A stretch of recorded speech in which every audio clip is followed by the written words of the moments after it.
Hello everyone. Hi. Welcome to Defense Politics Asia live stream. So let me do some uh, admin. Yes, hi everybody. So I need to move my chat box, pop-up chat box. Okay, let me see. How do I do this? Oops. Yeah. So this is the chat box that I'm looking at. I'm gonna move it here to my other side because it's get a bit confusing. Because I will be looking like this is a bit weird. So hi everybody. Hi Friday. Hi Kashmir. Hi Raid 100. Hi Yuri. Hi F Monkey. F Monkey is like the most highly decorated DPA hero viewer ever. You know, he's one of those like almost the first to comment. I have no idea how he did it. He's always first. So show respect to F Monkey because he's the most highly decorated DPA Army soldier. And who else? Hi Artillery. Hi. A lot of difficult names to read. Again, the Regiment Grim, Alexandro, Sasa, Yashta, Sko, Kovac, Lagas, Ifadi. I might have be repeating. Adam Nigger, Hi Chris, Hi Phoenix, Hi Ikram, Giga TPA, Hi Apps, Fifi, from Texas. Hi, hope Texas temperature is pretty good. I heard Texas is very hot. Hi Crazy, hi Wookie Iron Man, hi Ija, hi Grim, hi Hi. Wow, there's a lot of hi. Rajo, hi John. There's two Johns. And hi Captain, hi Elapse PC. Hi Yuri, hi Conflict Monitor, hi One, hi Mehmet, Mo DFK, Major, Yukai, Rolf Diner. Okay, hi Lauren. Hi Asian parents are cold-hearted. Hi Shane, hi Noto, Jim, King, More, Kamash, Brigadier, Okinyo, Mure, Medje, Mod, Mervidati Lapez, Frisky, Shagiladilic, Chris. So, a lot of shit have happened, and too many things have happened. So I have no idea. So I have to do a live stream. If not, I have no idea how to cover everything. And because if I do recording, to record all these things, by the time you all get the information, it will be like 6 hours later. So during this live stream, I'll be doing some recording as well. I'll be doing the summary for the day of September 20 to day 209, and I will be doing some updates. Here a lot of cluster of news. Thank you Mason Miet for the super chat. Like button position annihilated, commander. Good job, soldier. You are the soldier that we need. And so thank you, Mason. Like seriously, thank you, Mason. Have I on like live chat? Yeah. Okay, so and then so there's a few things to talk about. There is this referendums that is happening. There is the mobilization, and what is this? Yeah, the nuclear retaliation thingy. So there's a few videos maybe we need to do, or I'm not sure how I'm gonna do this. So we have how many? We have 300 viewers now. So I will talk. I will also not just the recording, but I will also chat with you guys, about all these things that is happening and what's the implications. Because some of these things, a lot of things are my opinion, and it's not very nice to just do videos purely on my opinion. Because at this channel, I don't really do that much of this opinion stuff. Supposedly, I do this kind of thing supposed to be done on DPA IRL, but you see, I'm too busy to focus on that channel as well. So a bit of messed up here. So is this live Angus beef? Yes, Angus beef. This is live, like live. So should I pee my pants to watch DPA or go to toilet or risk missing out? Catch mark. I have no idea how to answer you, but you can go toilet. Go toilet. Go. Don't pee in your pants. Go. So So Vicentas Slavatipani. So why is that F monkey? I hope Canada won't be new in the first wave. User, I have no idea, man. Depends on what Canada gonna do. Tentatively, Canada seems to be pretty toothless, so I don't think Russia will strike Canada, especially Canada do not have nuclear weapons. And yeah, so wear headset. Name me person say I should wear headset. Why?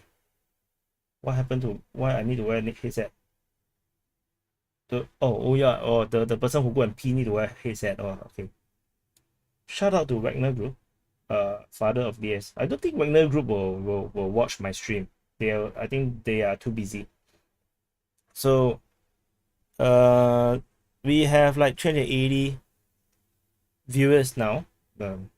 So what I haven't done today is the summary. So we'll be doing the recording of the summary first before we go into all the crazy shit that's happening.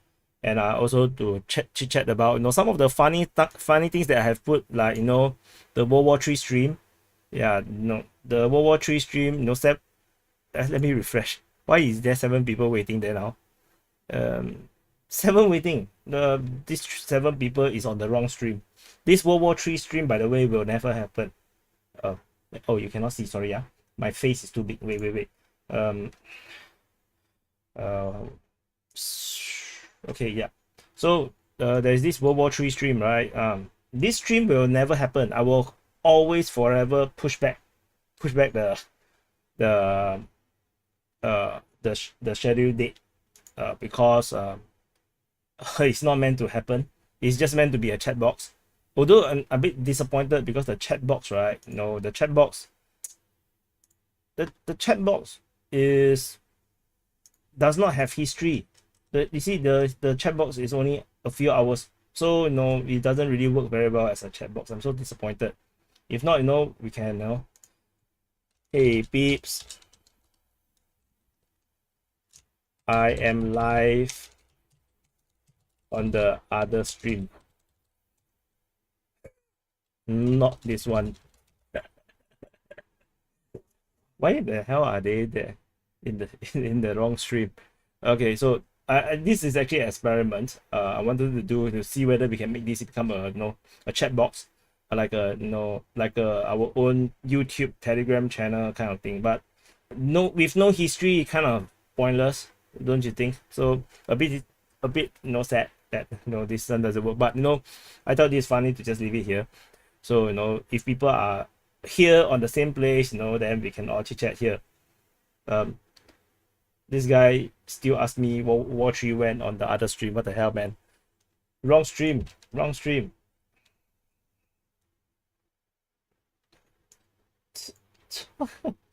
Why are they chatting with me on the other stream? This is the wrong stream. So funny. Okay. I am live on the other stream. Almost 500 people are laughing at you being on the wrong stream.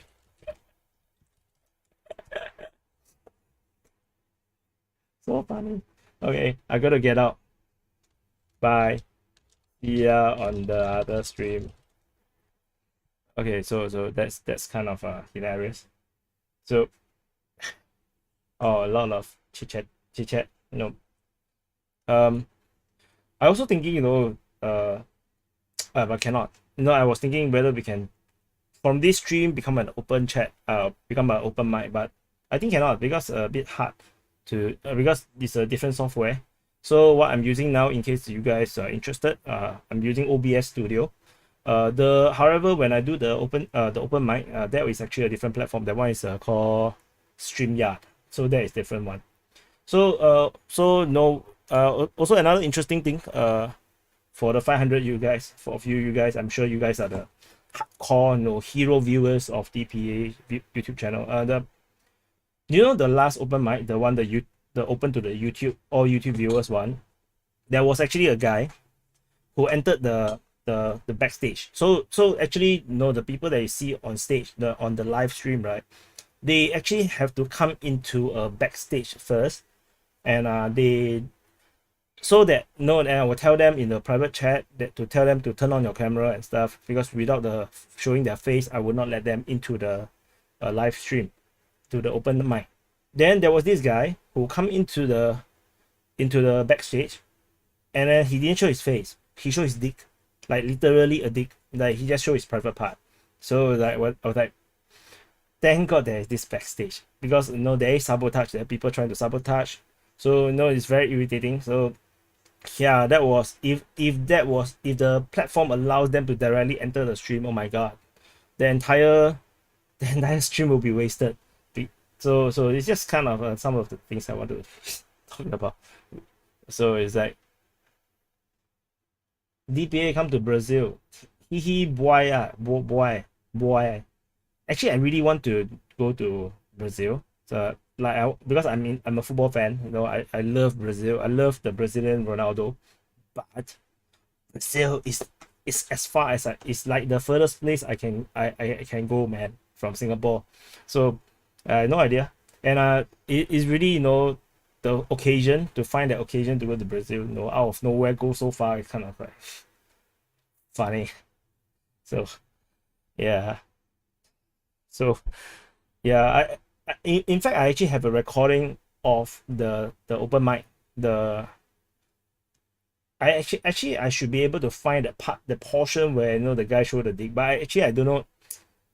It's a bit hard to find because I deleted it. Once I see it within like 5 seconds, I kind of kick him out of the place. So it's a bit hard to go through like 6 hours, a few hours or 2-3 hours of stream, 3 hours of stream. So that so no point showing you, right?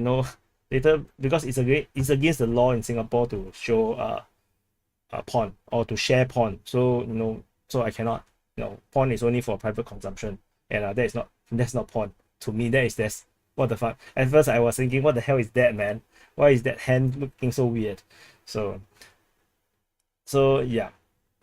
So this is just some random chatters before, yes, when I'm feeling a bit tired. So let me see.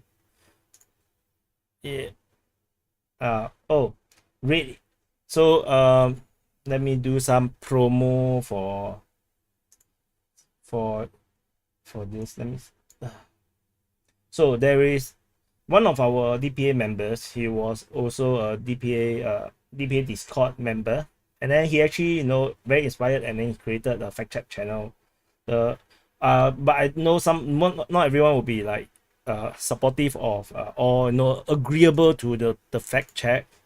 So anyway, I just share the link in case you guys are interested. It's a Telegram link, and then you guys can check it out. So what is it called? Red. It's called Red Fact Check. Let me see. So I will drop this link here in case you guys are interested. I think he's doing a lot of very hard work. I pinned it. It's a lot of hard work to do fact checking, and I really not into that, and I can't really use his fact check because it's not I do one. So so I told him to create a channel, and then he created a channel. So hopefully his fact checking will be interesting to you, and but I didn't fact check his fact check, so I do not know how good is his fact checking. So anyway, oh, hi Whip Union War updates. Hi Whip. So so what should I do now? We have 557 pips now. So, and one super chat. So okay. So for you guys who okay, so let me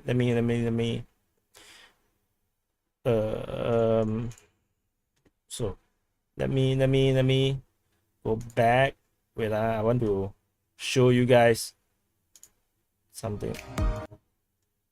So if you go to below here, you can go check out the Telegram channel. In the Telegram channel, I have posted some RT articles.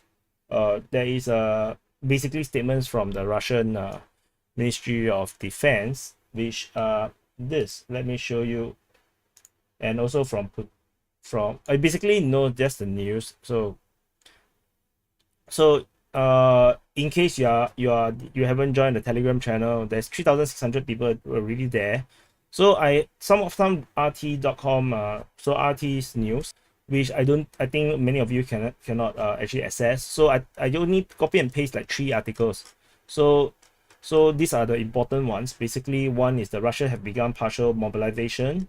There's one is the Donbass referendum. There's another one is about the military losses. So these are the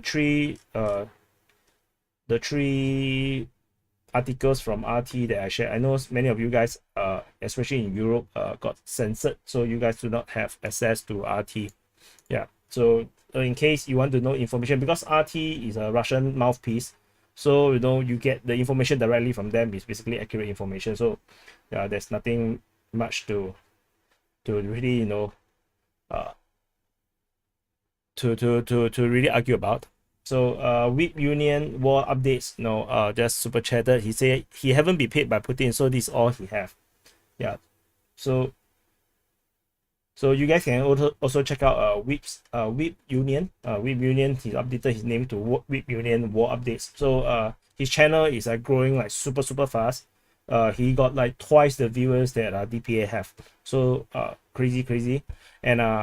And he's growing like 500 subs per day almost. Then I think in 40 days time he will be overtaking TPA, so he will be the bigger channel now. So anyway, you guys can check out his work. I don't really watch, like I said many times, I don't watch other people's YouTube videos about the Ukraine war, because it's so boring to me now.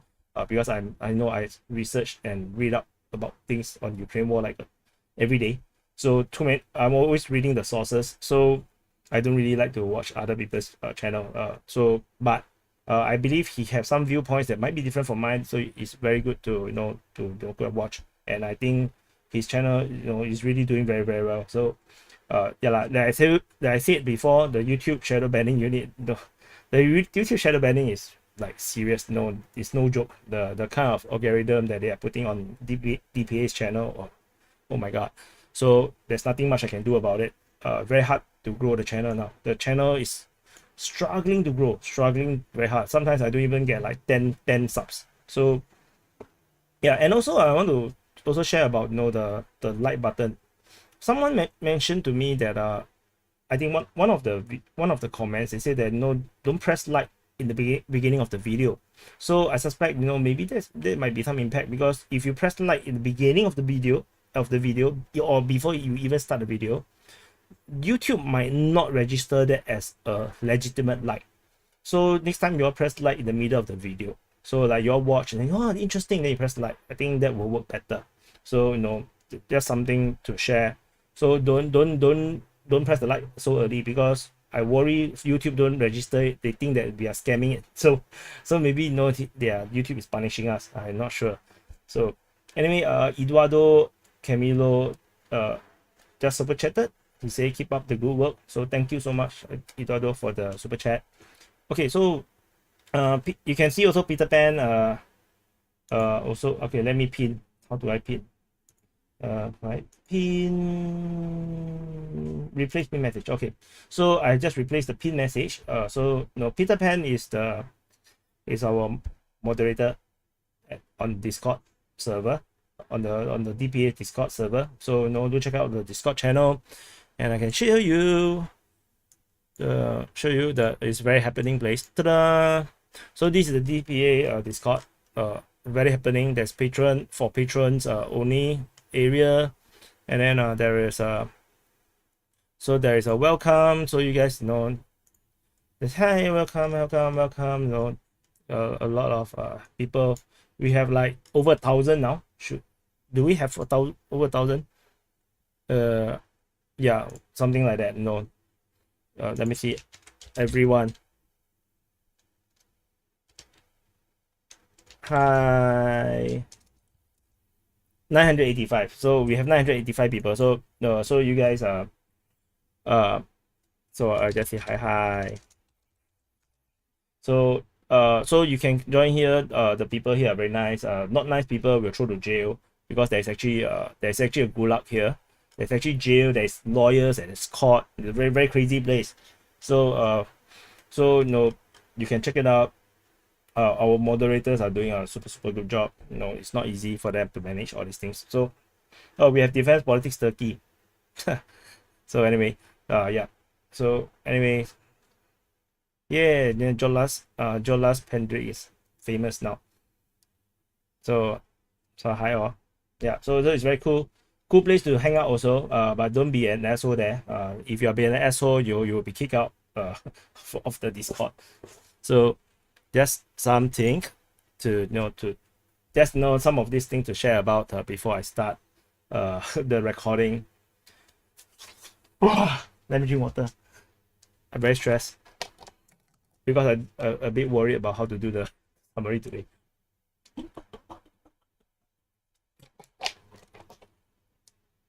Okay. So sorry for all the questions because hi Saleh from Geylang.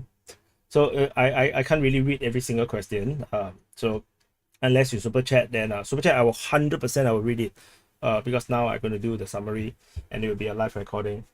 It will be a recording. Let me see what are the information that I need to cover. Yeah, those are the headache ones. Okay, so let's do the summary. So when I'm doing the summary, I will ignore you guys. So just take note. I'm not being bad or mean. Okay.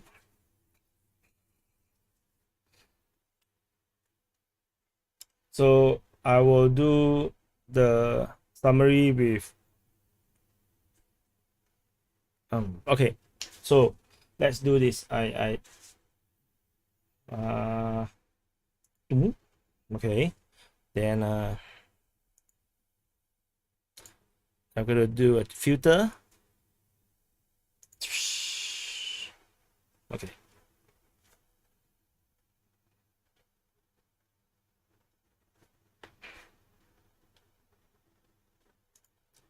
Commander, the latest intelligence reports tell us that you guys should not press the like button before the video even starts or at the beginning of the video. So we need to attack the like button only in the middle of the video or midway or at the end of the video. That's the only way we can beat the YouTube algorithm. Slava Dipani.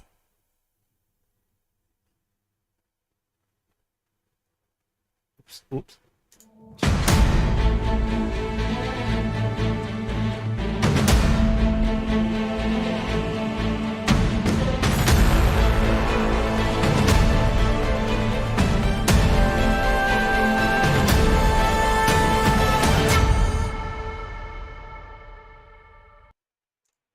Hello everyone, this is Defense Politics Asia, and this is the summary for the day of 209 for the 20th of September.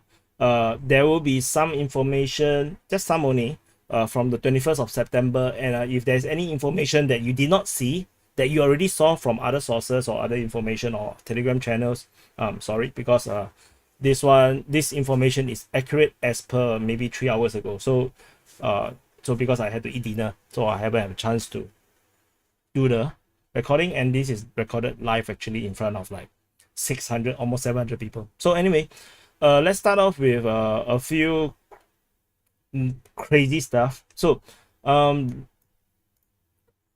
referendums that yesterday I mentioned about, there is referendum. The whoever that council is actually calls their leader to actually do the referendum is now confirmed, and they actually, in fact, I feel that it's pretty planned. Everybody's just acting like a movie show or variety show kind of thing. So anyway, they already have a kind of all agreed upon with Russia, and that the referendums will actually happen, and they say that it will happen in the fall. Just didn't expect that they fall so quickly. So now they are falling down on the 23rd to the 27th of September. So the referendum to join the Russian Federation will be held in the Lugansk and Donetsk People's Republic from the 23rd to the 27th. The leaders of the states announced. So this information is coming out from RT.com, Russia Today, and so they did not mention any other places. They only say DPR and LPR, basically Donetsk and Luhansk. So the head of the LPR, Leonid Peseshnik, was the first to sign the law, holding a public referendum in the Republic on the inclusion of the region into Russian Federation.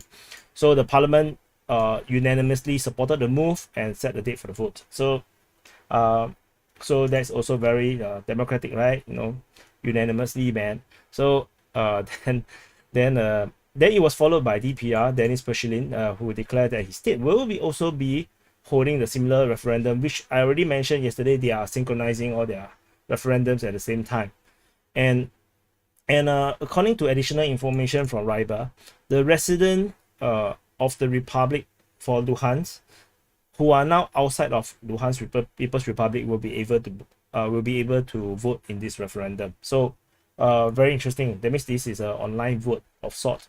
How will they be doing the exact procedure into verification of identity, who actually get the right to vote, all these things not so clear. I'm not so sure. So then I saw rumors, you see, online that talking about Zaporizhia and Kherson as well, and then information then come out, that Zaporizhia will be doing their referendum as well, but their referendum is not just about joining the Russian Federation. They'll have a referendum to form a state to secede from Ukraine. I believe I spelled this wrongly, and to join the Russian Federation. 3 different things. So according to the pro-Russian source Ryber, so they say that everything is ready for a referendum on joining Russia, so which will be held in the near future. At this time, when they are mentioning this on the 20th of September, the date haven't came out yet. So this is according to their in charge, called Saudo, and they say that they will appeal after the referendum. If successful, they will appeal to Putin to legally approve the result of the expression of the will as soon as possible. So of course, it's predictable that all this is just for sure. All these things are already decided. In fact, I'm not even sure how accurate the referendum will be. So just like the one in Crimea, sometimes it's a bit hard to tell how real is the referendum. Anyway, they say that the decree was then done on the holding of a referendum in the liberated part of Zaporizhia, and in the succession from Ukraine, the creation of a state and then entry into federation will be put to a vote.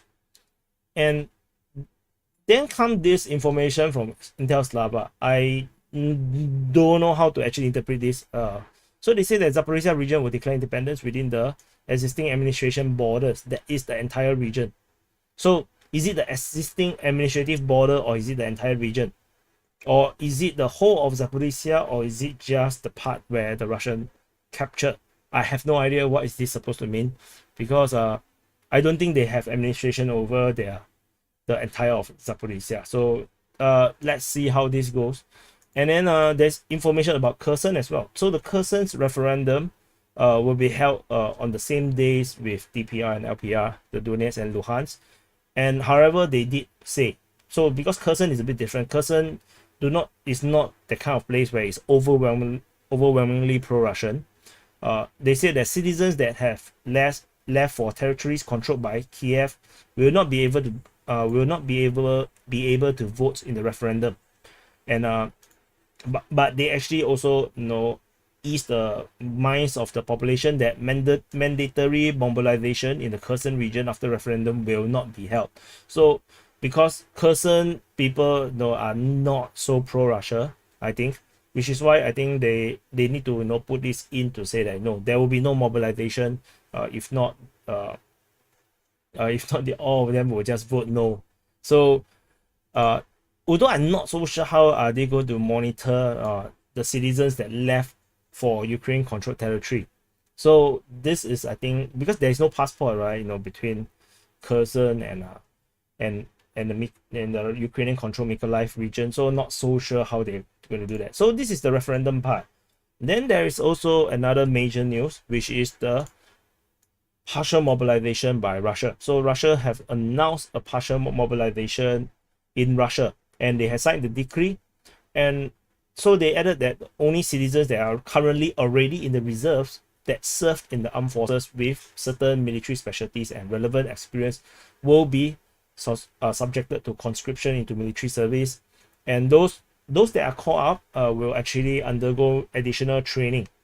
And this is the training will actually teach them about things that they have picked up in this special military operation, so that they will be in line with the latest way of fighting. So the numbers that will be mobilized according to Shoigu, the defense minister of Russia. Shoigu said that it will be 300,000. So 300,000, he also emphasized that it's only just over 1% of the full mobilization potential. So I was like surprised, because like 1%, 300,000 is just 1% plus. So then I actually went into the Russian Ministry of Defense Telegram, and actually I found the entire interview. They have a video interview of Sergei Shoigu, and actually they have this the entire transcript. So I have inserted two of the relevant parts. You can actually find it on the map. That the link to the map is actually in the description below, in case you do not know. So they say that this mobilization will not include those that serve by conscription. That means none of the conscripts will be mobilized for this special military operation. The conscript will only serve on the territory of the Russian Federation, which is actually kind of a trap, because if the referendum becomes legitimate, that these people or these territories all become part of Russia, then that is also part of the territory of Russia. So but ultimately it's still quite nice that they say that the conscript will not be mobilized within these 300,000 people. And he said that because of the huge mobilization resources, they have people who have combat experience or have a military specialty. So they have almost 25 million. So the Russian reserve force is 25 freaking million. So how Ukraine is going to win, I have no idea. So for those that are pro-Ukrainian, and especially those that are in Western Europe, very gung-ho or pro-Ukraine, I'm not sure how you're going to fund enough military equipments and mobilization or whatever into Ukraine to fight 25 million troops, because Ukraine population is only 40 over million. They have 25 million reserve, so that is half the population. So there is no universe that Ukraine is going to win this war unless Western powers intervene and triggers a World War III. So I have no idea. So this is just a fact. Manchester City play against North County or Bolton Wanderers, the results is going to be a thrashing. This is exactly that's it. There's nothing pro-Russia about this. This is just fact. So they said that the 300 reserve will be called up, but they say that this will not carry out immediately. There's a plan, and then he said there's no provision in some, I don't know what the hell is all this talking about, sieve combined harvester, a sieve to capture everyone quickly. So basically he said that the mobilization will be actually in stages. It will not be suddenly everyone is mobilized, but I personally think that they have already done a lot of mobilization already before this report. So then the defense minister also updated the official Russian numbers of Russian dead soldiers. So almost 5,937 are dead in the Russian side. So this is only the Russian servicemen. This is nothing to do with DPR, Donetsk, Luhansk. No, perhaps it doesn't even include the South Ossetia or Abskabia, I don't know how to pronounce that. So the only purely within the Russian Federation, the Russian servicemen that are fighting in Ukraine, 5,900 has died. So even though the number seems to be not that big, in the grand scale of things, it's still 5,900 people dying. So so that's still a lot of people who died. But the Ukrainian side, according to the Russian defense minister, is a lot higher. So he said that out of the 200,000 or 200,000 plus Ukrainian troops at the start of the conflict, they say that the Ukrainians have 100,000 casualties. So 91,000 of them is killed, and 49,000 of them is wounded. So coming up to 100,000. That means half of the original Ukrainian force has perished within this Ukraine war over the past half a year. But this is Russian numbers. If you're anti-Russia or pro-Ukraine, you can just ignore this entire shebang. Just go and believe the Ukrainian numbers. So and there's also information so about the mobilization. The Russian parliament, the State Duma, have introduced new laws into the criminal code. So these new laws includes the mobilization, martial law, and wartime.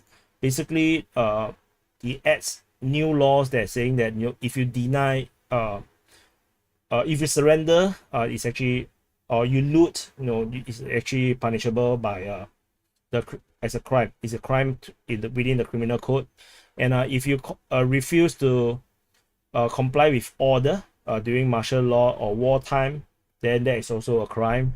And also, refuse to participate in military action or hostility. That means you are being mobilized, but you don't want to join. That's also a crime. So these are wartime laws, and this actually is very significant because this actually, shows that the Russian is now going into a war footing. They are no longer, playing around. And this later information came out, and say that the Russian State Duma have approved all these amendments with immediate effect, and the punishment for desertion is go up to 10 years in prison. So including all the other things. So not sure, how serious is all this other crimes. So anyway, this is not good news, because this actually shows that Russia is escalating, and it's going to escalate into a really high level, like really war level. Although they still stop short of declaring it a war, they still call this a special military operation. So I'm not sure if Putin will actually change the wording just yet. And Putin, within his announcement, also he actually threatened nuclear retaliation. So they say that Russia is ready to use nuclear weapon and any means of mass destruction in a threat against their territorial integrity. And he said that this is not a bluff. So I trust him that this is not a bluff. Although other means of mass destruction is kind of disturbing. What do you mean by others other than nuclear weapons? And so the concept of no threat to territorial integrity also is very vague. So not so sure exactly what he would mean.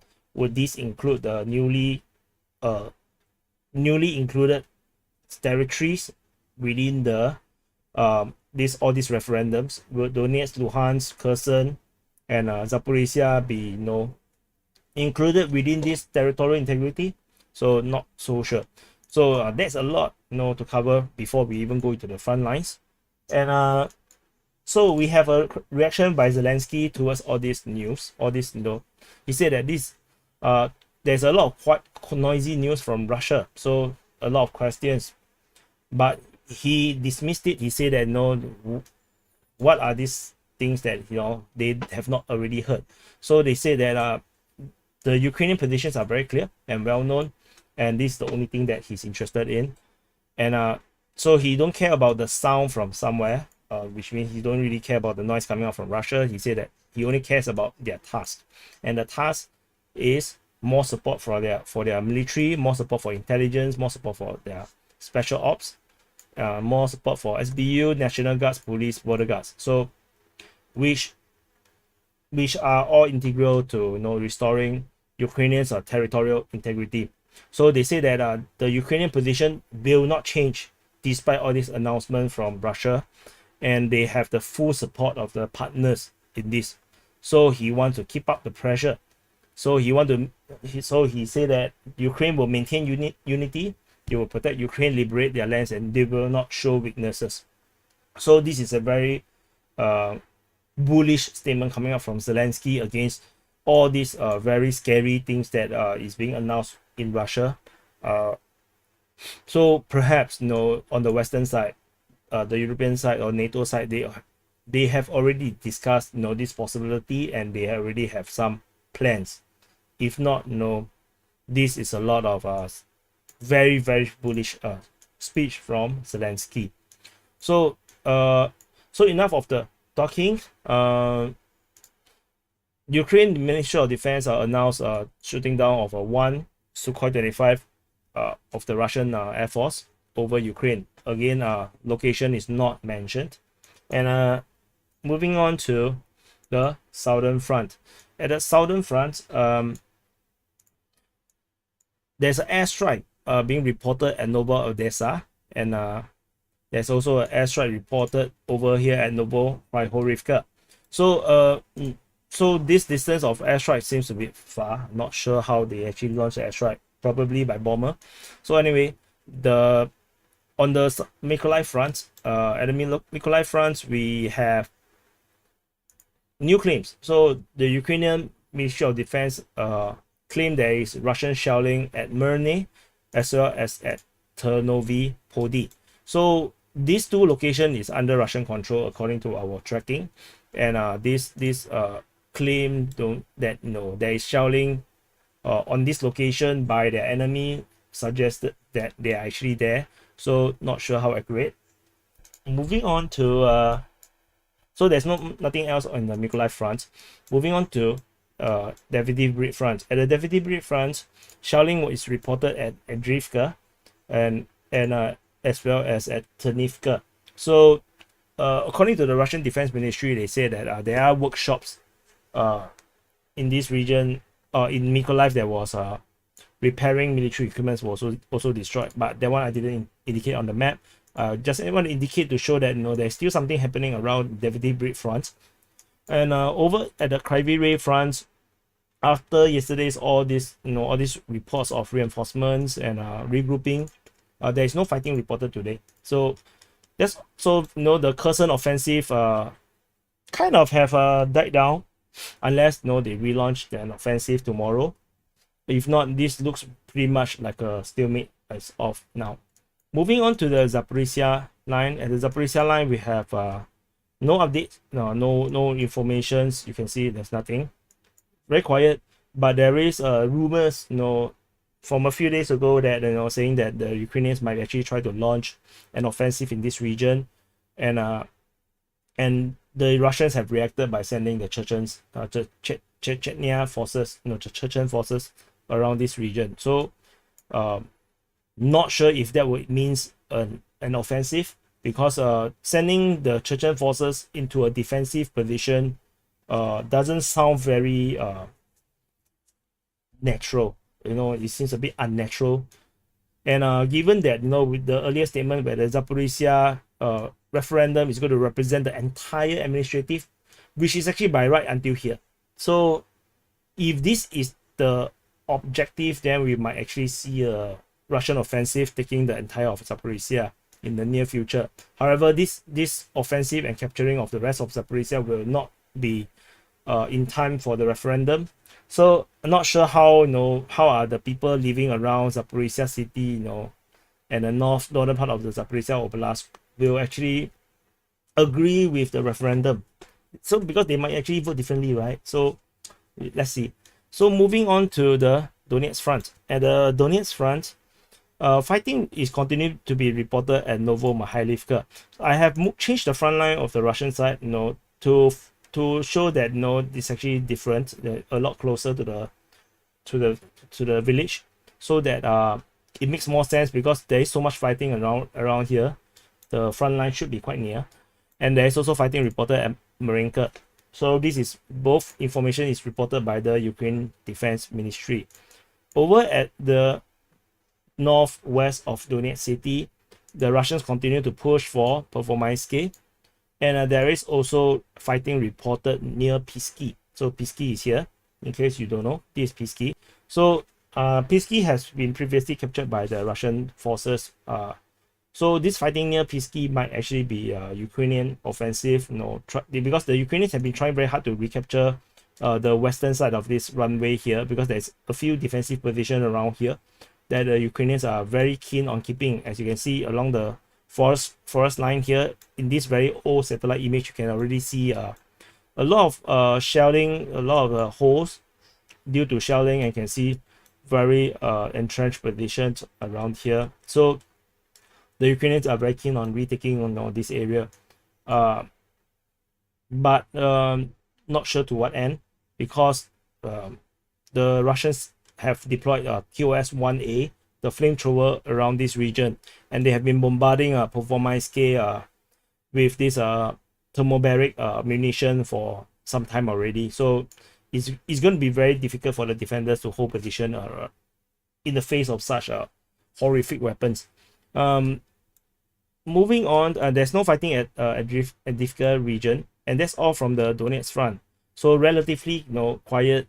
The fighting is still in the usual places. Moving on to the Bakhmut front. At the Bakhmut front, there is fighting continue to be reported at Mayosk by the Ukrainian Defense Ministry, and so perhaps the call about capturing Mayosk might be premature, because the Ukraine seems to be very keen on saying that there is fighting at Mayosk, and given the insistence of this information, I might actually lean towards believing the Ukrainians that they actually may have been still very close to the settlement, or they might even have recaptured some part of it. So let's see how this goes. The Russians continue to push towards Kodyumivka, and fighting continue to be reported at Mykolaievka Druha. This is both information is also from the Ukraine Defense Ministry. And fighting is reported at Zaiseve as well, and there is fighting reported at Bakhmut. This, according to Ryber, they say that they cannot confirm this information about the Russian forces, the Wagner PMC capturing the Atomov winery. Over here, which we have reported in the previous summary, they say that the Russians are actually controlling the junction. Let me see, the intersection in the eastern part of Petrice Lumumba. So probably around here. So or maybe it could be here, eastern part. So not sure exactly where. So there is this conflict of information. So just gonna leave it there until something is more clear come out from Bakhmut. And suddenly we have fighting reported at Bakhmutske. Bakhmutske have not seen fighting for some time already. So this is interesting. And then there is fighting reported at Soledad. So according to this piece of information from Ryber, the pro-Russian source, they say that the fighting is now in the abandoned residential area on the side of the Knopf gypsum plant. So the Knopf gypsum plant is actually this wasteland here. So they are probably fighting around here. So the mapping is a bit different, because previously they say that they have captured the residential area here. But we're just going to leave it because it doesn't really matter in the grand scale of things. They are still fighting there. And that's all from the Bakhmut front. Over at the Sievers front, fighting continued to be reported at Vasily. So I have this, this pointy thing come out. However, we have information confirming that from Ryber that Bilohorivka is still under Ukrainian control. And from Bilohorivka, the southern Bilohorivka, they actually launched an attack against Berestove around here. And in fact, they actually had some success. They managed to push back the defense. They break the defense of the Russian forces. However, the Russian forces actually do a counter attack, and then they actually managed to push the Ukrainian forces out of Berestove again. So currently, the Berestove is still under Russian control. the offensive almost succeeded for the Ukrainian side. And over at Spurny, the Ukrainian forces captured Spurny and are now acknowledged by Ryba, the pro-Russian source. And as a result, reinforcements have to be called to Spurny. So part of the forces of the Wagner PMC was transferred to the Spurny region in order to recapture Spurny. So that's why fighting is here reported. It's now reported as Spiny. And there is also confirmation that the Ukrainian forces have captured below Horivka. So this is also reported by the pro-Russian source Ryba. And so this part here is actually captured by the Ukrainian forces, and the Ukrainian forces will now have some kind of an open route to actually go towards Lysychansk. So let me fix this border. This border looks so horrible. Why is it like that? I think it's this. Yeah, sorry. 404. Oh, so this is what happened. I actually right click and then it got dragged away. So okay. So moving on to the Slavians front. At the Slavians front, the Russians in the southeast of Liman launched a counter-offensive, and they managed to push the Ukrainians back towards the river, and so push back to Dibrova and the river. However, under our mapping, we have never seen information that the Ukrainians have captured Dibrova. So anyway, this was a successful counter-offensive that the Ukrainians are pushed back against the river. However, they still hold position at Stary Karavan, Brusivka, and Dibrova line, according to the pro-Russian sources. I believe they also have positions at Ozene.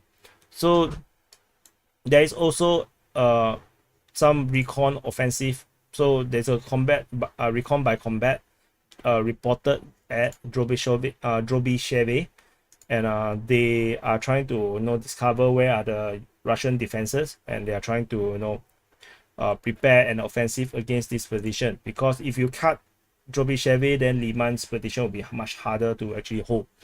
The Ukrainians, as also yesterday I reported that there is a pontoon crossing at Bohorodachny. They have used the crossing to continue to send forces, and reinforcement has been reported as Sviatohursk.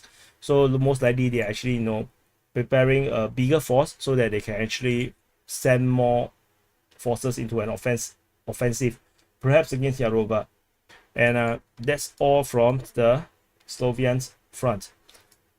And at the Oskil front, there is no fighting reported at Kupiansk. I got a feeling that the Ukrainians might not be here anymore.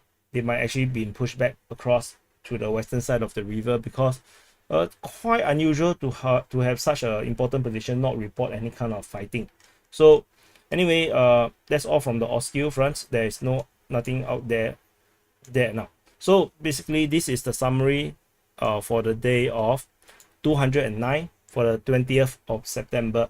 And so again, I just want to remind you guys, the DPA Army, that like to press the like button before I even start the video, or before the video even load, or at the beginning of the video. I think we need to change tactic. Now we're going to click like much later in the video, so that the like button looks more legitimate. If not, I think maybe YouTube is actually penalizing us for gaming the system. So anyway, this is the summary, and I'll see you in the next update.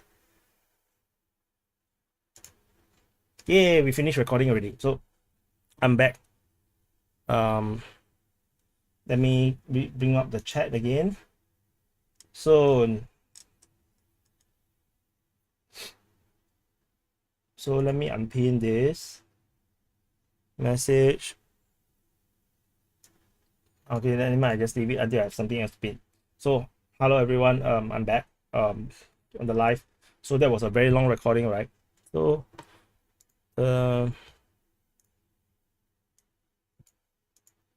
how long was it, Commander? Oh, it's only half an hour. I thought it's very long. So yeah.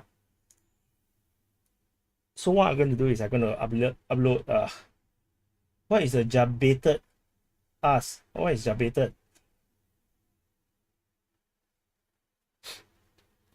Paul asked me what do I do for a living. Before the channel blew up, I actually do branding, graphic design, web design. So I'm a professional designer for like many years, like more than 10 years, that kind of thing, like 15 years. And then so ever since DPA channel blew up, I managed to make this also a second full-time job. So I have two full-time jobs, so I have no life. I just very busy. Who the hell say I lie for a living? I saw Logan say I lie for a living. Logan's nose look like a dick, Logan's nose look like a dick. Because I lies for a living. So did I lie? Anyway, so I'm gonna upload the video first.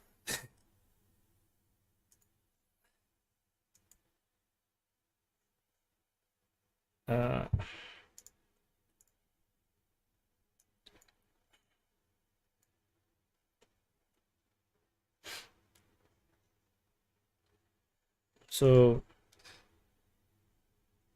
3 jobs. I'm also a Russian spy. What kind of Russian spy is me?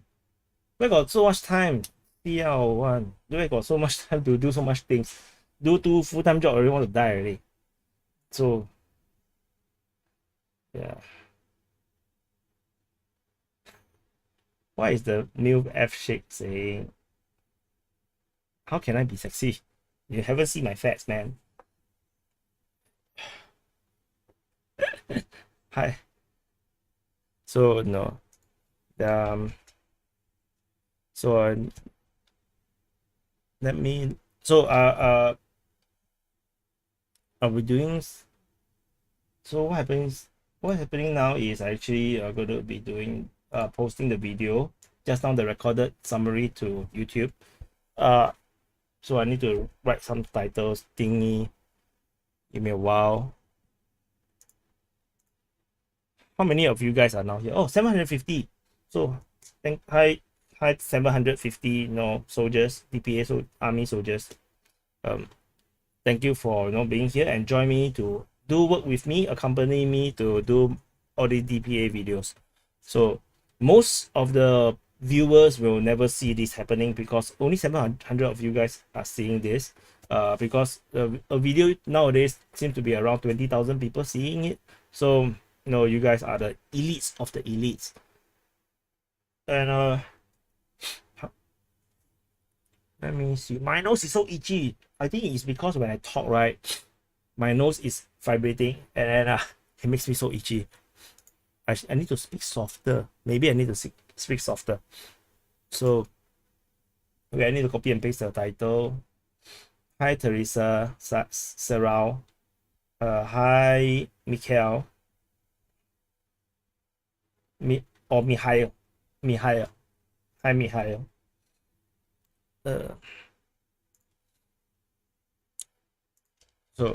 So this is some back-end things that I'm doing now, like putting in the titles and stuff. Russia. So what's the summary title should be?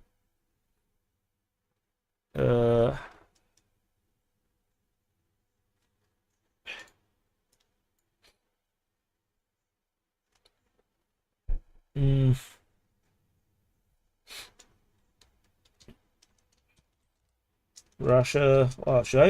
Should we do another video for the purely on the mobilization and the referendum? Yeah, I should do that, right? Ukrainian forces recapture below Horivka.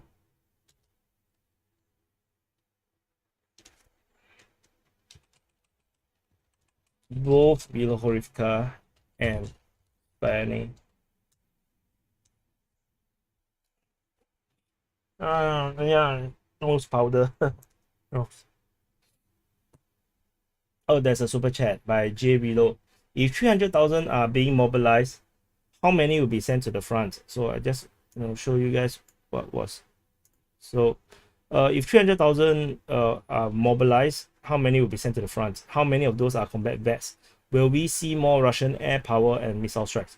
So the 300,000 are all troops that have seen combat, according to the Russian Defense Ministry. Although it sounds very ridiculous that he said 25 million reserve all have seen combat before, or maybe I read that wrongly because of the translation is wrong. The 300,000 likely to have, what most likely is, out of the 25,000 sorry 25 million 25 million reserves, all of these reserve has actually been deployed on missions, on operations. So most of this operation is most likely to be peaceful. They are unlikely to see them risking their life or in high danger. There will be there's a good portion of them actually sent to Syria, where they actually see combat against the Syrian rebels and ISIS. So these 300,000 are likely to be among all these veterans that have seen recent combat. This most likely, I think, will be the ones. And in terms of manpower, in terms of air power, Russia. Okay, so in terms of air power, I want to show you this. Oops. In terms of air power, the Russians have already deployed nearly 800 aviation units. So basically 430 aircraft and 340 helicopters. This is a crazy amount of aircraft. This is way more than multiple countries' air force combined. Like in Singapore, I think we don't even have 200 aircraft. Maybe we have maybe 150. And we are very, very militarized. Singapore have one of the biggest air force in the world. In terms of most countries don't even have that kind of air force. Singapore have a tremendously big air force, and this is like a few times bigger than Singapore Air Force. So this is a lot of air power, and I'm quite sure there's a lot more missiles in the Russian supplies, because if they are able to say that they have 25 million reserves and they can still have 800 aircraft ready for action, I will suppose that they have a stupid amount of missiles ready for use as well. So sorry for my nose is so itchy. The last stream also like that, right? My nose very itchy because I talk too much. I thought already my nose hair shaking, then they dancing, then like my nose become very itchy. Yeah, so let me copy and paste my other information that I need for. So I let me change to my head, make my head bigger. Yeah, so I think for those that are interested, I will do this.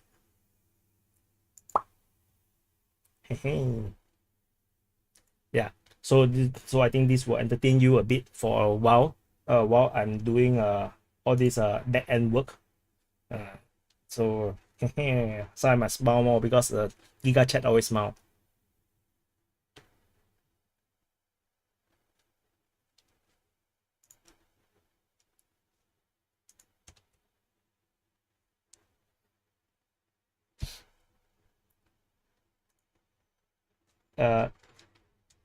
Eden's remorse say no. I rock. Yeah, I rock.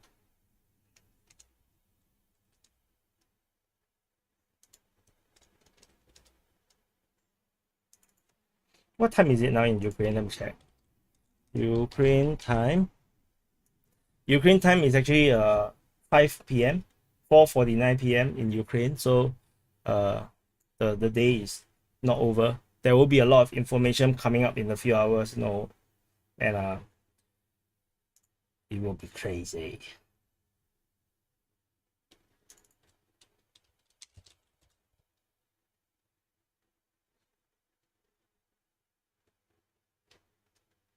Fernando Ribeiro, nobody put powder in our nose in Singapore. Don't have.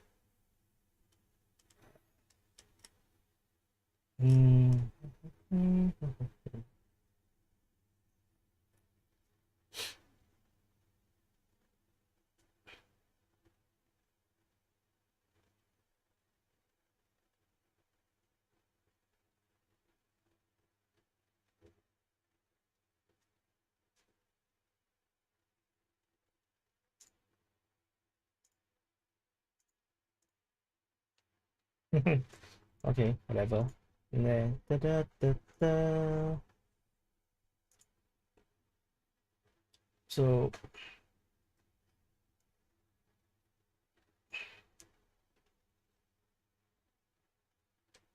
a robotrix asked me some question about female fighter knocking out opponent and strip for audience. No, I don't know about that. I didn't see that. Gabriel Kuka. This is the Giga chat look. Shaolin Giga chat. Lee Kuan Yew equal proud of me. Lee Kuan Yew will never do what I do. He like his image much better than me. I have no image, man. Fuck. Okay, Rainbow done.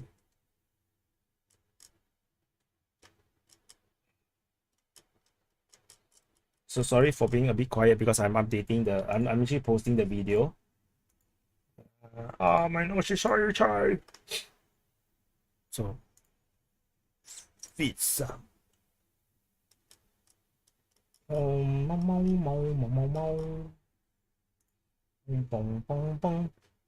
Moruan, thank you. I look handsome.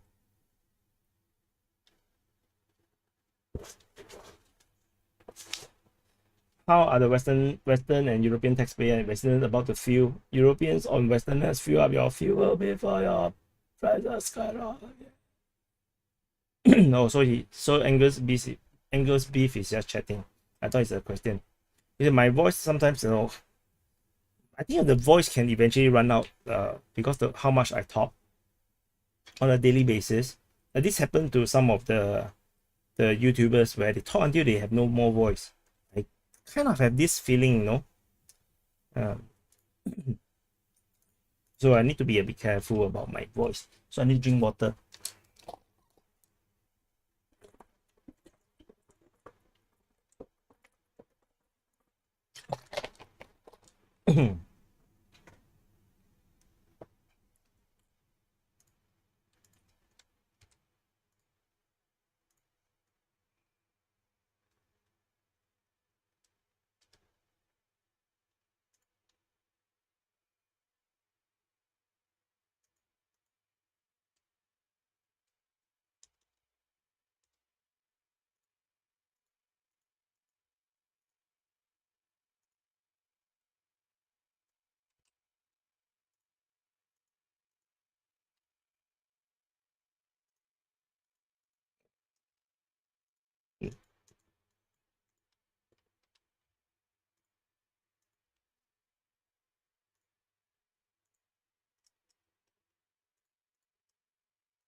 Shane Q's asked could start DPA gaming channel. I really want to start. I no time to play game. It's not I don't want to start. I really want to play some war games. I show you how we can actually simulate and see how the Ukrainian forces fight against the Russian forces. Maybe we can do later. I see how. So is it, to see whether is it feasible to defend using just troops. Not just infantry. Will you get like overrun? What's this?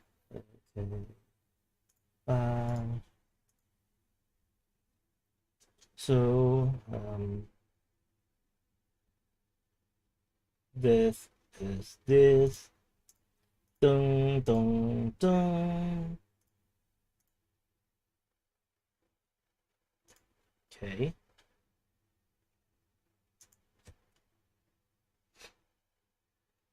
So so for the summary that just now we recorded, I will not put in the timestamp yet because if I do timestamp means I need to play the video and actually find the time to put in the timestamp.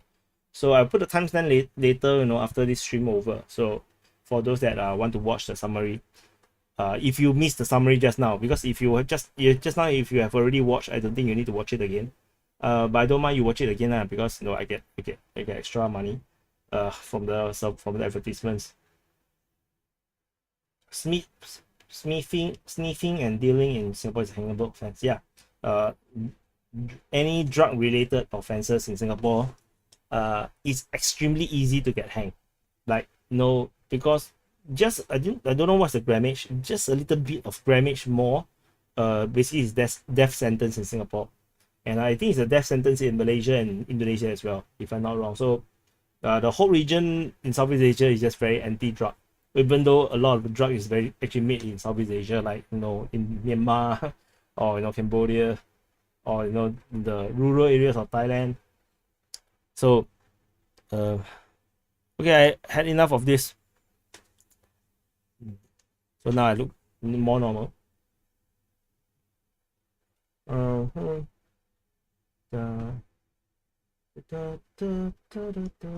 Oh, okay. So what I need to do now is actually the thumbnail.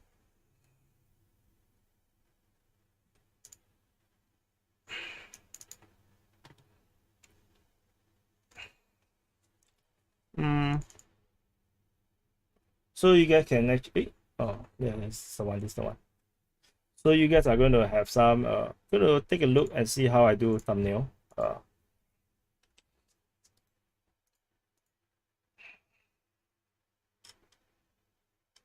me just make sure that all this is changed correctly. I need to duplicate this so that I will just copy the other side. Ta-da! This is actually the thumbnail. So this is Photoshop, in case you guys do not know.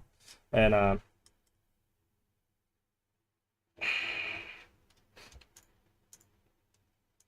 so this is the thumbnail for the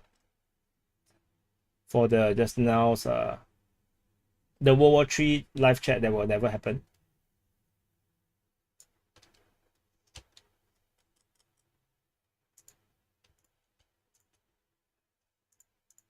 I saw a super chat by Human Condition. Wait, okay,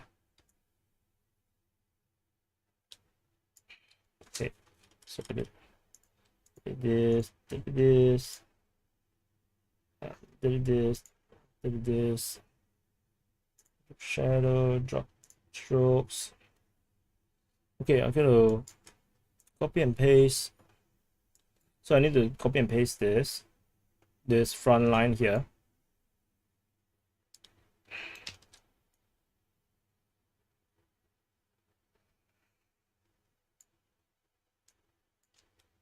Copy. So and I'm gonna go back to Photoshop, paste this. So there's the Human Condition super chat. He say confirmed count of Russian casualty is 80,000. This seems a little high. What do you think? How can it be 80,000? It's not impossible. I just realized my face is covering Photoshop. I'm so sorry. You don't never tell me. You don't never tell me. You never tell me I'm covering with Photoshop. So 80,000 if you include Luhansk People's Republic and Donetsk People's Republic militias dying, it's possible, you know, because war can be very one-to-one. Most of the time, you know, one death for one death tends to be that case. So 80,000 is possible, but you know, the Russian artillery, you know, is a lot more heavier. So maybe not 80,000 if the Russian MOD figure is 100,000 on the Ukrainian side, then maybe the Russian side could be a bit lower, slightly lower, maybe 60,000-70,000. I think is believable. You know, with the bulk of the people dying is from the Donetsk and Luhansk People's Republic. So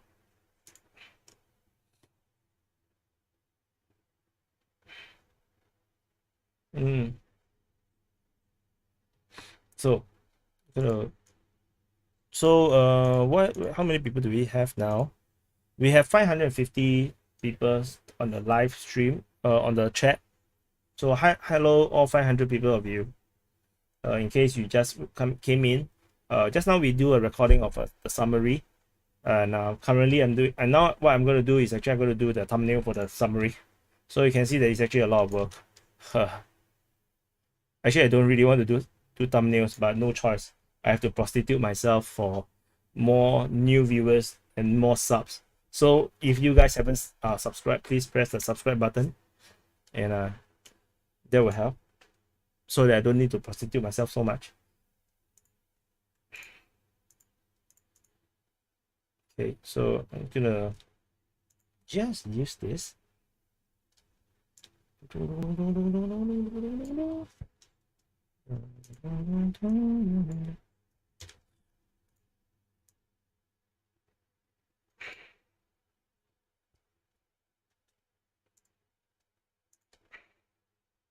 So you like this,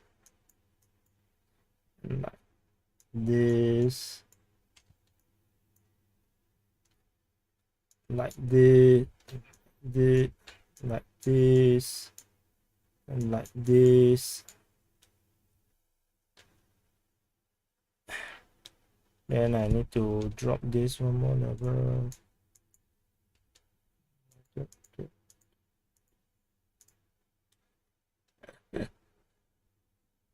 Then do the Russian one.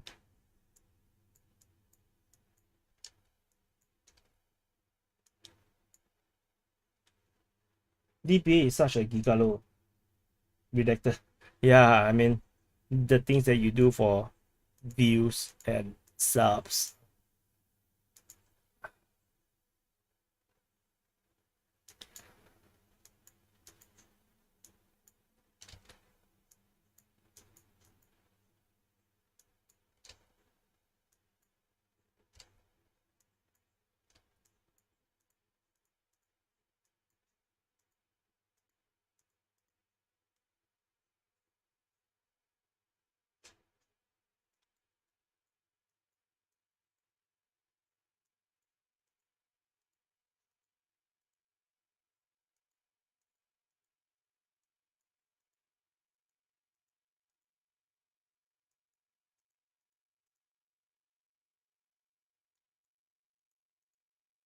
So this look decent now. All these things. So this title need to change.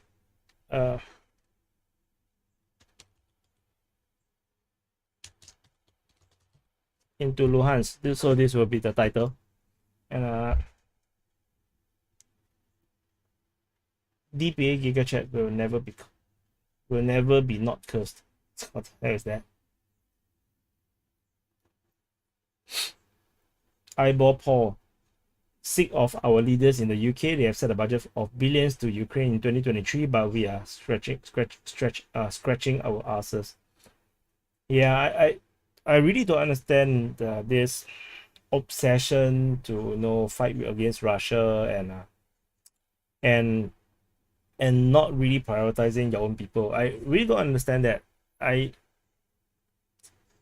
really not sure. I really not sure know what's the big deal with all this. So Luhansk. So okay. So no, this is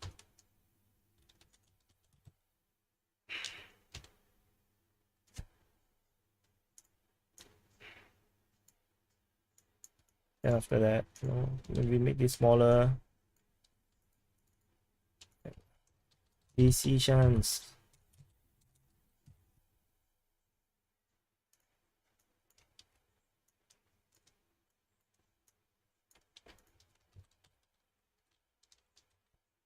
Donetsk.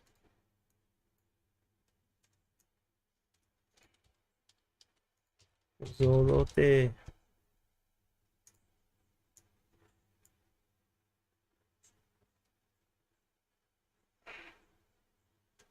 So maybe this one I'll change color to blue. Yeah.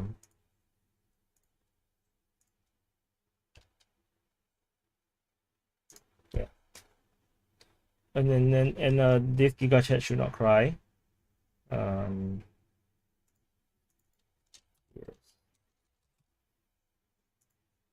Okay. And I heard people say I should put my face on. Yeah. Okay. Better.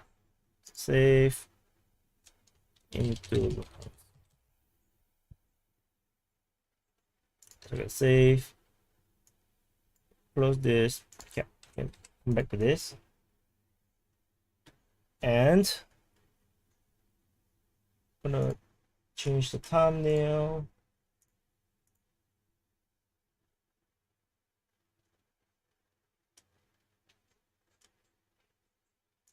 So for those that want to be the hero viewer, want to fight for the first command, right? Um, I will be publishing just now the summary in 2 minutes time. So I'll let you know when it's up. In case you are the one of those that want to fight for it. Uh,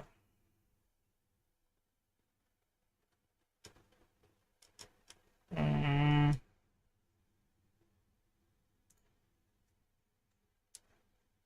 so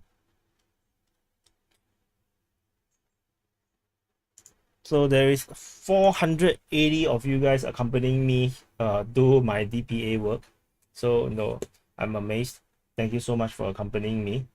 And sorry if I missed your questions. Unless if you put super chat, then confirm I will see it. If not, a bit by luck. See, people are just chatting among themselves. Nobody cares about me. Okay, so maybe we'll do the recording for. Let me see. Is this done? Okay.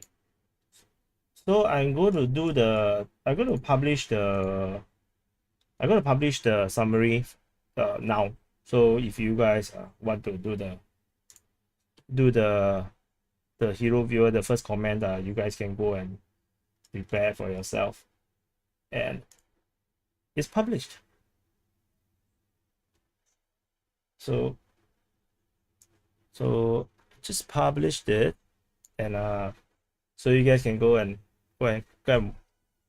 do what you need. Oh, Cool Kid ABC is the first. Cool Kid ABC66. He is the hero viewer. Well done, hombre.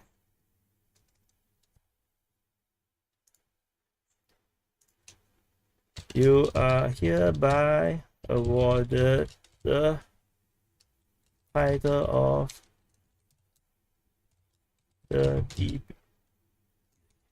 hero viewer of DPA YouTube channel. Slava Dipani. Oops. What happened? Where's my comment? Newest. Oi. Hey, he deleted his comment. Wait.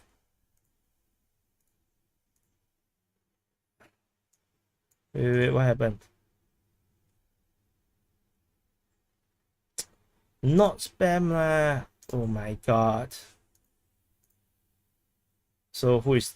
Oh no, it's gone. He could be first.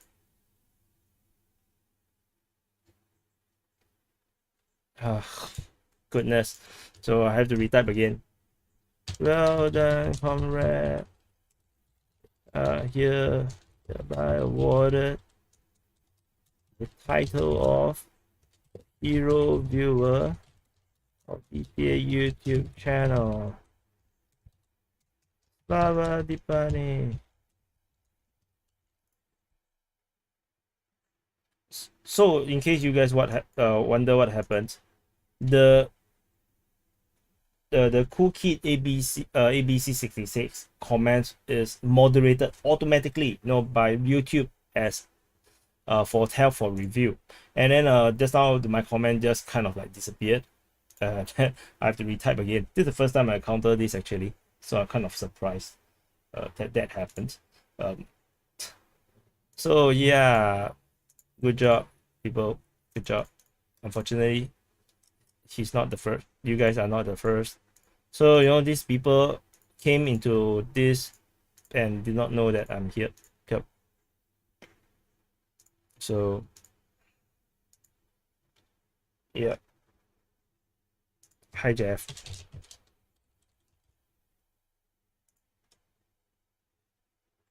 Yeah, so I just published that one video already. So just you got a super chat from Daniel Tucker.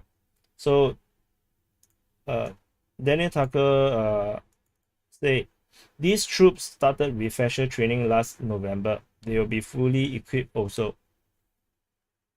Ukraine equipment losses from the CO are about to hurt. What is CO? Sorry, Daniel Tucker, can you elaborate? What is CO?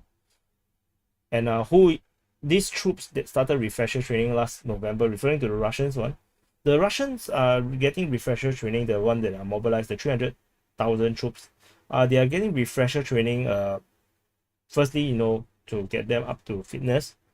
Secondly, is actually because there's a lot of lessons learned in the special military operation.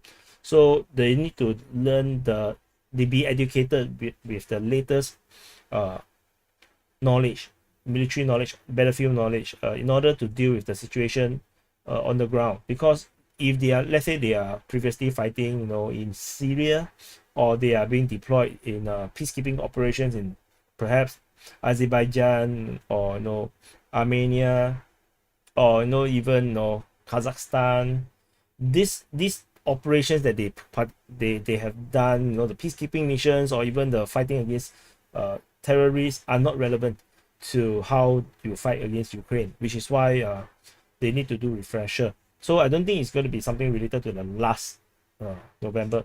Also, CO means combat operation. Fully equipped. So the Ukrainians are already lacking of heavy equipment. So I have no idea how are they going to deal with a ramping up of operation from the Russian side. As many of you guys already know that I do not believe the Ukraine can win this war. I just don't think it's possible to win the war for the Ukrainians, because Russia is just so much stronger, so much bigger. It's like saying that Cuba will win a war against the United States. It will never happen. It doesn't matter. It's not me pro-American or pro-Cuba or anti-Cuba. It's just a reality. Even let's say United States go to war with Canada, I can tell you for a fact, the United States will win against Canada hands down. So it's not me anti-Canada or pro-America. Similarly, Russia versus Ukraine, Russia is going to win for sure, given the strength of Russia. Russia is only sending what 200,000 troops. Now they are going to ramp up another 300,000 troops. That is more than double the number of troops they have in theater, and I am to expect Ukraine to hold back against this force. Ukraine are already struggling against 200,000 troops. How to win? They only winning, barely winning. Ukraine is barely winning against 200,000 troops. How to win when the Russians have more than double the number of troops? I have no freaking idea how that it could be possible. So this is just being logical. I'm not saying that the Ukrainians can't fight, but there is a limit to how much you can fight. Like even ISIS, all these victories that ISIS had, in ISIS had, in Syria and northern Iraq. Then because the Iraqi army is crap, the Americans are not interested to really fight them seriously. Syrian national forces is actually bogged down by the rebel forces. But when the Russians actually came in, suddenly there appears another force that the ISIS have to deal with, and ISIS just cannot hold on to their ground. They got airstrike all the way, and then they do not have surface-to-air missiles to deal with it. So this is reality, And Greece against Turkey, who do you think will win? I ask you, Greece versus Turkey. So Greece and Turkey have a lot of territorial conflict, and they are, they really hate each other. But in a war, let's say Greece fight against Turkey, who do you think will win? Oh, if you say Greece, you pro Greece. If you say Turkey, you pro Turkey. Not fair, right? So that's how it is. Yep. Candy Kane say, no. Oh, D James say, Ukraine won big in TikTok. TikTok. Who the hell go TikTok to look at war stuff? It's so weird. Okay, so I think I should do a separate recording for this,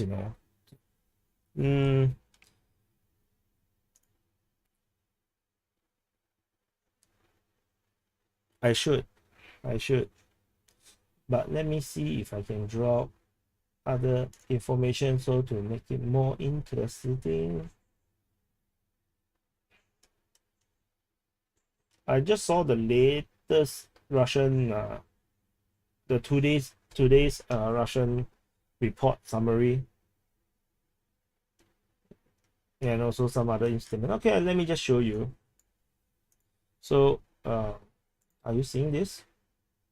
Oh yeah, okay.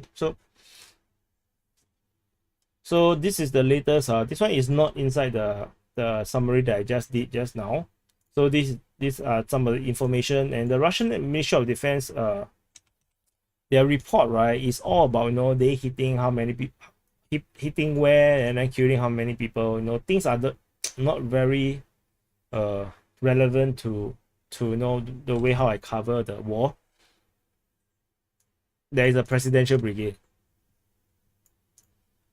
Where is this? Kherson, Pravdeny. So there is some fighting at Pravdeny. So okay, so yeah, then yeah, otherwise no. Then they have the statement from the Russian Ministry of Defense, the Russian Defense Minister. He said that the president signed an executive order on partial mobilization. So they say that the base for mobilization, deployment of units, formation, and conscription office reinforcement staff is already ready for mobilization. So this is the time to apply the experience received during the annual strategic exercises. So it's necessary to promptly and efficiently organize the citizens' notification to increase measures for countering provocation and illegal action, as well as to intensify the protection at notification points, conscription, and gathering posts. The mobilized citizens will have the status of military personnel serving under contract, and they will have the same level of salary as those that are already serving inside Ukraine. So, but employees of defense industry companies will not need to be conscripted. They will be exempted during the period of their employment by these factories, these organizations. So defense industry workers do not need to be mobilized because they are already contributing to the war effort. So commanders of military district are to establish close cooperation with executive authorities in the regions and in regards to conscripting citizens within the mobilization. So the directive is signed, the tasks of all regions are assigned, instruction of the general staff for mobilization procedures are sent to the troops and forces.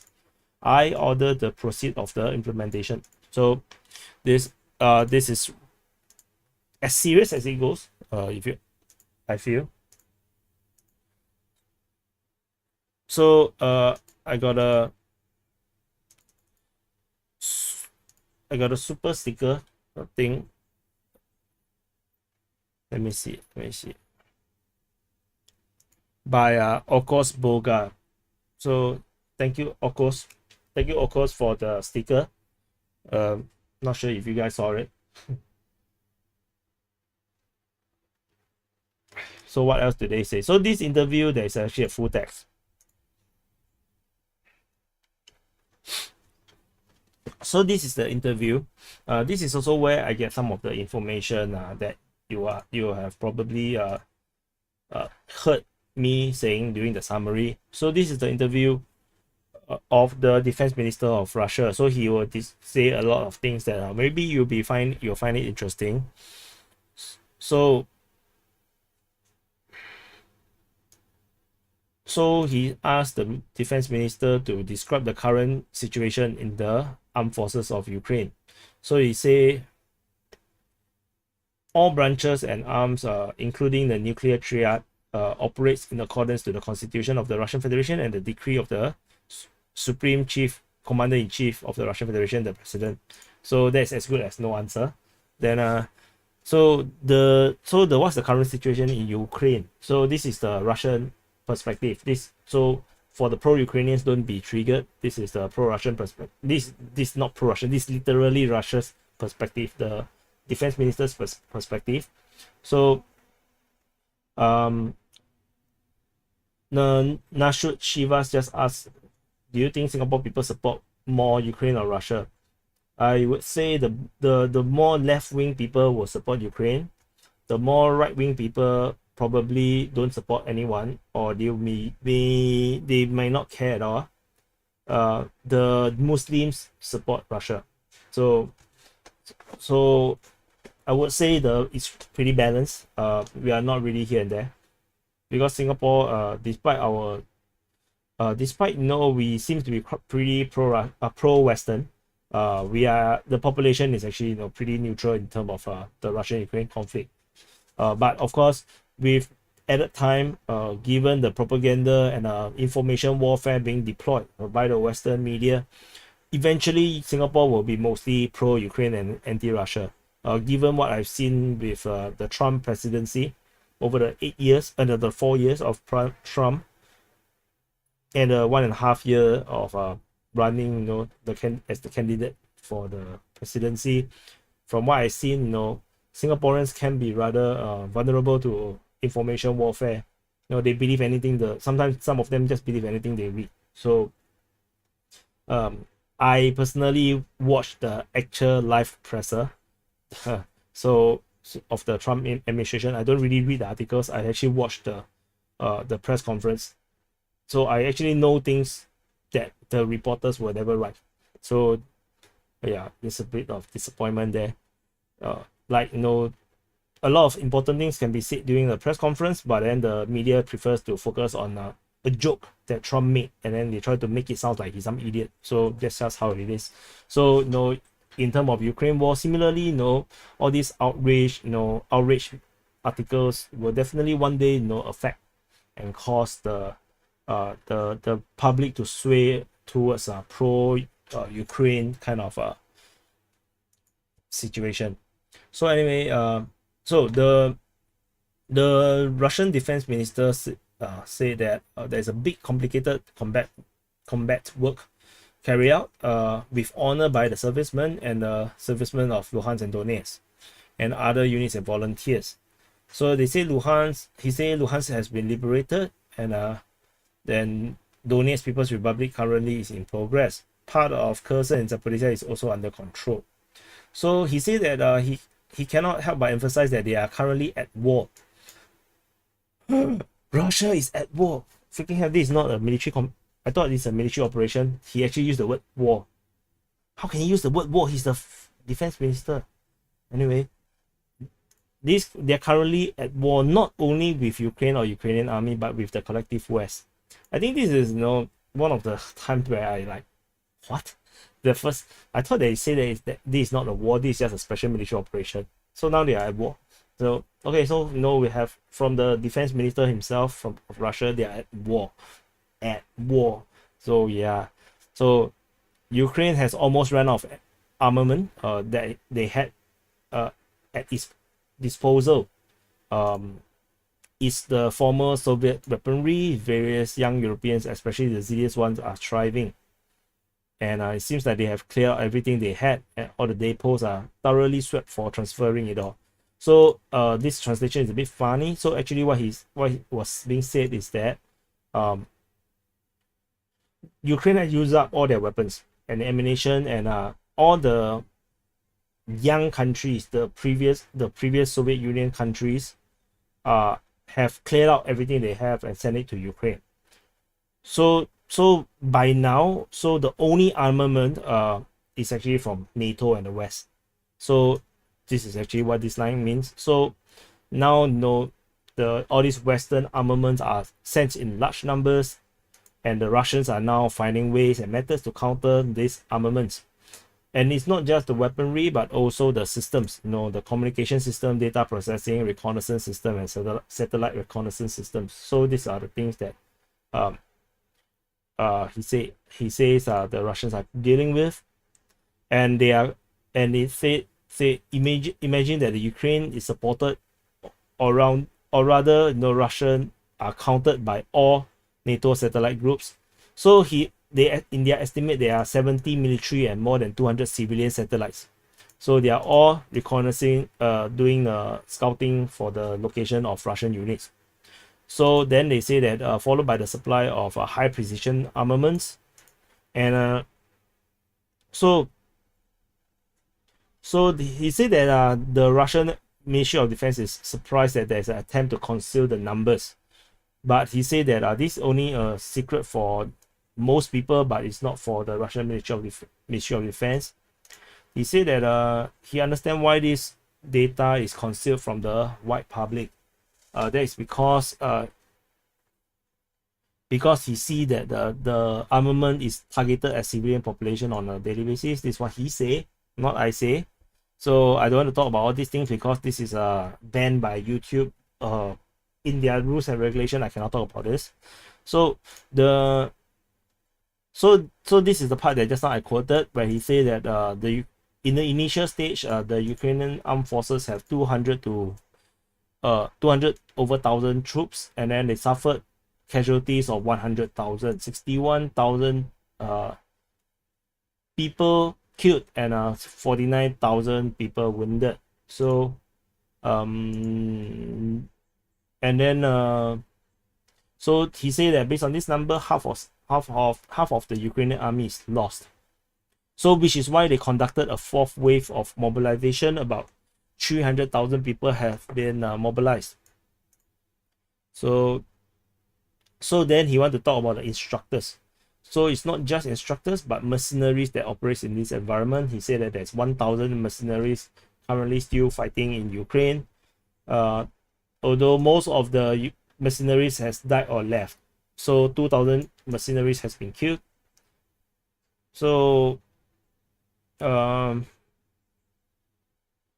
so they say that the main point is not about the arrival, but it's the way how they are recruited. So they are actually recruited by the state. So he said that, so the Russian defense minister said that the countries that they come from actually recruited all these mercenaries, or they turn a blind eye to those that are tasked to recruit them. So the Russian defense minister then mentioned the casualties of the Russian side. They say that the Russian defense, the Russian servicemen died is actually 5,937. So these are only Russian servicemen. This is not no Luhansk, no Donetsk, no other regions, only Russian. So they say that 90% of those injured return to duty. So there is a lot of injured Russian soldiers, but they say 90% actually managed to return and continue to their service. So he say that in terms of the situation in Ukraine, they continue to fulfill the task they are ordered to, and he agreed that it's not easy. So this is actually a compliment to the Ukrainian military, that they are actually making it really hard for the Russian side, and they say that this is very far from easiness, but they will fulfill them. So this is an acknowledgement by the Russian Ministry of Defense, or the defense minister, that the situation is indeed not easy for the Russian side. So then the next question was about the partial mobilization. So what's the more information? So the Russian defense minister said that the mobilization will be from the reserve. But they are not people that have never seen anything related to the army. So these people are people who have served, have a military profession, and then the profession that is currently necessary in the armed forces are people who have combat experience. So he want to say that there is nothing to do with mobilizing or conscripting students that are studying in higher educational institutions. All of them will attend classes, and no one will be conscripted or mobilized. The same goes for those that are currently in draft service. They are also not involved, and they will not be mobilized or sent in the special military operation. The conscripts continue serving at the territory of Russian Federation as they did before. So not even the conscripts will be mobilized. These are only purely Russian servicemen or former Russian servicemen. So, and they say that this is because they have an enormous mobilization resource and the resource of those that have served. He say that there's 25 million 25 million of those that have combat experience and military profession. 25 freaking million serve reserve. Russia have 25 million reserve. How is Ukraine is going to win this war? I have no freaking idea. So therefore, you can understand that this mobilization is partial. 1% or a bit more from the entire mobilization resource. So he's boasting now. He's being a bit bullish now. He's saying that no, we are just going to send in 1%. No, maybe with the Russian accent. We're gonna only send in 1% plus of our reserve. So this land is neutral and it's necessary to consolidate this territory, control it, and above all, this is the purpose the work is carried out for partial mobilization. So basically, they say the front line is 1,000 kilometers long, and so they say they need to capture this territory and control it. So let's see how it goes. And they say that these troops will be trained and requalified. You know, all of them will be crews, team, squad, platoons will be coordinated, and then they'll only start their assigned tasks. So he makes it sound like, you know, they haven't even started the mobilization. But I personally think that they have already done it. I don't think, you know, it's gonna be, you know, like, you know, so passive, you know, so announced. I think they have already done it already. Just that, you know, they are just now officializing it. So yeah, but I personally think this number seems to be ridiculously big. I don't think this is true. I think the 25 million, you know, I think the people who have combat experience don't really fight most of the time. I think they are just, you know, sent to do peacekeeping, and most of the time they're not in danger. Their life are not in danger. Only a small handful actually will see combat. For example, in Syria, in Azerbaijan, in Armenia, you know, and a bit of them, you know, actually sent to, you know, some of the, you know, the stunts country. So I don't think, you know, it's going to be that many. 25 million sounds ridiculous for combat experienced troops. So so they asked what's the number of conscripted reservists. He said that 300,000 reservists will be conscripted, and he want to say that this work will not be instantly but routinely. So it will be a routine kind of thing. And then they say that it's not supposed to be a white grabbing harvester to grab everyone quickly. No. So it happened to be conducted at the same time that we are about to carry out mobilization trainings. As you know, we carry out this kind of training for 2 weeks and a bit more for somebody in order to restore skills in driving combat vehicles. This coincides with this event, the announcement of the partial mobilization. This is why we cancel the scheduled training and commence with the partial mobilization. So in terms of resources wise, that means in this mobilization, the in terms of resources dedicated to it is not really that much difference from what they would do in normal peacetime, because they will actually still do the mobilization for training. At least this is what I seem to be reading. And yeah, so this is the entire statement from you know, the interview of the Russian defense minister. Basically, these are all very scripted already. So this is coming from direct from the MOD Russia. So yeah. So no.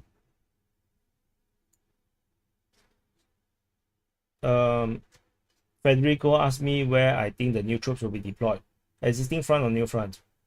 And from the sound of it, the way how they phrase it, it sounds like they will be in the existing front. But no, Russia being Russia, you know, when it comes to military operation, you cannot predict what they're going to do. Maybe they will start the northern front again, or maybe they will actually invade into Mykolaiv and then capture Odessa. I don't know. So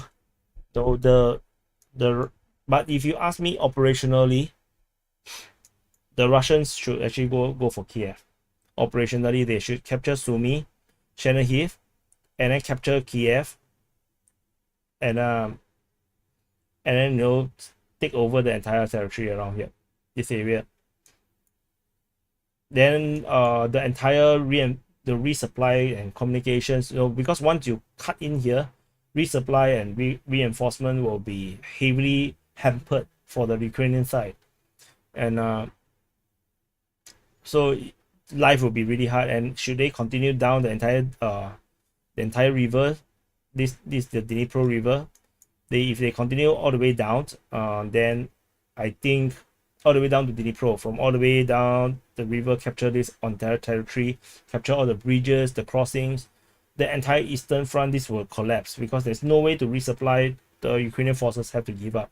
Especially the Ukrainian forces will be too stretched to be able to fight this big of a front, because the it's not possible basically, given the Ukrainian numbers that they have, and there's always a threat that Belarus will also enter war constantly. So the Ukrainians continue to put troops around in the northern border. It's very hard for the Ukrainians. It's going to be very, very, very, very, very difficult. So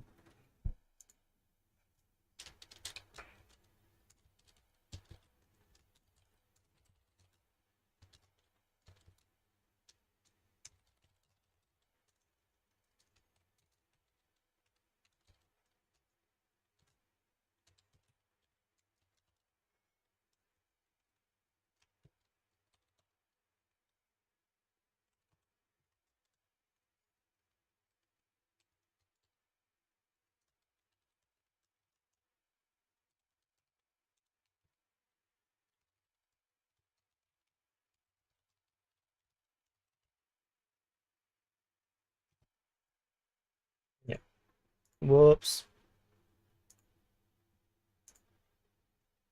Yeah, this is the Patreon. In case you guys there is some exclusive stuff. Which you see, I inform people that I inform the patrons that where I am when sometimes I disappear, and the patrons will actually get to know it. I don't announce it everywhere. So just in case you guys interested, you can contribute some of your hard-earned money through Patreon, and the money in Patreon will mostly be returning back to the community. So because the revenue that I earned for my own needs is mostly for through YouTube. So which is why the views are important, the subs are important. But in terms of Patreon, the money actually mostly is to fund the operation, like some subscriptions, about some platform subscriptions, and to it's mostly to give back to the community. So in case you guys are wondering.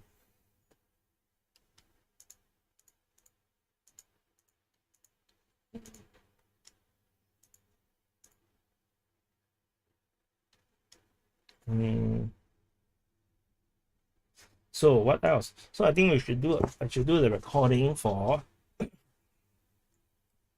just now, that one, for this one.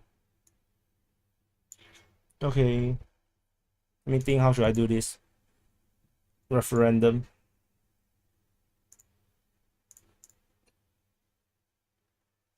Okay, so I gotta back up this first.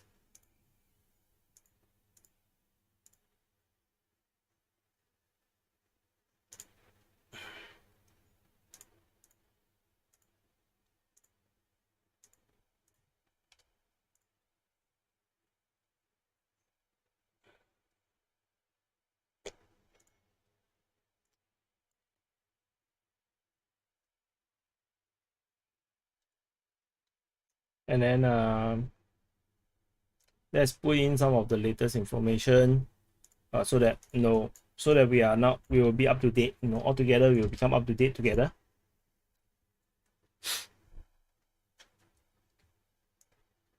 So first I need to delete all information.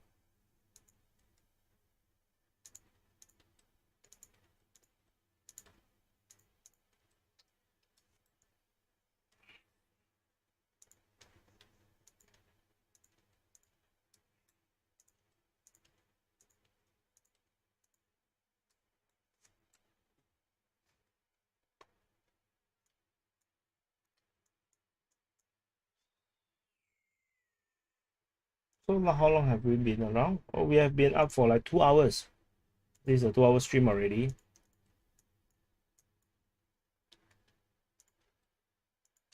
and we still have 400 people watching.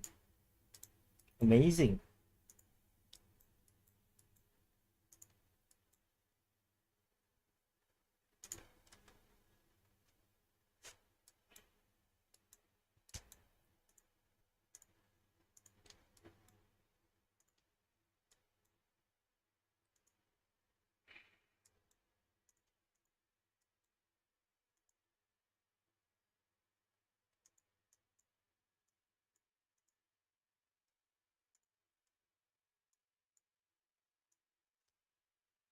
Any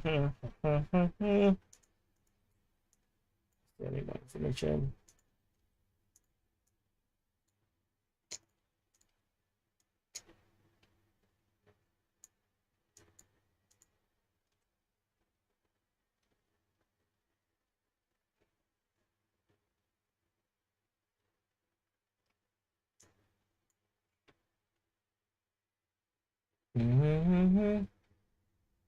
We are staying with you during these hard times, Commander. Yeah, JSD, thank you. Thank you, Triple K. JSD, Triple K. Yeah, I was really worried, that the Russians, will escalate this too much. But by the look of it, they didn't really declare war because at 300,000 mobilization, if they say that they have 25 million reserve, it's still within a premise of special military operation in a way. So yeah, this is still quite safe. We are still not at World War III kind of situation.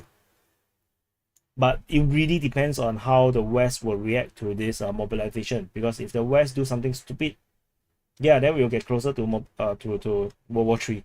So hopefully we'll not get to World War III. TB said that this mobilization will be very good for your business, for my business. Yeah, I mean, yeah, in a way, because by covering the Ukraine war, in a way, I am indirectly earning blood money because if only there's war, then I have something to report. If there's fighting, then something I can report. Then I earn money from it. So in a way, it's quite evil. But if I don't do it, then you may actually lose a source. You lose a source of I would personally think a more balanced view of the war coverage. But of course, some people say that I'm not balanced, so whatever.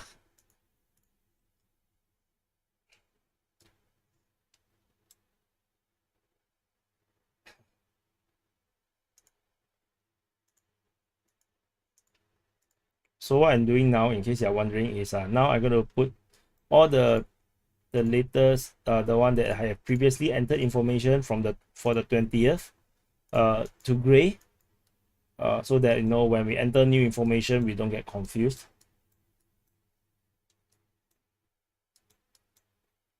Yeah, so this is a very recent way of this is a very recent new routine that I previously do not do. So if you look at the previous, maybe the first 150 days, I don't do this. So I think this is just a more nice way to keep coverage of what is happening. Yeah, it's just evolution of the coverage. Things are just evolving. And then I should evolve the way I cover as well. Sammy Pakayan said, thank you for reporting the news for us every day. Actually, I'm not even reporting the news. I'm only reporting the news in Ukraine war because just the Ukraine war itself. I have no time to read other news, and I feel very vexed because there's so many things to talk about, and I didn't talk about them. So, then there's a super chat by Command Unit. It's a prediction: the Ukrainians are going to throw their reserve at the Russian line in the next few weeks. So you're going to throw let's click here. So Command Unit say prediction: the Ukrainians are going to throw their reserves at the Russian lines in the next few weeks. Less provocations potentially and more storming. I'm not sure if it's less provocation, but the Ukrainians have been trying to storm the Russian lines for the past 2 weeks already. They have been trying really hard. So I'm not sure how much more different can they do than what they have already done. Especially every time they do it, they take a lot of losses because the Russians have air superiority, and the missiles, every time they gather, the missile strikes and artillery strikes come. So it's not easy for the Ukrainians, you know. And then when they go on an offensive, the defenders do have advantage against attackers. So which is why, you know, the every time you attack, you lose tanks, you lose armored vehicles, and then if you didn't break through, when you come back, you are weaker than you are earlier. So it's not going to be easy at all for the Ukrainians, and especially with the moment the mobilized troops come, it's going to be a one hell of a difficult for Ukraine. J. Smith say, you still hosting people without challenging their speculative accusation, just asking because of how much you chat about having sources and accurate information. I think you are J. Smith, I think you're referring to the open mic, right? It's an open mic. That's why it's open mic, which is why, you know, people have their beliefs, their opinions, and their thoughts, and I have to respect that. I have my own thoughts as well. I have my own thinking as well, and so, you know, I don't impose my thoughts on you, and I don't then, you know, I just say what I think, and you can believe or you can don't believe.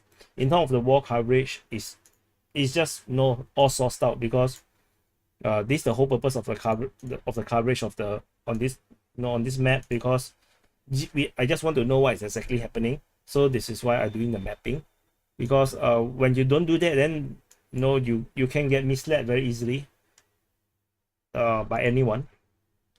So no, which is why I first started to cover the conflict, because I realized that there might be a lot of misinformation. So I wanted to map myself, especially, you know, in the early days of the war. I'm not sure where to find the sources to, you know, to track the progress of the war, so I might as well do it myself. Yeah, but in terms of open mic, you know, it's open mic. You know, I, as a moderator of the open mic, I have to let people talk. You see, it doesn't matter what their viewpoints are, and you know, every point is valid. Even pro-Ukrainian opinions are valid. It's not wrong. Whatever the pro-Ukrainian side say, sometimes it's not wrong. It's just a matter of, like, they only have some part of the information. They're probably not seeing all the information, or they see all the information but they discount some part of the information, and as a result they have this viewpoint. So yeah, this looks like a mosquito, man. Oh, it's not a mosquito, it's a mine. It's a mine. Okay, so J. Smith, J. Smith replied, say that it's really basic, you know, not suppressing opinion, but asking them to back it up by sources. You cannot ask someone for sources in a live chat. That's a problem.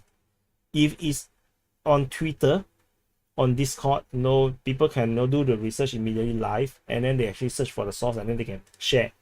But in the live chatting, you know, debate, kind of a panel style, it's very hard to ask people to find sources. So it's more of a matter of, you know, you cross swords, you argue, debate. The person will actually go back and think, why do they sound like an idiot? then they will actually go and do their own research, and maybe they will become better, or they will change their point of view. Or, no, why the hell is the chat keep saying that I'm wrong, or keep saying that I'm an idiot? You know, then they will actually go and find out why is he being criticized. You know, or, you know, some of them, you know, there's one, like, if you're very rude in the panel, then people will tell you to be kicked off. Then you probably will learn that, you know, maybe the way you behave in this setting is not that nice. So maybe I know all these things. So the views are dropping, man. It's too boring. Okay, so I need to continue to drop all these things.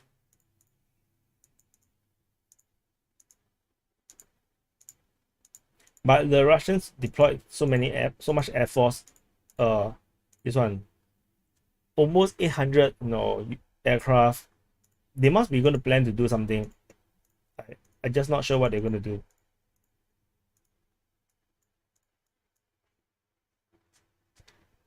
Jay Smith say that doesn't stop me to oppose their source later because I won't go and fact check it, so I don't care. So, yeah, the thing is, there is no point cornering someone who do not know enough, and you ask them to back up their sources and whatever in a live setting. Then you tell them to put it later. Nobody will go and read. It's a waste of their time. So no point, really. Joel Robalo say no. Do not believe in the Western media propaganda. The first thing is you must first be able to recognize what is propaganda. So you need to have enough information. So you need to read a lot and need to use logic and then analyze, does it make sense? Is the person who's talking, is he consistent or is she consistent? Over the years, the kind of thing that they say, is it consistent? Or are they always switching and flipping around? You will know whether someone's words is more trustable or not trustable. And then every time you just fact check them in a way like he says something, then a few weeks later or a few months later, this person do what he say or she say he's going to do. That's how then eventually you will get a kind of pattern. Then you start to know what is propaganda, what is not. Similarly for news article, they say something. Then after a few months or a few weeks later, is this article's claim still valid? So that's how you track and you'll get a sensing of who is propagating bullshit or misinformation. But in most of the cases, most people are just not able to, because they don't really have time to read. Sometimes you see the people, especially the people who are anti-Trump, the Trump derangement syndrome people, they just hate. They didn't realize that the articles against Trump has been flipping and flipping. The accusations, the Russian collusion, the indictment, about the quid pro quo. None of this checked out. They went to the courts, everything. It is all fake. So, but the thing is, people don't change.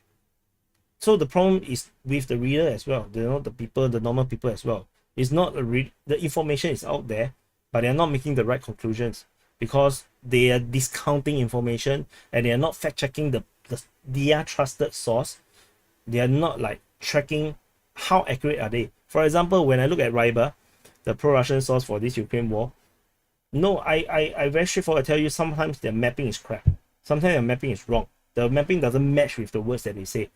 So, or sometimes that they obviously already said this location is not captured, but on the map they say it's under Russian control. I call it out. So but the thing is, if you only trust them ideologically, just because they are pro-Russian, so I support them, so I trust them, then you are going to be screwed by misinformation. So that's what I don't do. So command unit super chat say theory. Russian MOD plan the retreat in Kharkov to justify the partial mobilization.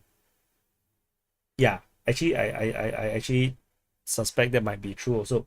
They purposely make the Kharkiv region very weak, lure the Ukrainians into an offensive, trigger public anger within the Russian population, and then justify with mobilization. I think that is possible. So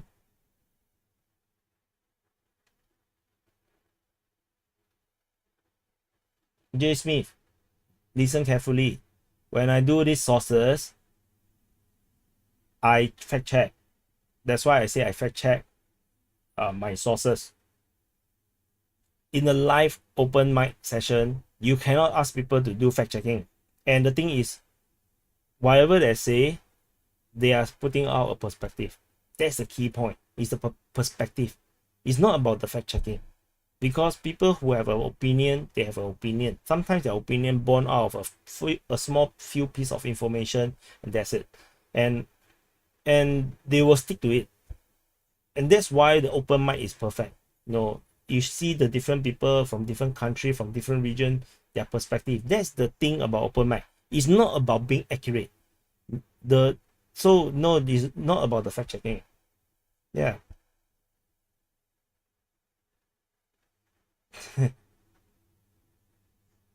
Candy Cane hates Trump. He said Trump did nothing, nothing sticks. Yeah lah, forever, man. We are living in a different world. Yeah. Yeah. Bot Zos say a very good line. He said that stopping a conversation to say source is cringe and horrible. No real people will do that. Yeah. Imagine, no, that your math teacher say 1 + 1 = 2. Then you raise your hand. Teacher, where's your source? That is like so slap body, right? Ren Ross say, can you speak a bit in your native tongue? Just curious to hear. I don't know what is native tongue though. Okay, so in Singapore, so Singaporean accent can go really Singaporean.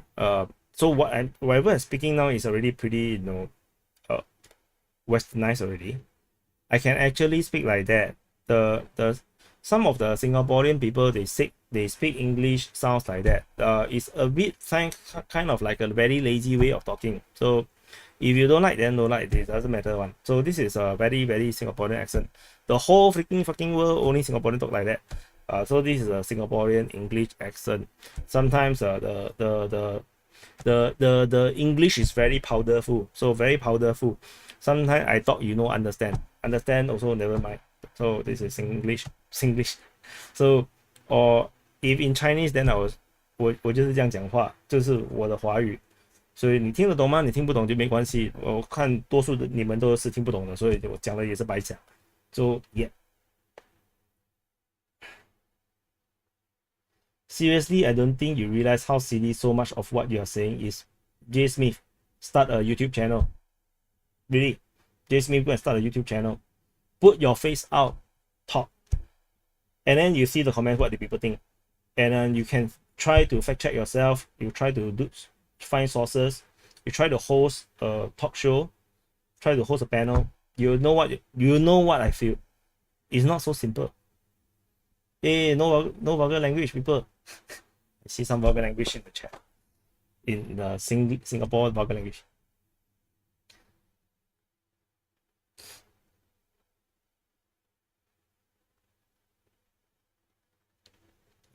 J Smith is very very triggered. Trigger lah. What you want me to do? So okay, so enough digression. I need to. What the? Boy. Oh, full screen don't really know. Stick well.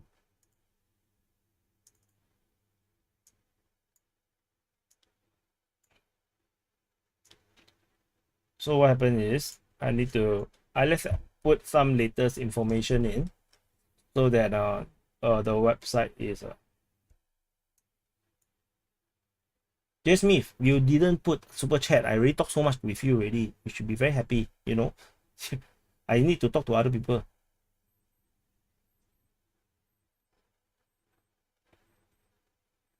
J Smith want to fight Wyatt on OnlyFans.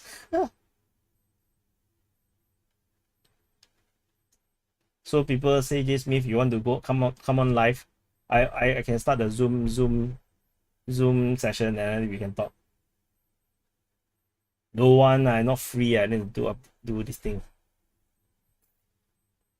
Command unit, Russian MOD must be a very fun place to work at.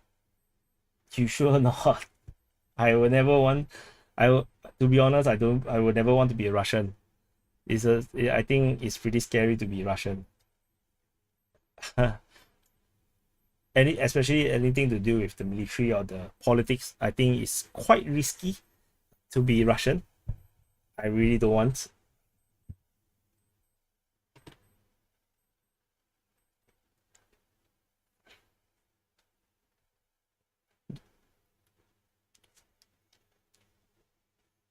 So I don't know why J Smith so triggered. Why you cannot agree? There's no way to ask people to fact check halfway through. This just the reality.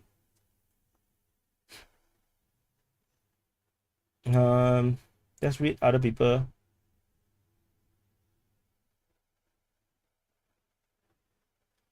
But you're fine being Chinese. The Chinu, I have no choice to be this is my race. I'm born Chinese, but I'm not a Chinese national. I'm not from China. So I'm fine being Chinese, make no freaking sense. You are born with your race, you have no choice. Hi Stefan, good evening.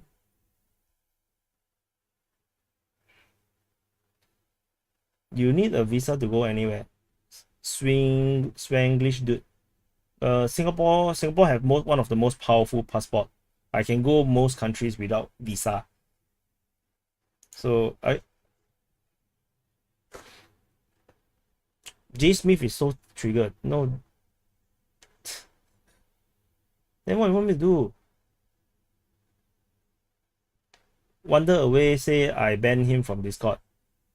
When's the last time I'm really talking to you on Discord? It's the moderators that ban you, not me. And the moderators have their already probably warned you many times. And then you go against the rules, then they kick you. So I don't really hang out in Discord a lot because I'm so busy nowadays.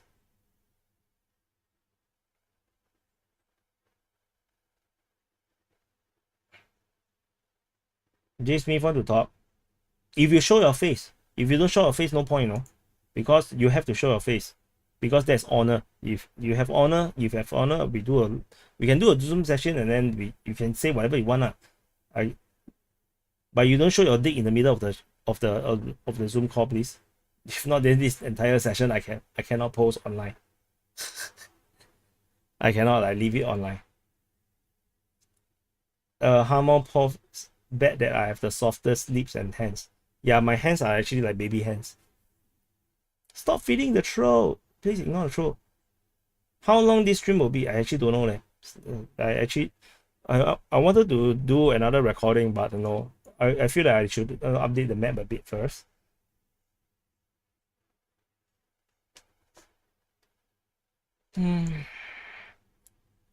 Neil Samson. Yeah, I consider myself Singaporean first. Then Chinese first. Singaporean Chinese. In Singapore, we always go with the nationality first, then the race. Yeah.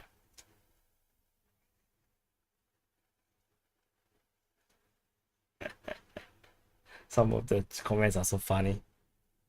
The chat is dropping like hell, man. So take your time. So tired. Yeah, it's 11 p.m. I wake up very early today. I wake up like 7:30. So now it's 11:30 p.m. for me. So let's update some of this information. I'm not going to entertain J Smith. J Smith, don't dare to show your face. You want to argue? Lao sai one. Hui. No guts, no balls. Don't want to argue, don't show face, want to hide behind an anonymous account. Hui. So lousy. Disgusting. To me, right, anyone who hide behind an anonymous account and want to debate other people have no guts. They are cowards. So J Smith, you are coward. So hey, no show face want to I need to show face.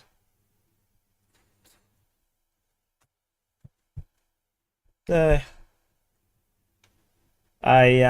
bet I kick you out lah. No, that make you happier. Oh, I can hide user on this channel. Bye bye, J Smith. I already hide J Smith messages because I don't like cowards. Want to argue, don't want to show face. I give him a chance. I want to put him on Zoom. Let's talk. He don't want to show face. You're disgusting. Same thing. I on Twitter, right? Some of you guys might be on Twitter. You see the way how I talk on Twitter. It's the same thing, one. The moment I see all these people, right? No, don't even dare to show their faces. No one to talk all this big shit. I'll call them out. Then they were like, oh, they want to argue. No big deal, man. You don't know how to show your face. You cannot show your face. You are not gentleman. You have no balls. Imagine trying to vote for someone, running for office, running for parliament, running for as your member of parliament or your representative, but they never show face one. They will put on mask. You never see their face. You dare to vote for them or not? You never vote for them, right? No matter what they say. Bullshit one. How okay, Melchor Bergil, on Super Chat, he asked, how long ago did you serve in armed forces? Actually, quite long ago. I always thought that it's just a few years ago, but actually, it's actually more than 10 years ago. So let me count. 11 years ago. No, sorry. 13 years ago. So I left the force at 26. So after serving 6 years. So I left the force at 26 and now 39. So actually, it's 13 years ago. So it's been a long time ago since the last time I actually was in the force. Yeah, so in case you guys haven't heard, I served in the military for 6 years.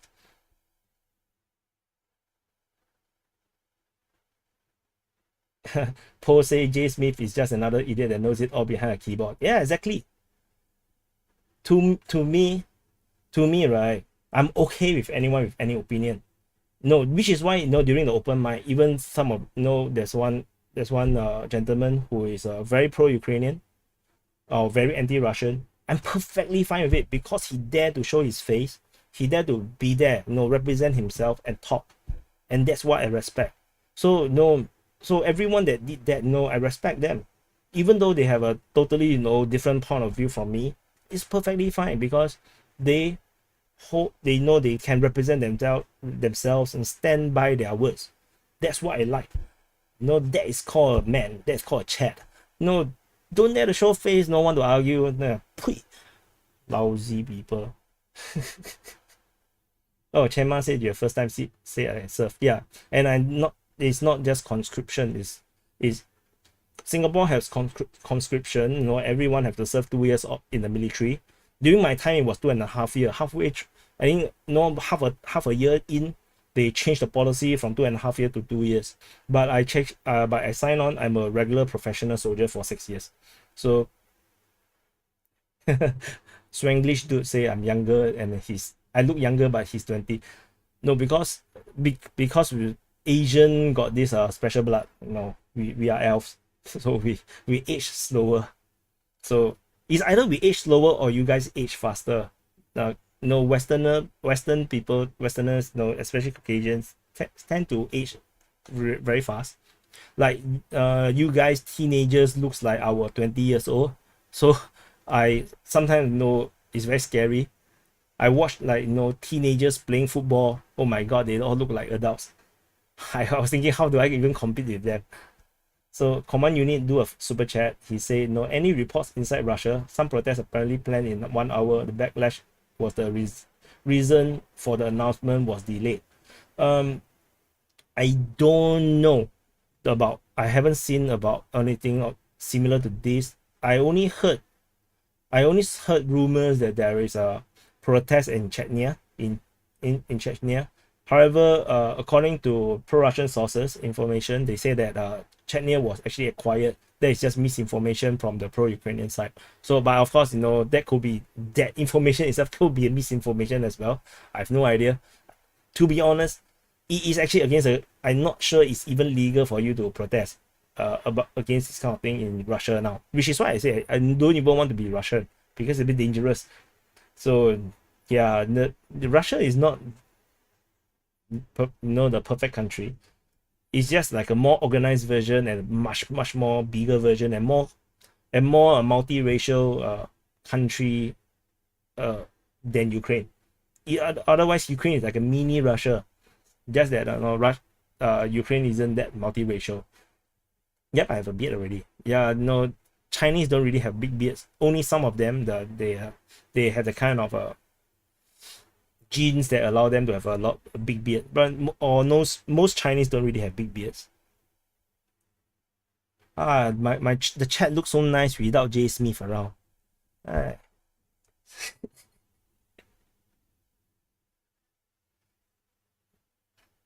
Singapore, greatest country in the world. All the countries are run by little girls. Nah, don't say that. It is not true.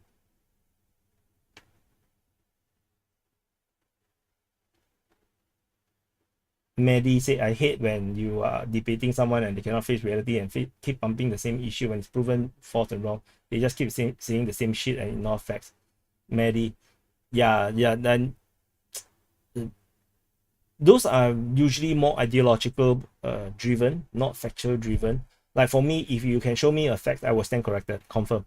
If you show that I'm wrong, you can show me information that the what is the actually correct one, I confirm I'll stand corrected one, because there's no point sticking to a wrong information. That makes you stupid, right?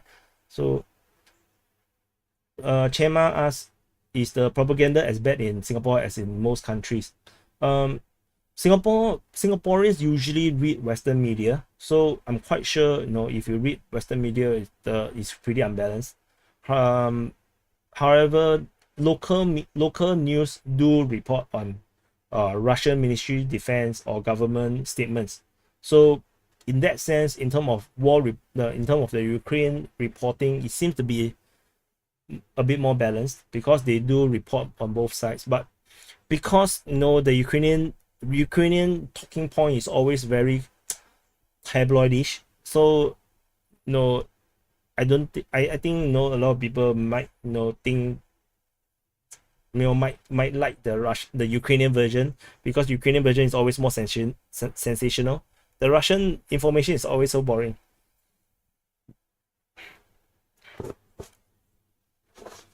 Why Swars asked me if I watched the Wagner trailer for Beast of War movie. No, sorry, no. So okay, so I need to focus on this first.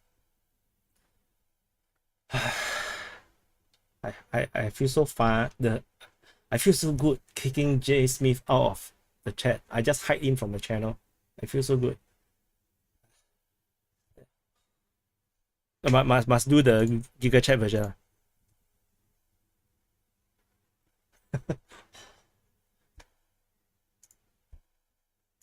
Freaking coward.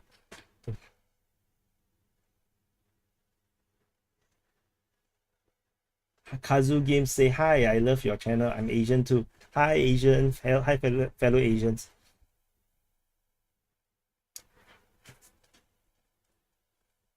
Oh, yeah, huh? Can you guys go and help to please go and like my other channel? This channel. Let me put.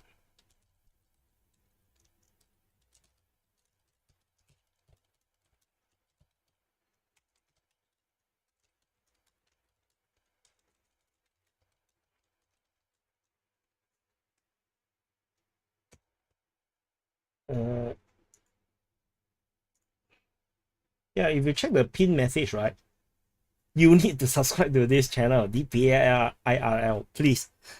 If not, the DPA IRL cannot grow. Rarely, how to pronounce that? Really Fowler asked me how old I am. I'm 39. I'm 39 years old. Wander away. I tell you one more time. I'm not the one who banned you. It's not me, it's the moderators. So you go and back the moderators, because I have to respect their work. They put in a lot of effort. And if not, you just go and create another account. I don't know how you're going to do it.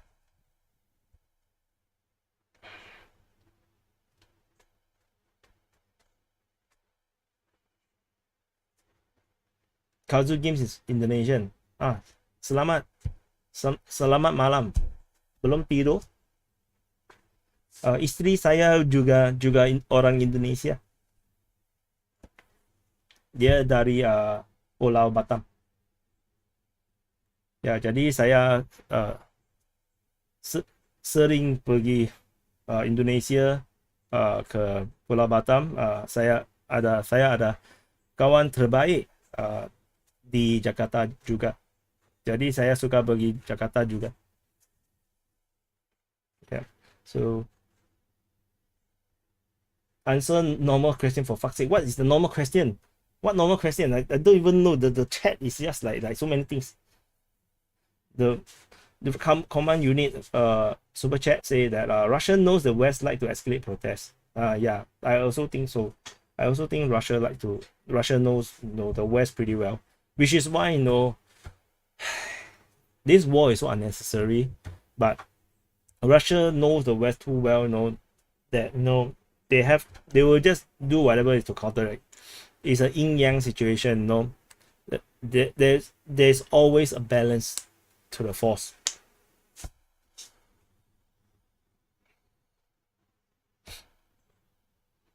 Ocean Tosca say the best country is Singapore because for one gum they eat, they will arrest you. To be honest, I haven't heard of a single person arrested for eating chewing gum, even though it's banned in Singapore. They do not enforce the law. They just don't allow it to eat or to sell. Timmy say, wow, bahasa wire back sekali, bagus sekali. Kazu Game say cannot remember an Indonesian because moved to UK 4 years ago. So half UK, half Indonesian. Cannot be half UK, half Indonesian and don't understand Indonesian. What? Then what you learn? You don't learn Indonesian in Indonesia? Eh?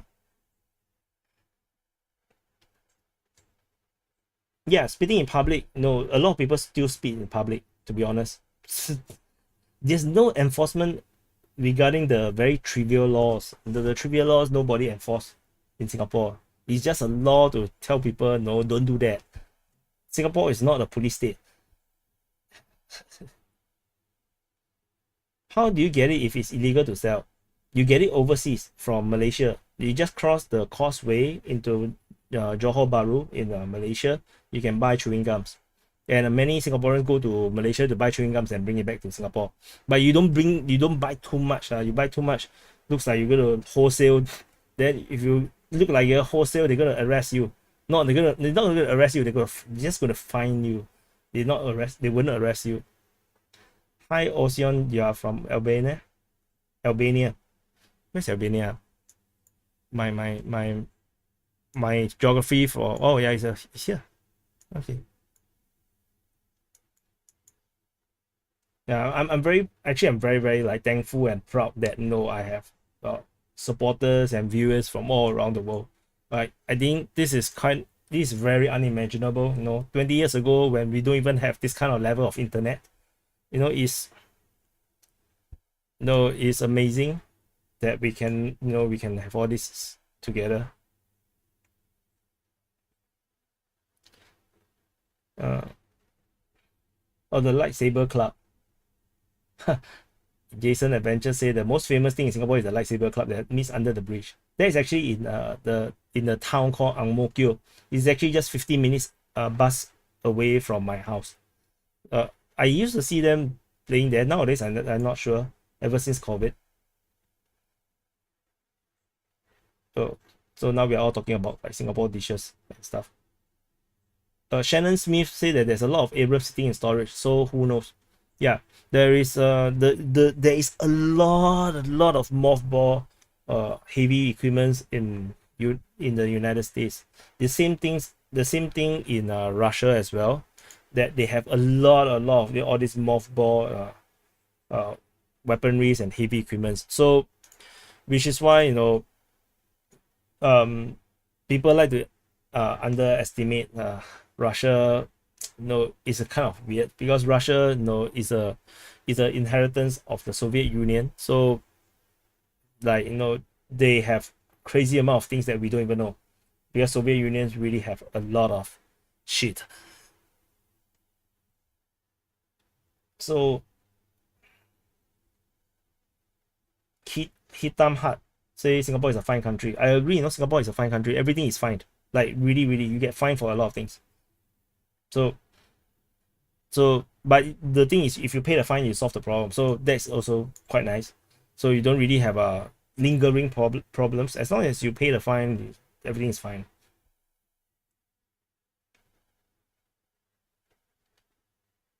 So Maddie asks, how does US get all those mothball equipment overseas to Europe? Slowly, with container ships. some of them, the important, the urgent ones, they will fly over. They have some aircraft. I think the Galaxy. They can fly the plane called Galaxy C4 or C5, C3. I forgot the number. That they can fly Abrams tanks, but they can only like carry 3 or 4 at max, or 2. Cannot remember. So not many. So the most of them, the bulk of it will be through container ships. Soviet Russia even have massive smallpox storage and Ebola type. Rega these Ishi say that Soviet Russia have a massive smallpox storage and Ebola viruses.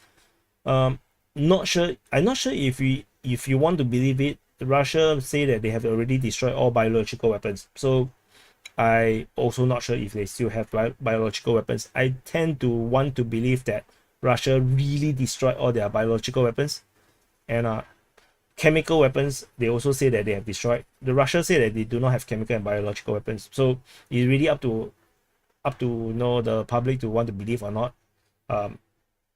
Oh, sorry, C-17 Globe Master, C5 Galaxy. Maybe C5 can carry two. Let me check. C5 Galaxy, M1 Abrams. Do we have images? So this is a C5. So C5 can carry two M1 Abrams. Yeah. So I think the other one. The other one is C-17 can carry much more. C-17 lane. C-17 can carry 4, I think. This my memory, my vague memory. They didn't really show, but looks like they can carry 4, I guess. Or is it just 2? Still 2. There's a HIMARS. No, there's not HIMARS. 270. M270. Two Humvees. And behind, can't really see. Maybe it's just 2 tanks as well. So it's just 2 tanks.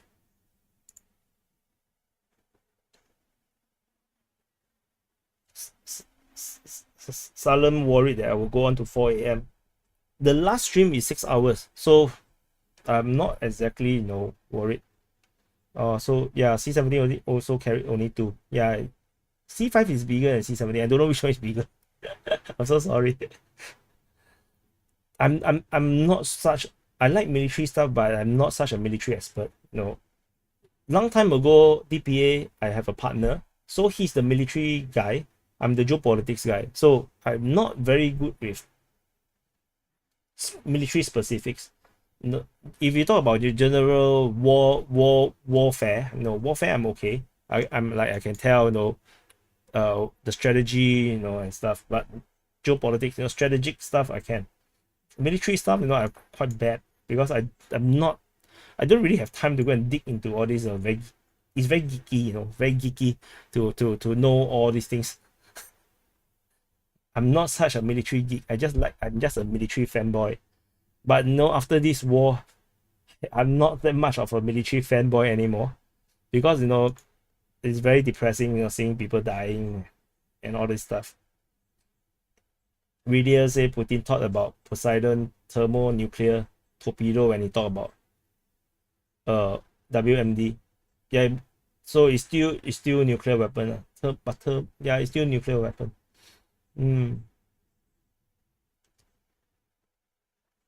Will World War III between Russia and NATO drag most of Asia into it?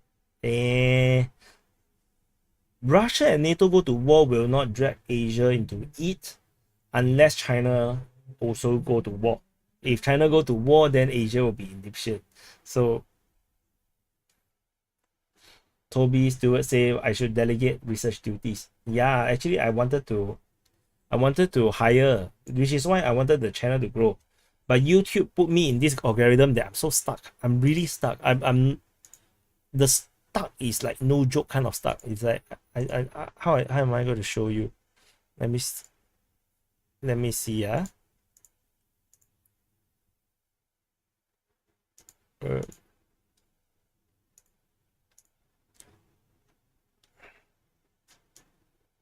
So You see, right?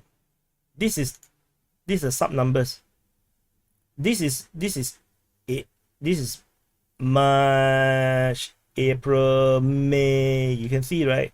The April, May area, right? You can see the numbers are so much higher. At one point, I even get almost like 1,000 subs, like 995 subs. Then nowadays you see the numbers has dropped so much. Like really, this small little hill here is these small little spikes are because of the Korean, not the Korean, the Ukrainian counteroffensive, and I get a bit more, but largely, you know, this is the start of the Ukraine. I think this is one of the video. I think Kherson offensive. This is a Kherson offensive. Somehow that video just like spiked into 800 over subs. But then otherwise, you can see this is not normal. No channels like that one. The channel should the number of new subs tend to follow the subscriber base, but no, I'm heavily put into a different algorithm. So it's just very hard. DPA slave. What is a DPA slave? Demand from military summary soaking out all your subs. Not sure. Not also, I don't think it's exactly true. But the military summary puts a slightly pro-Russian point of view, but I mean, some people, they do watch both sides. So because in terms of numbers, right, it's not a competition in that sense, because we don't cover the same thing, but it's more like the reach is limited by YouTube. There's just the reach is just not there, so we can't go far. Unfortunately, it's not about the other channels that much, but viewership from existing subscribers might be due to people watching in other channels that is covering the same stuff. What questions should I read? Why the situation is in an accurate microcosm of geopolitics in Asia. The Ukraine issue is really not our concern, yet we are pushed to take sides. Yeah, I don't really care about who wins, generally speaking. I just know that it's quite unlikely and nearly impossible for Ukraine to win against Russia. Because if Ukraine win against Russia, means Russia collapse. If Russia collapse, the world will go into a very dangerous era, because there is no real balancing power against the United States. So you do not want Russia to collapse. Russia collapse is bad for the world. Even if you don't like Russia, it's okay to not like Russia. It's okay to even hate Russia, but you don't want Russia to collapse. China is not Russia. China has nothing on Russia. Russia is a real superpower. China is not. China need to import fuel. They need to import raw resources. They cannot survive on their own. They need trade. So if a country needs trade, they cannot survive sanction, means they are useless in a total war or world war situation. Russia can continue this war for another 10 years and they will be all right, because they have everything. So when you don't have anything, you have to import everything. You cannot become a superpower, which is why Japan lost World War II, because there is no way they can win the war, because everything that they import got sunk by American submarines. So you see, then how do you fight a war when your resources all have to be imported? It's not possible. So but Russia is a different monster. They have everything, and they have so much space that they have massive defense in depth. They can continue to retreat, and then draw you so deep into Russian territory, you'll be doomed. Just like literally every single every single invasion into Russia, no one can go far into Russia. That's the scary thing about Russia. So you don't have to like Russia, but Russia is a necessary evil. You can think it in that way. Although Americans, the United States as a country, not exactly not evil. they started most of the war. Yeah. Paulie Sporin is right. He said, you think USA is bad now, wait till Russia is gone. It is true. Without Russia, I tell you, it will be even more havoc. United States will really go nuts. So scary. So let me. Okay, I need to read this, man. Fire attack launch a unit from.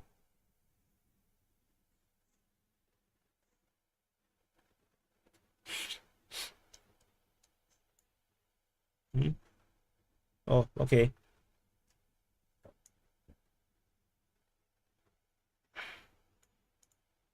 Oh, so they actually launch an attack.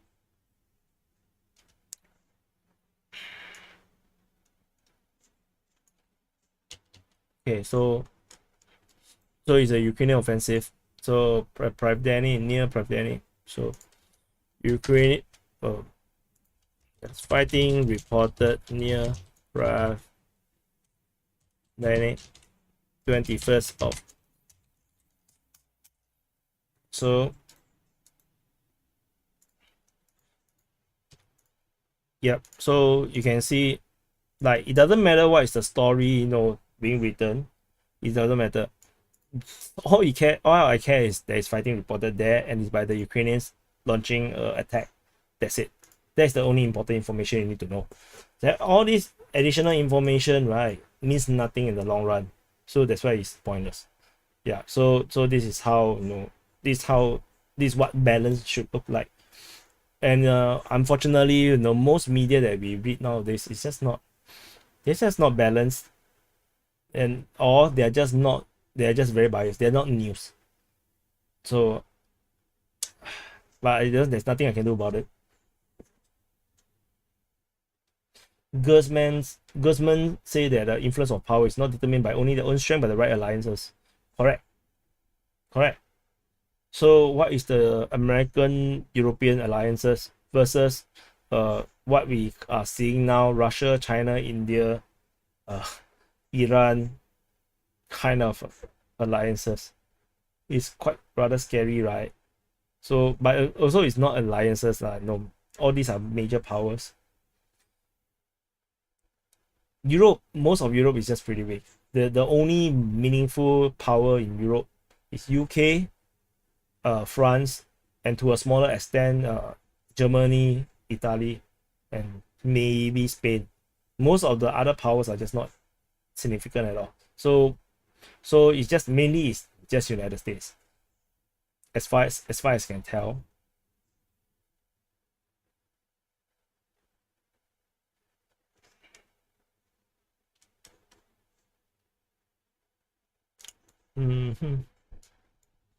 Airstrike, strike. Not gonna plot all this information. It's all pointless. All this strike, flop. Then I also not reporting this anymore. The shelling on Enohoda, it just go on forever and ever for no point. So this one we have already reported, and that's it from the Russian MOD. So let's go to Ryba and see what do Ryba have. Let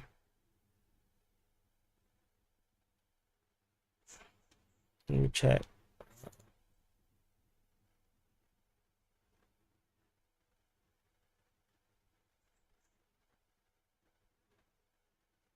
Poland is pretty strong militarily. Oh yeah, I forgot about Poland. But because I was talking about the West. Poland is not exactly the West. The Poland, right?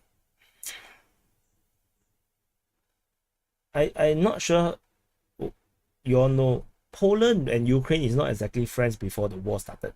They are not exactly friends. To Poland, Ukraine is a national security threat, because Ukrainian military, right, is on par or stronger than Poland. So to Poland, right, such a huge military power just next to them, right, is very dangerous. They are not so scared of Belarus, but they are pretty afraid of Ukraine, Poland. And because Ukraine go to war and then they look like shit now, everything is messed up around. Poland is now taking advantage of the situation, and they're gonna like kind of like eat up whatever is useful in Ukraine. So that's what happening. Poland is also not exactly nice people.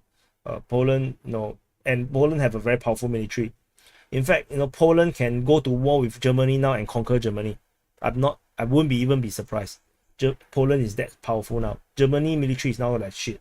So Poland can just invade into Germany. I think easily they can conquer Germany. And Poland has been really quite an asshole nowadays against Germany. They are asking for reparation for the World War II. It's like, what the hell? Like, we are almost 100 years, like we are 80 plus years ago from World War II, and Poland is asking Germany for this kind of money in the middle of a financial crisis, or recession, and then energy crisis. Poland is not being a nice friend. So this is very scary, what I'm seeing. So European Union is not as strong and united as they like us to believe. They are not going to last very long once real crisis hit, and Germany break ranks, decided to go alone, and so that they can have the gas they need, or all hell will break loose.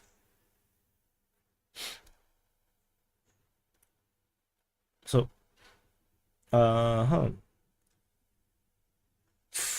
drink water.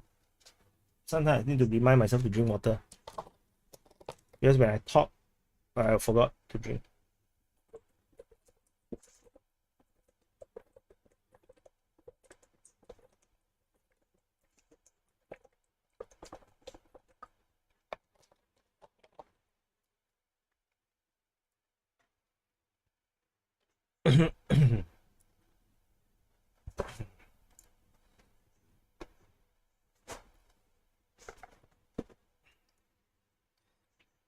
Poland is not a puppet. Poland is weak with its allies. Poland is now. There's so many different opinions about Poland. Poland don't need the EU. They need a solid alliance with USA.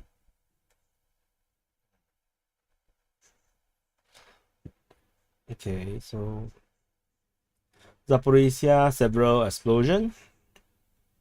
This one is the same summary as just now. Situation of US embassy in Russia.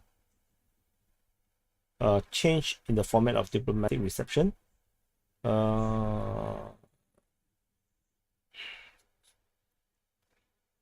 No cultural evening or liberal gatherings. Only military advisors from NATO comes to the embassy, and overwhelmingly majority from UK. Sometimes Australia flash by. Not hard to guess what they are discussing there. AUKUS.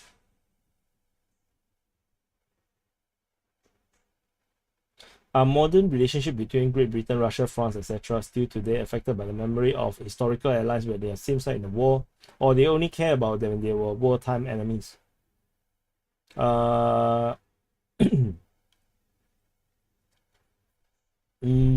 I don't think so.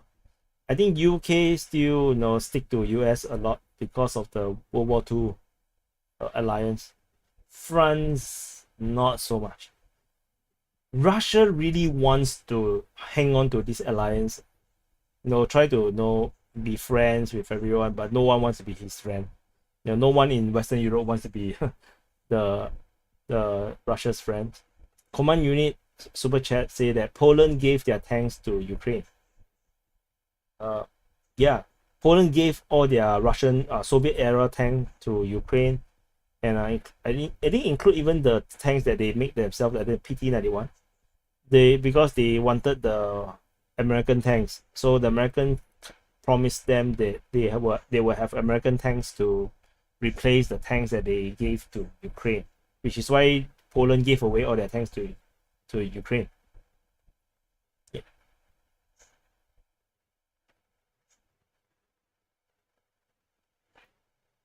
So Russia strikes the reservoir again. So they strike the dam again for a second day in a row.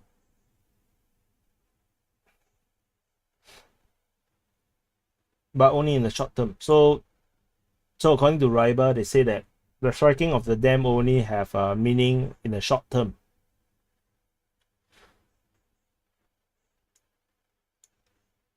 What? Seversky Donetsk dam?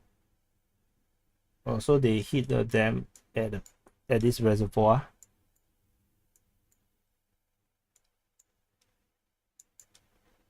So this dam was hit. Okay.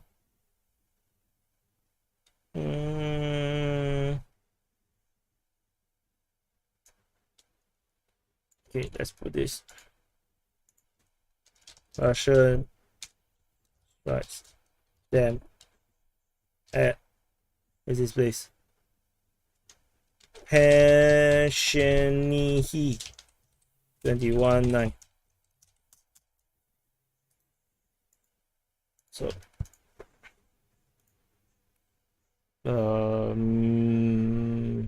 red down. Okay. So they are just they strike the dam and then try to flood the Sievers Donetsk River more.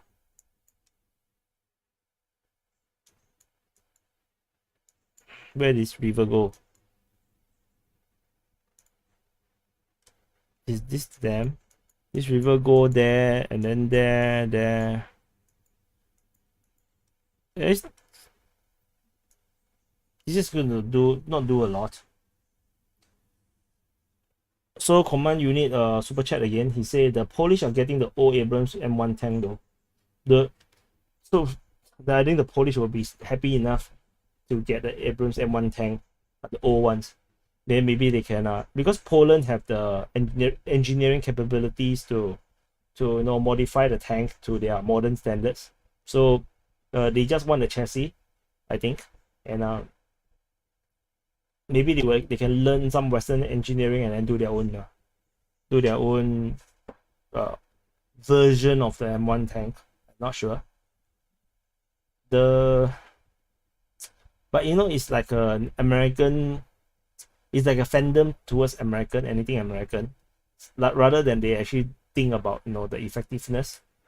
They just want it. And then I heard there is some criticism of the Polish government getting the American tanks when they can get a more advanced tank from Korea. And they also make a deal with Korea to develop a new tank, and then they also criticize that because they say that the people say that the Polish could have done their own stuff. So whatever. So Melchior Borgil said Abrams are too heavy to be deployed in Europe. They can't cross bridges. Really? I don't know. Is because you can, if you bring Abrams tank, then you will bring the relevant quality or strength type of pontoon crossings or bridges that Abrams can use. I don't think Abrams are too heavy. So far, it's just in World War II, right? The British have no tanks in Malaya and Singapore, like zero. There's no tanks in our region in World War II because their military strategy dictates or their analysis dictate that tanks are not suitable in jungle warfare. The tanks are useless in Malaya and Singapore. And then what happened is that the Japanese brought tanks, light tanks, and they roll over the British forces in Malaya. So again, similar things. If the Abrams tanks are too heavy, the more you should have them, because ultimately it's just the bridges. The bridges can be, you can have a more powerful bridge, or you can have a American standard bridge or American standard pontoon crossings, and then they can cross the river. And then the additional armor will give the Russians a lot of problems. Yeah. So if Rega say that the Polish pontoon and bridges are designed for socialistic era tanks. So that's why, as I said, if they're gonna get the American tanks, they're gonna get the Americans engineering vehicles as well. So it's not gonna be just the tanks. It's gonna be a package, with more things. If they only get the tanks and got nothing else, then they screw themselves up, if you ask me. So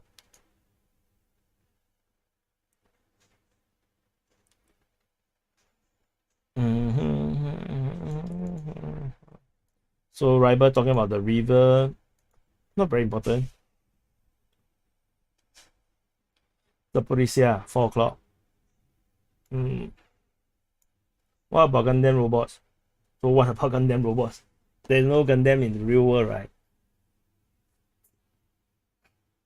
So situation in the Zaporizhia direction.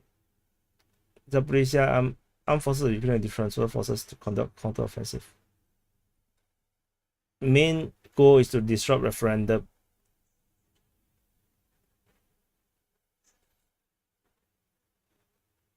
Oh,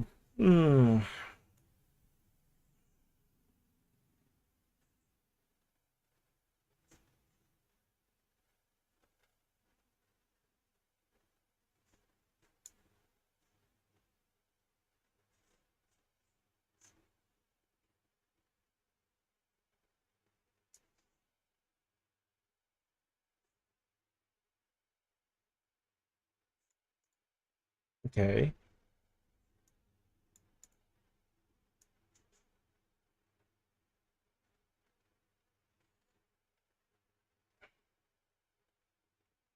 Okay, so these are the main positions of the Ukrainian forces in the Zaporizhia line.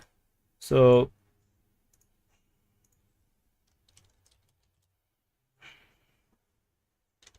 creation of forces at already hit 21-9.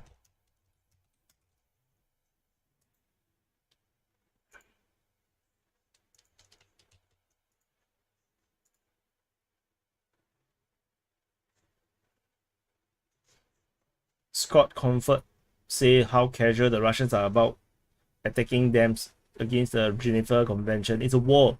Geneva Convention sometimes they just pick whatever they like. They're just a reality of war. That's why you don't war. You don't expect some conventions to save you.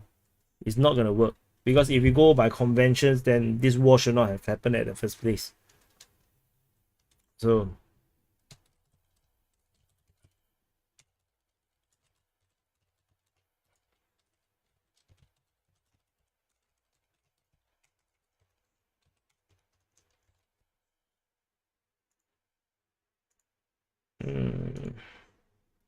Kirov, Palovka, Komsomol, separate engineering separate units. You'll recruit reserve strongholds. So those are not so important. Yeah, just put these two. Just put these two.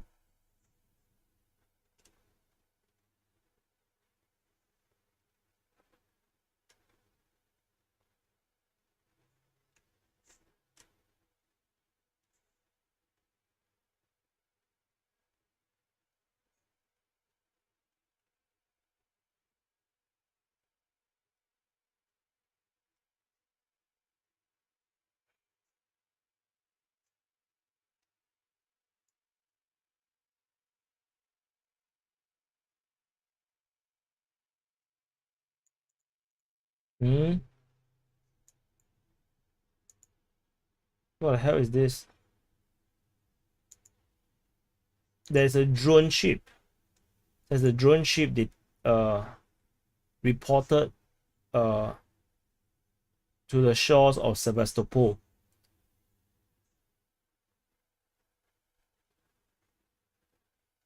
And then it was destroyed. There was probably two drones, one of them near to the shores. This is something new. Uh, this is a drone ship.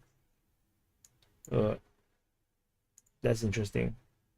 And then you can see the Russian warship just out there. That's weird. Yeah, it's a drone ship.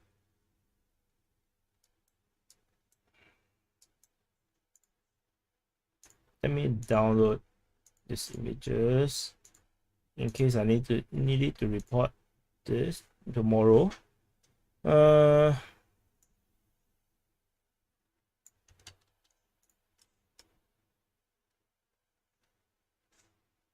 So just drop it somewhere.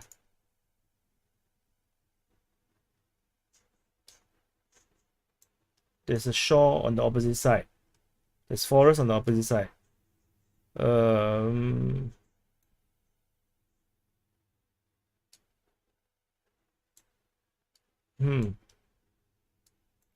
Forest there. Not sure. It's a stone shore. Here looks stony enough. Let's just drop it here. Unknown naval drone stranded on beach at Sevastopol.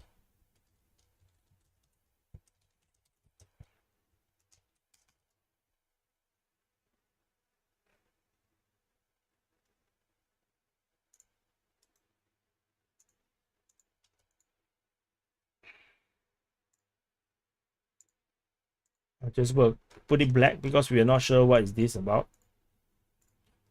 Not necessarily is Ukrainian, because it could be, you know, American as well, or it could be Turkish. So we're not sure, no, whose drone is this. There's 45 Venci. Don't know, is that VENCI? I think there's 45. So not so sure what is this.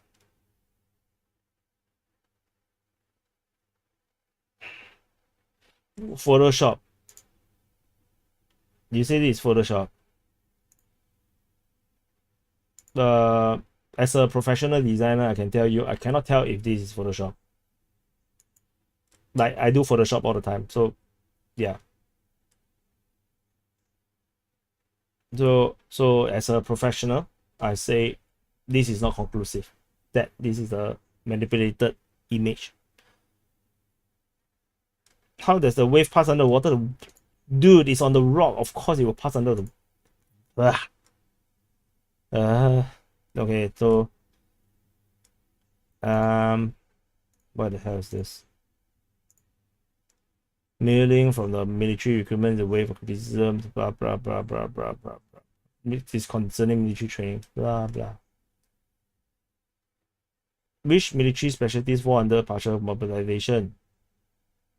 Rifle units, military concert, basically everyone, put it that way. Important result of prospective entry of liberated territories.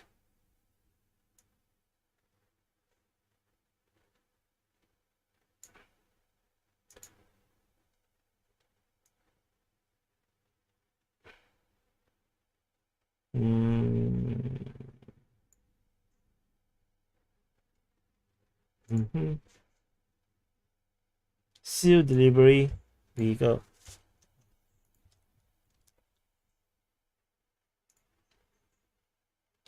Seal delivery vehicle looks different. This is not a seal delivery vehicle. This is a drone. So I don't think it's too small to put in any human beings. Shah.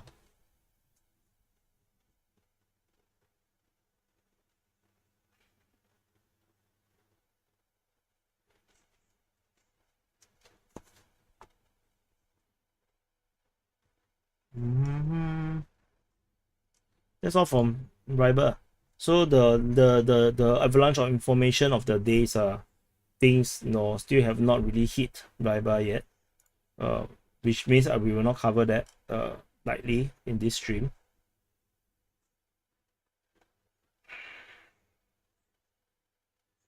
For more than 3,000 days we fought for the right to be part of Russia.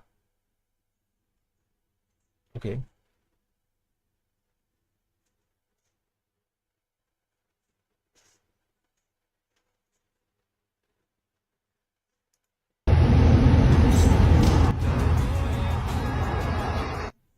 Okay, I heard music. Cannot play. Dangerous.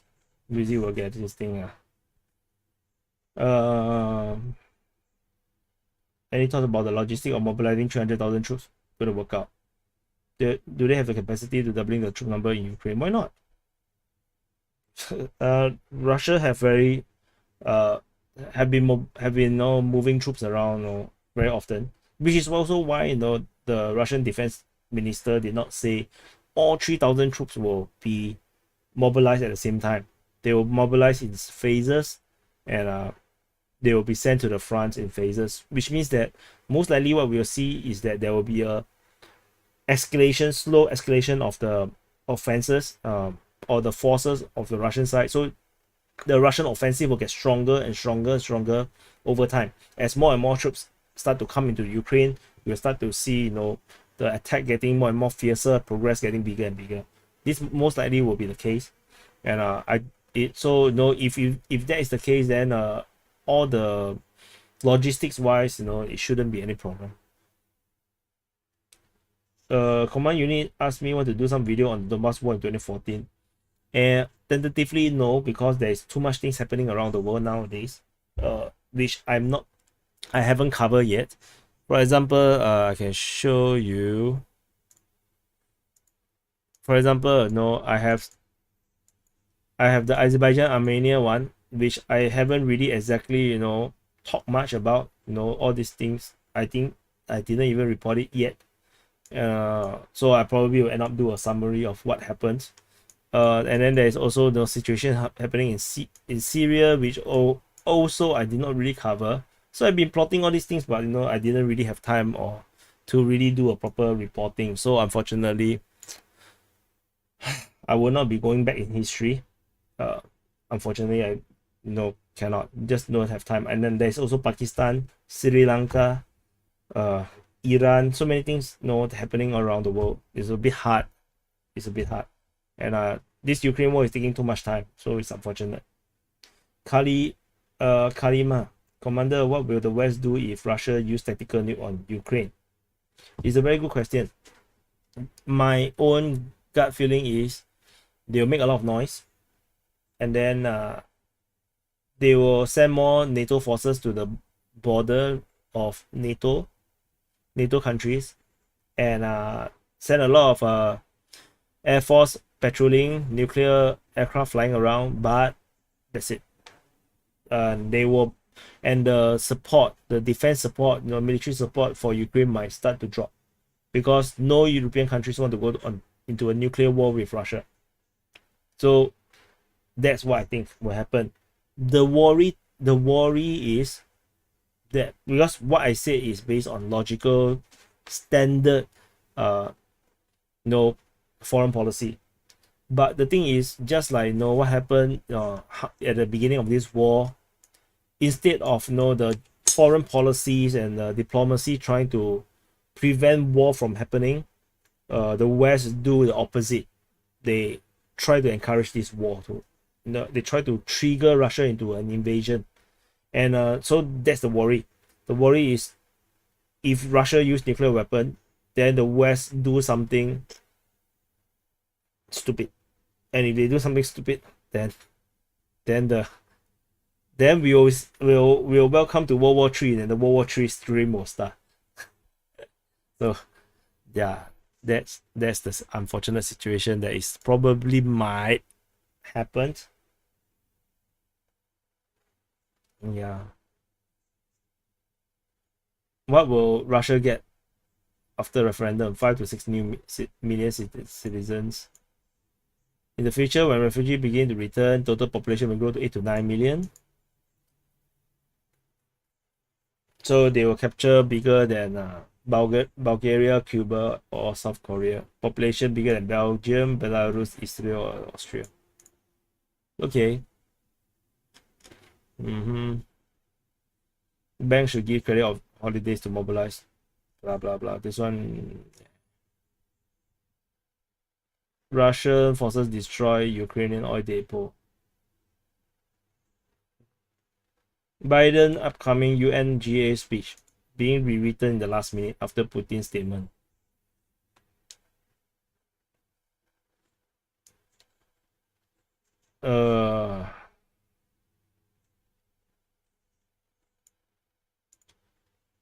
To be a patriot is the essence of nature, blah blah blah blah blah blah. Everyone is responsible for okay, forget it. That's just a bunch of propaganda. Easy military, oh my god. 290 posts. Where is this? No. Ukraine will receive American F-16 no earlier than in 2 or 3 years. There won't be a Ukraine in 2 or 3 years. My god. So let's see. State Duma approve amendment. Islamic Revolutionary Guard do not play with fire. Azerbaijan should know if Iranian statesmen have limited themselves to advise and advise against certain movement, does not mean that they will not use military force to combat possible threat.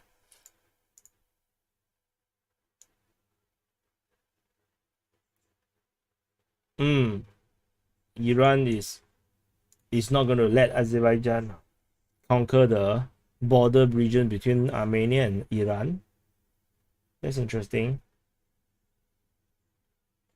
Yeah, Kalima, look, you're welcome. Please, thanks for the super chat. It's I highly appreciate it.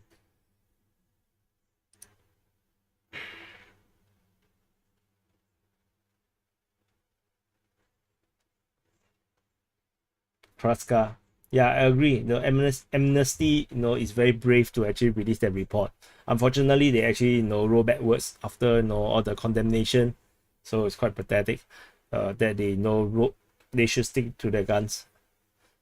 Demand for coal is actively growing all around the world. Pro Greta Thunberg. Green. Imagine we are all green, pure green energy now in Europe and in the first world countries. We are all going to be freaking living in the dark.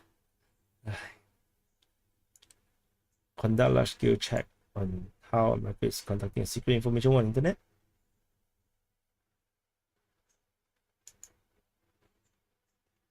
Facebook, Twitter block fake accounts used by US military. Whatever. So a lot of this news I already covered, I already saw. So Austrian Chancellor. Introduction of new sanctions against Russia is impractical. Previously taken measures have not yet shown themselves in full force. Sanctions should not hit the countries that impose them. So Vienna opposed the embargo on Russian gas. So Austria is against sanctioning Russian gas. So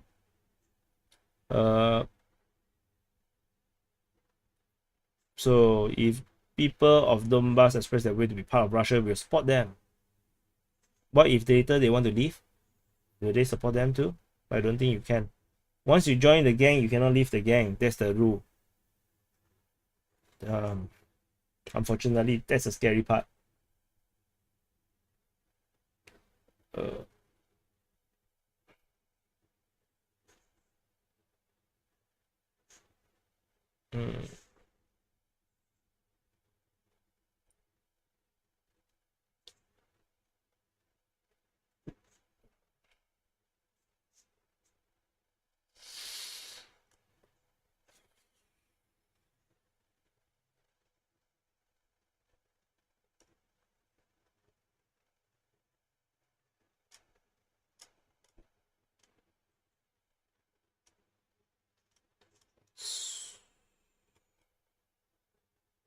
So this is the mayor of Kherson. So they said Kherson region will undertake referendum at the soonest.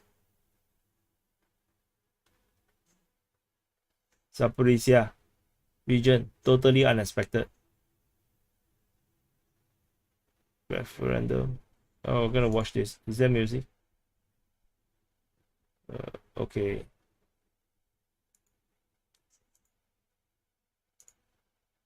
Yo. Wait.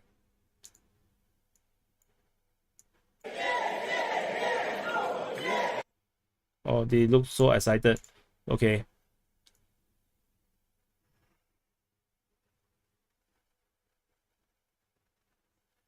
How do I? Forget it. Okay.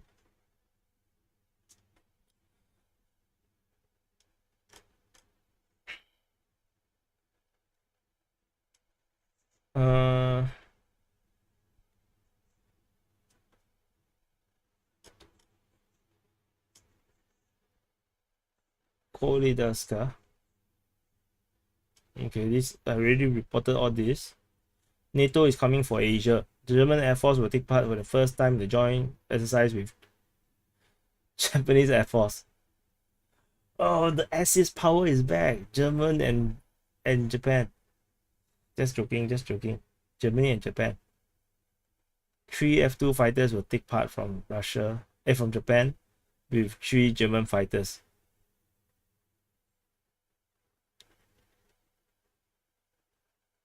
Switzerland banned the import of Russian gold and increases its volume. Swiss import of Russian gold rise to the most since April. Delivery went through UK, so they still imported Russian gold.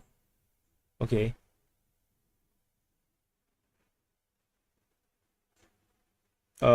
I have you in my side say, rumors about Lukashenko preparing army for a possible conflict. That means Belarus.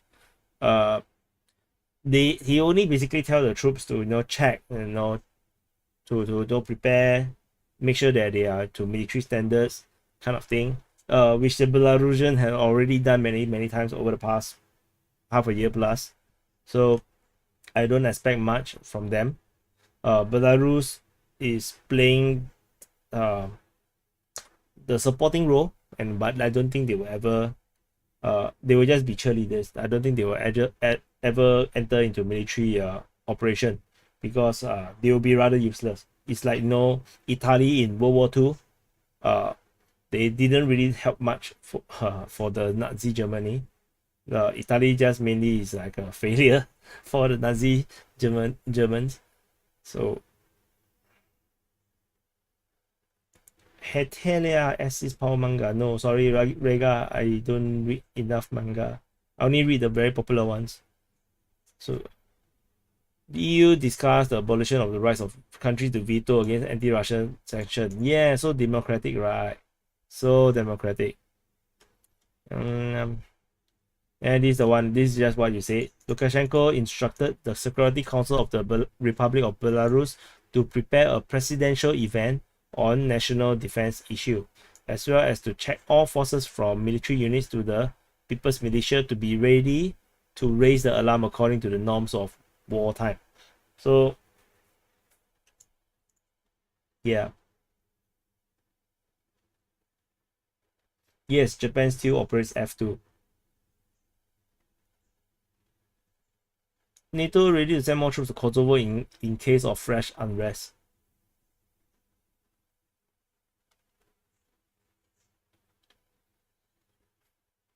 Kosovo is another hotspot. Another flashpoint.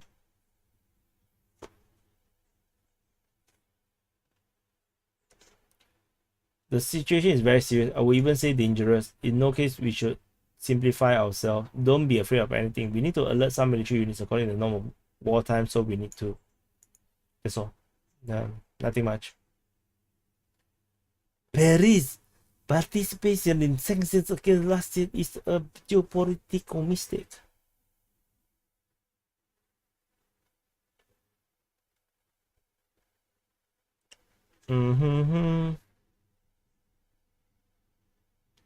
Japan, South Korea have agreed bilateral and trilateral defense cooperation in the participation of US directed against North Korea. Yeah, in case we are not afraid of World War II, World War III enough, they want to create one more hotspot. German producer fleet price inflation surged to a staggering 7.9% to 45.8%. Highest increase since the survey began in 1949. Producer price inflation.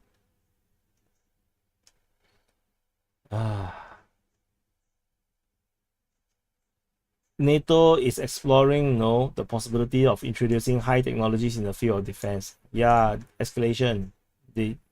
All these people want to die of nuclear death.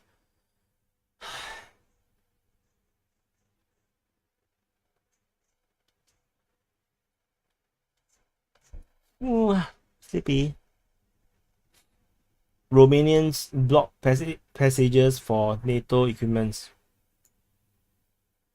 Residents of the village of Chinsko, Romania, are trying in every possible way to prevent the construction of a NATO military base.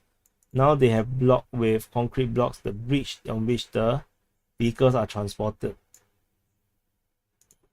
Brave.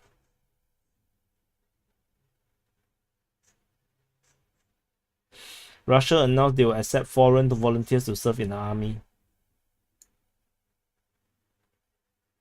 So they're expecting Syrian, North Korean, African, Venezuelan. Nah, I don't think these people is going to come in sufficient numbers.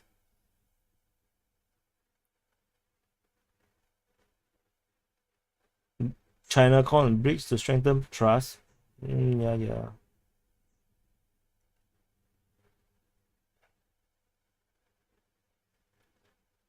Putin at war with all of Europe, say the Spain leader. Uh, because he's so far away from the conflict, that's why he's say very bullish stuff. Official border of Russia in Novorossiya after the positive outcome. So what? So they draw it in a way that it includes Zaporizhia, the entire of Zaporizhia there.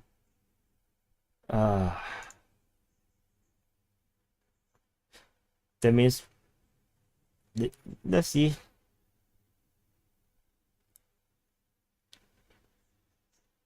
Next. Cannot be, still got 200 over one now. AZ military. Why you post so much? How to read? I'm just gonna skip through all of them. Too many geopolitics stuff.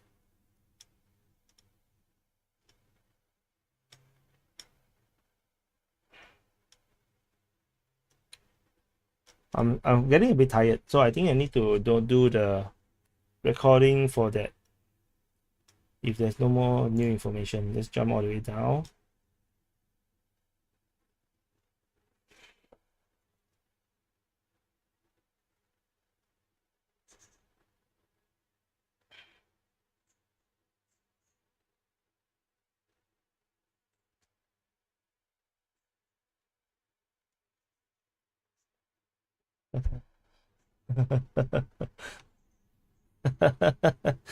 So funny.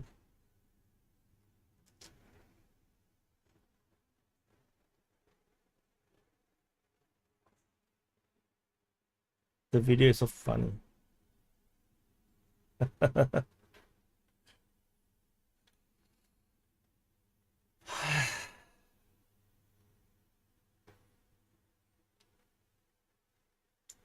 Doubling the support for Ukraine.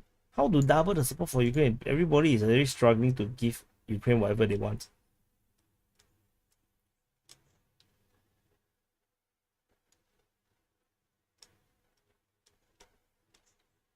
Command unit say any protest on the super chat. I'm looking through. I haven't seen. Let's see it on Twitter. If you really want to find, right, we need to search on Twitter.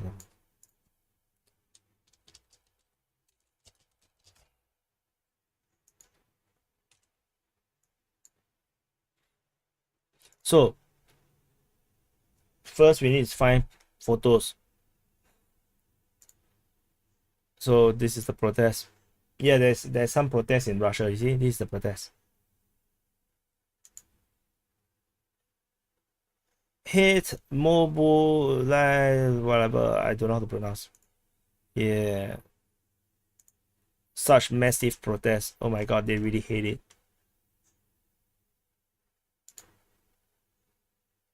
Which part does this look like a protest? This looks like a busy street. Yeah, huge protest, but in Paris. There's a huge protest in Paris. So resistance against Macron, NATO, and sanction on Russia. Yeah. So there is protest, but the protest in Russia, in Paris, is bigger than the Russian one. Yeah, protest. There's only one person. So like what? 1, 2, 3, 4, 5, 6% protest. I think we have a bigger protest in this live stream than them. We have like 300 over people here. Our protest is bigger. Oh, so there's a arrest.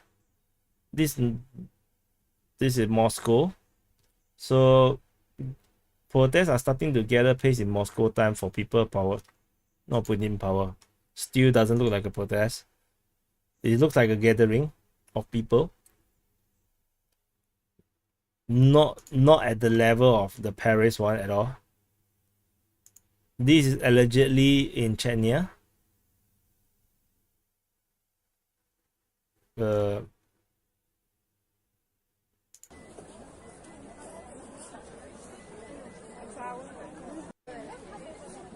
I think people go to mosque. This is not people are just going to mosque. Yeah, so any more protests? Wow, this is not Russia, this is Ukraine. This is Euromaidan. So you can see that's why it's an illegal coup, you see. Proper protest is that. Just now that one is not corporate. The Ukraine one is not called protest. This is not protest. This is actually this is actually uprising. So it's a different thing. More than 109 people are detained across Russia at protests against mobilization. 109 only. Do you know how many states are there in Russia? There's 85 states. If one state arrests just one person, that's 85 people. 109 is goodness. Yeah. Nope. Though there is no protest in Russia. A few people is not protest. That is not real. So that's how it is.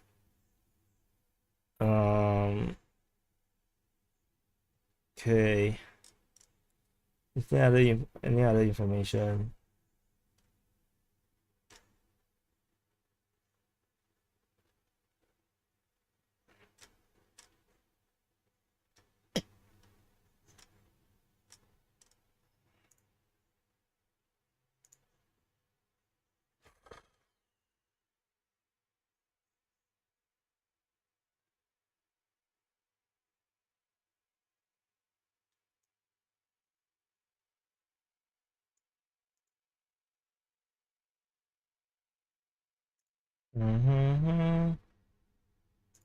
Deep state. Oh, that would be interesting. Let's see what the pro-Ukrainian source say. Confirmation of Bilohorivka. Okay. Vasila Dolina capture of the. So there is. So Vasila Dolina, they actually have a journalist on the ground at the substation, the electrical substation. So okay.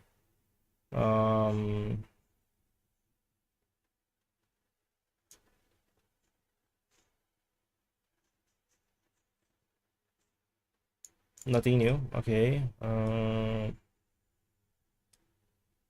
Partial mobilization.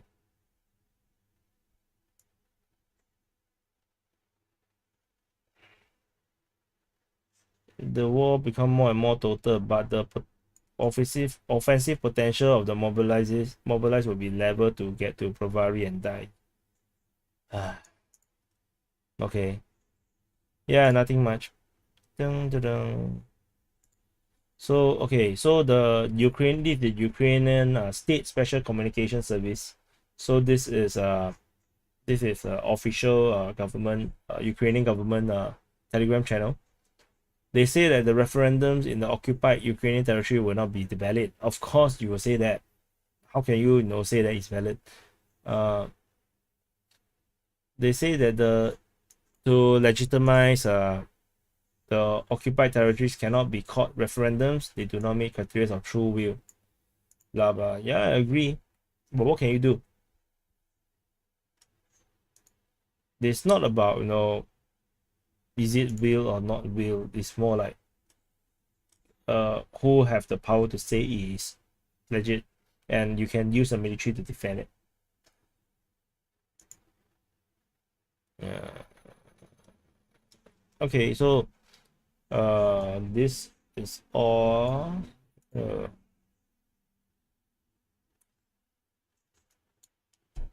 Let's do a recording about, or should I just do editing?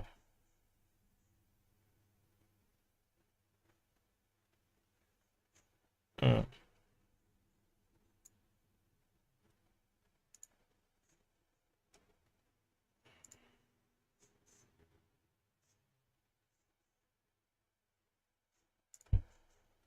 Okay, let's do a recording for the mobilization and referendum. Then I think I will go to sleep.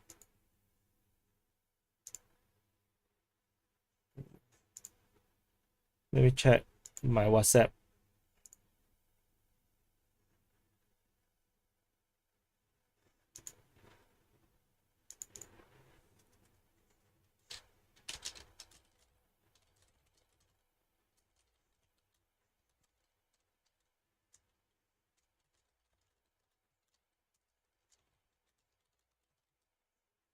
Okay, so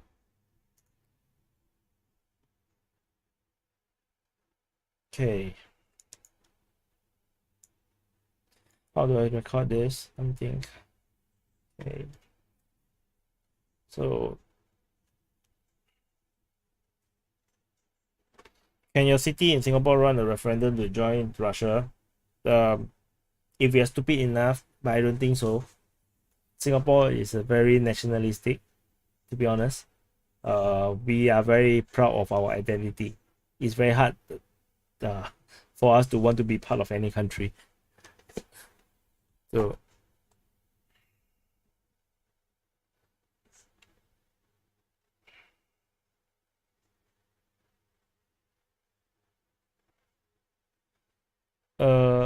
command unit super chatted. He say a good comparison for you is what if Malaysia sends Japanese symbol wearing goons to genocide their Chinese minorities to understand how the Russian feel.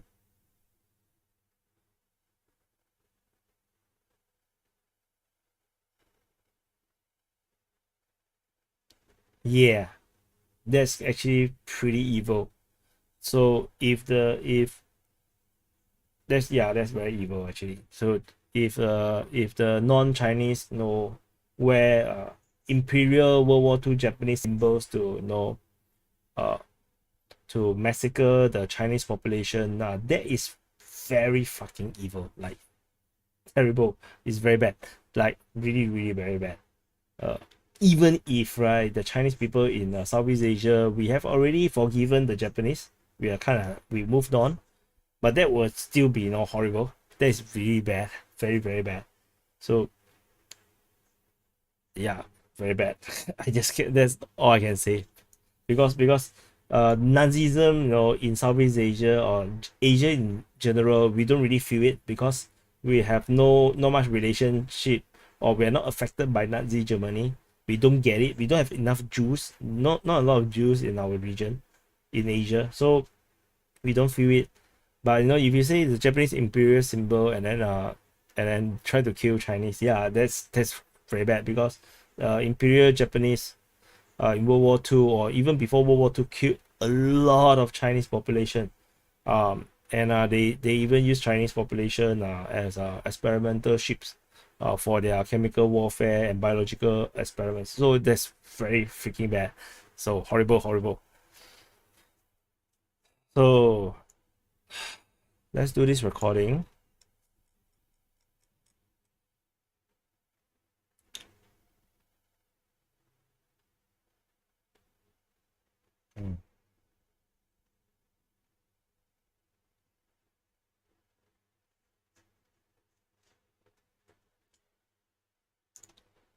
Hello everyone, this is Defense Politics Asia.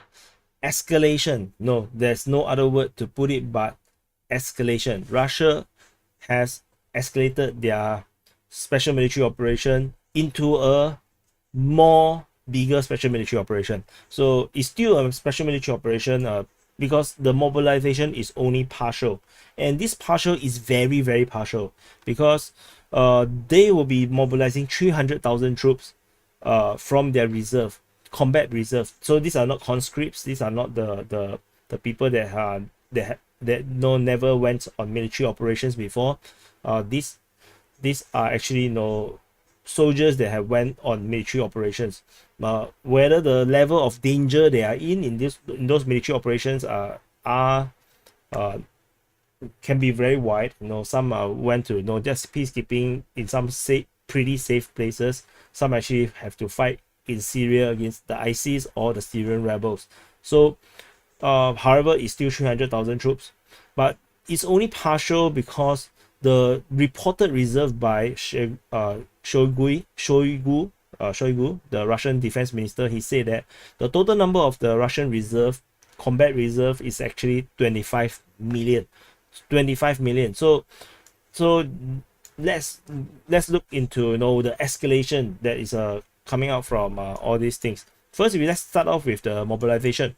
So Putin has in this address that was originally going to be announced 12 hours, no, not 12 hours, maybe 16, 15, 18 hours ago before this recording. The announcement was actually delayed by half a day, and then it was finally announced around 12 hours ago.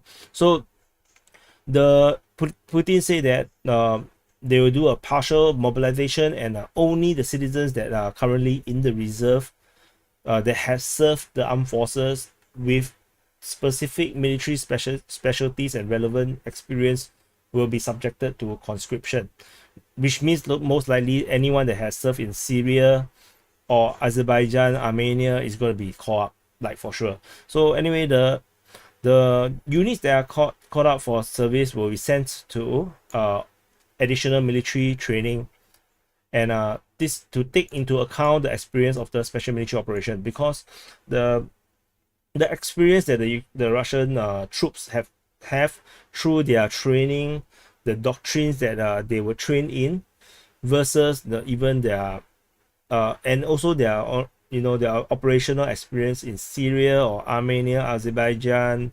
Kazakhstan, or anywhere, is not exactly relevant to the real total war situations happening in Ukraine, where your enemy is waging total war, and they have advanced weaponry, unlike fighting against Syrian rebels or fighting against ISIS terrorists. So this training will ensure that they will be educated and learn the real situation on the ground and how to fight the war, unlike what they have trained previously. So according to an interview with Sergei Shoigu, the defense minister, he revealed that they will be calling up 300,000 reservists, and this is only accounting for just over 1% of the Russian full mobilization potential, because they said that they have 25 million. So where's the number? Yeah, because they have almost 25 million reserves, and because of this huge mobilization resource or human resource that they have, they will not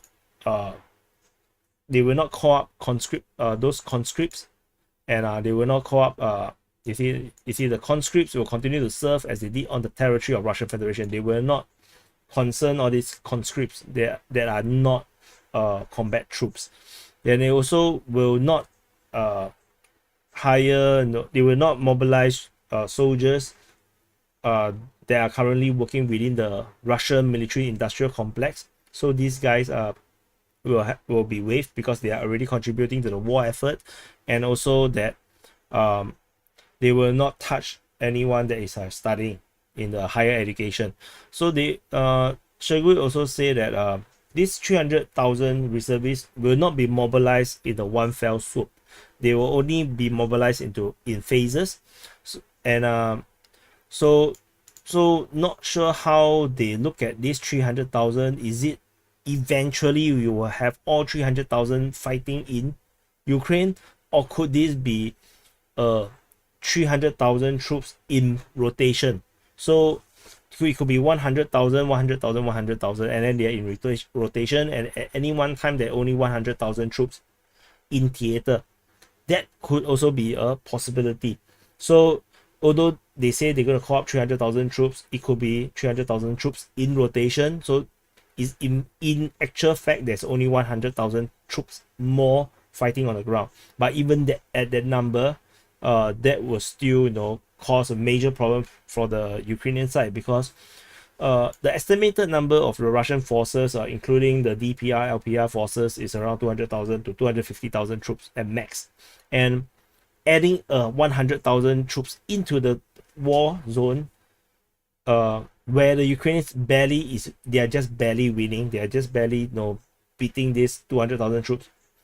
Another 50% more is going to cause a lot of problems. And if my theory is wrong, and they're going to eventually have 300,000 more troops on the ground, then there's no way I can see how Ukraine is going to win any more grounds.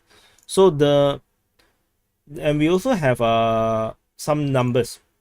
So these numbers are not important yet. I will not cover this because we're talking about the escalation now.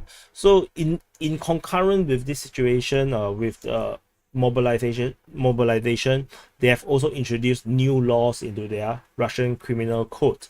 The criminal code will include concepts of mobilization, martial law, and wartime. So basically, the new laws will criminalize any actions like voluntary surrender, looting, unauthorized abandonment of their units. Basically, this is called desertion. They will be punished by imprisonment up to 15 years.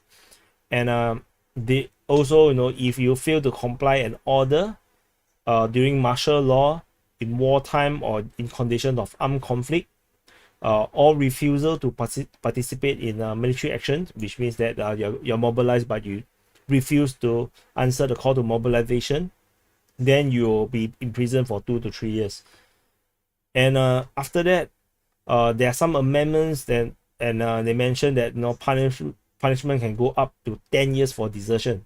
So a bit different from the one on top, but still the full details are not important, because the key point here is that Russia is preparing for war, and these are wartime laws, and which means that the Russian side is taking this very seriously, and this is a sign of escalation. And on top of this, the regions that the Russians have captured or are in the process of capturing, the Donetsk People's Republic, the Luhansk People's Republic, Zaporizhia region, and the Kherson region, are all going to host a referendum for their people, and with the aim of leaving Ukraine and joining Russia. So according to the latest information we have, is that the referendums, so in this piece of information, based on the article from RT, Russia Today, is only mentioning DPR and LPR, Donetsk and Luhansk. And but the reality is that it's not just Donetsk and Luhansk, Zaporizhia and Kherson will also be holding their referendums from the 23rd to the 27th September this week. So the referendum will be held, and then immediately after, they say that they go the whole referendum, and then the parliament of the Luhansk People's Republic have supported the move, and then Donetsk People's Republic have followed together, because in the previous in one of the summaries, the two summaries ago, I've already mentioned about this, and that they are synchronizing their actions and they're going to do this together. And for the Luhansk side, even residents, for Luhansk only, the residents that are outside of the republic also gets to vote in this referendum. So then in Zaporizhia, the vote, interestingly, will be for the secession from Ukraine, the creation of a new state, and also the entry to the Russian Federation. So it's a three things that they will be voting all together at the same time. And the Zaporizhia region will declare independence within its existing administrative borders. So this is very interesting, because this actually referring to the entire region of Zaporizhia, including parts of Zaporizhia that is still not yet captured by the Russian side, which means this is the border that they are talking about. This border. That means that the people here will also vote for the fate of the people that's living around here. Not exactly fair, if you ask me. So anyway, for the Kherson region, the the quirk about the Kherson part is the Kherson region's referendum will be that the citizens that has left Kherson into the Ukrainian side, the Kiev controlled side, will not be allowed to vote. And but they also reassured the people in Kherson that there will be no mandatory mobilization in Kherson after the referendum. So I think this is probably because Kherson is not exactly 100% or majority pro-Russia. So they are trying to placate the population to tell them that voting to join Russia does not mean you end up fighting in the war. So they are trying to to ease them and to encourage more of them to actually vote for Russia. And this is very interesting because why do you need to say this when according to the West or Western media or Western leaders, they say that this referendum will be rigged. Russia will confirm win. So if it's a rigged referendum, then why do you need to even placate the population? So I'm not so sure. So there is some signs that the referendum might be real. People really get to vote. Also, but the thing is, because it's organized entirely by the Russian side, so it remains to be seen how legitimate can such a referendum be. So together, if you see all this information, which means that this escalation is very serious, because while we have information saying that the conscripts will not be involved in the special military operation in Ukraine, but they said the statement saying that they will defend Russian territory.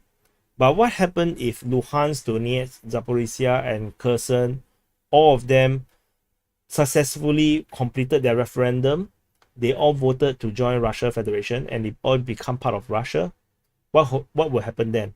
Will this land now considered Russian means the conscript will be posted to these locations to defend that location against the Ukrainian forces? Could that be the case? So that is a hard question to answer, and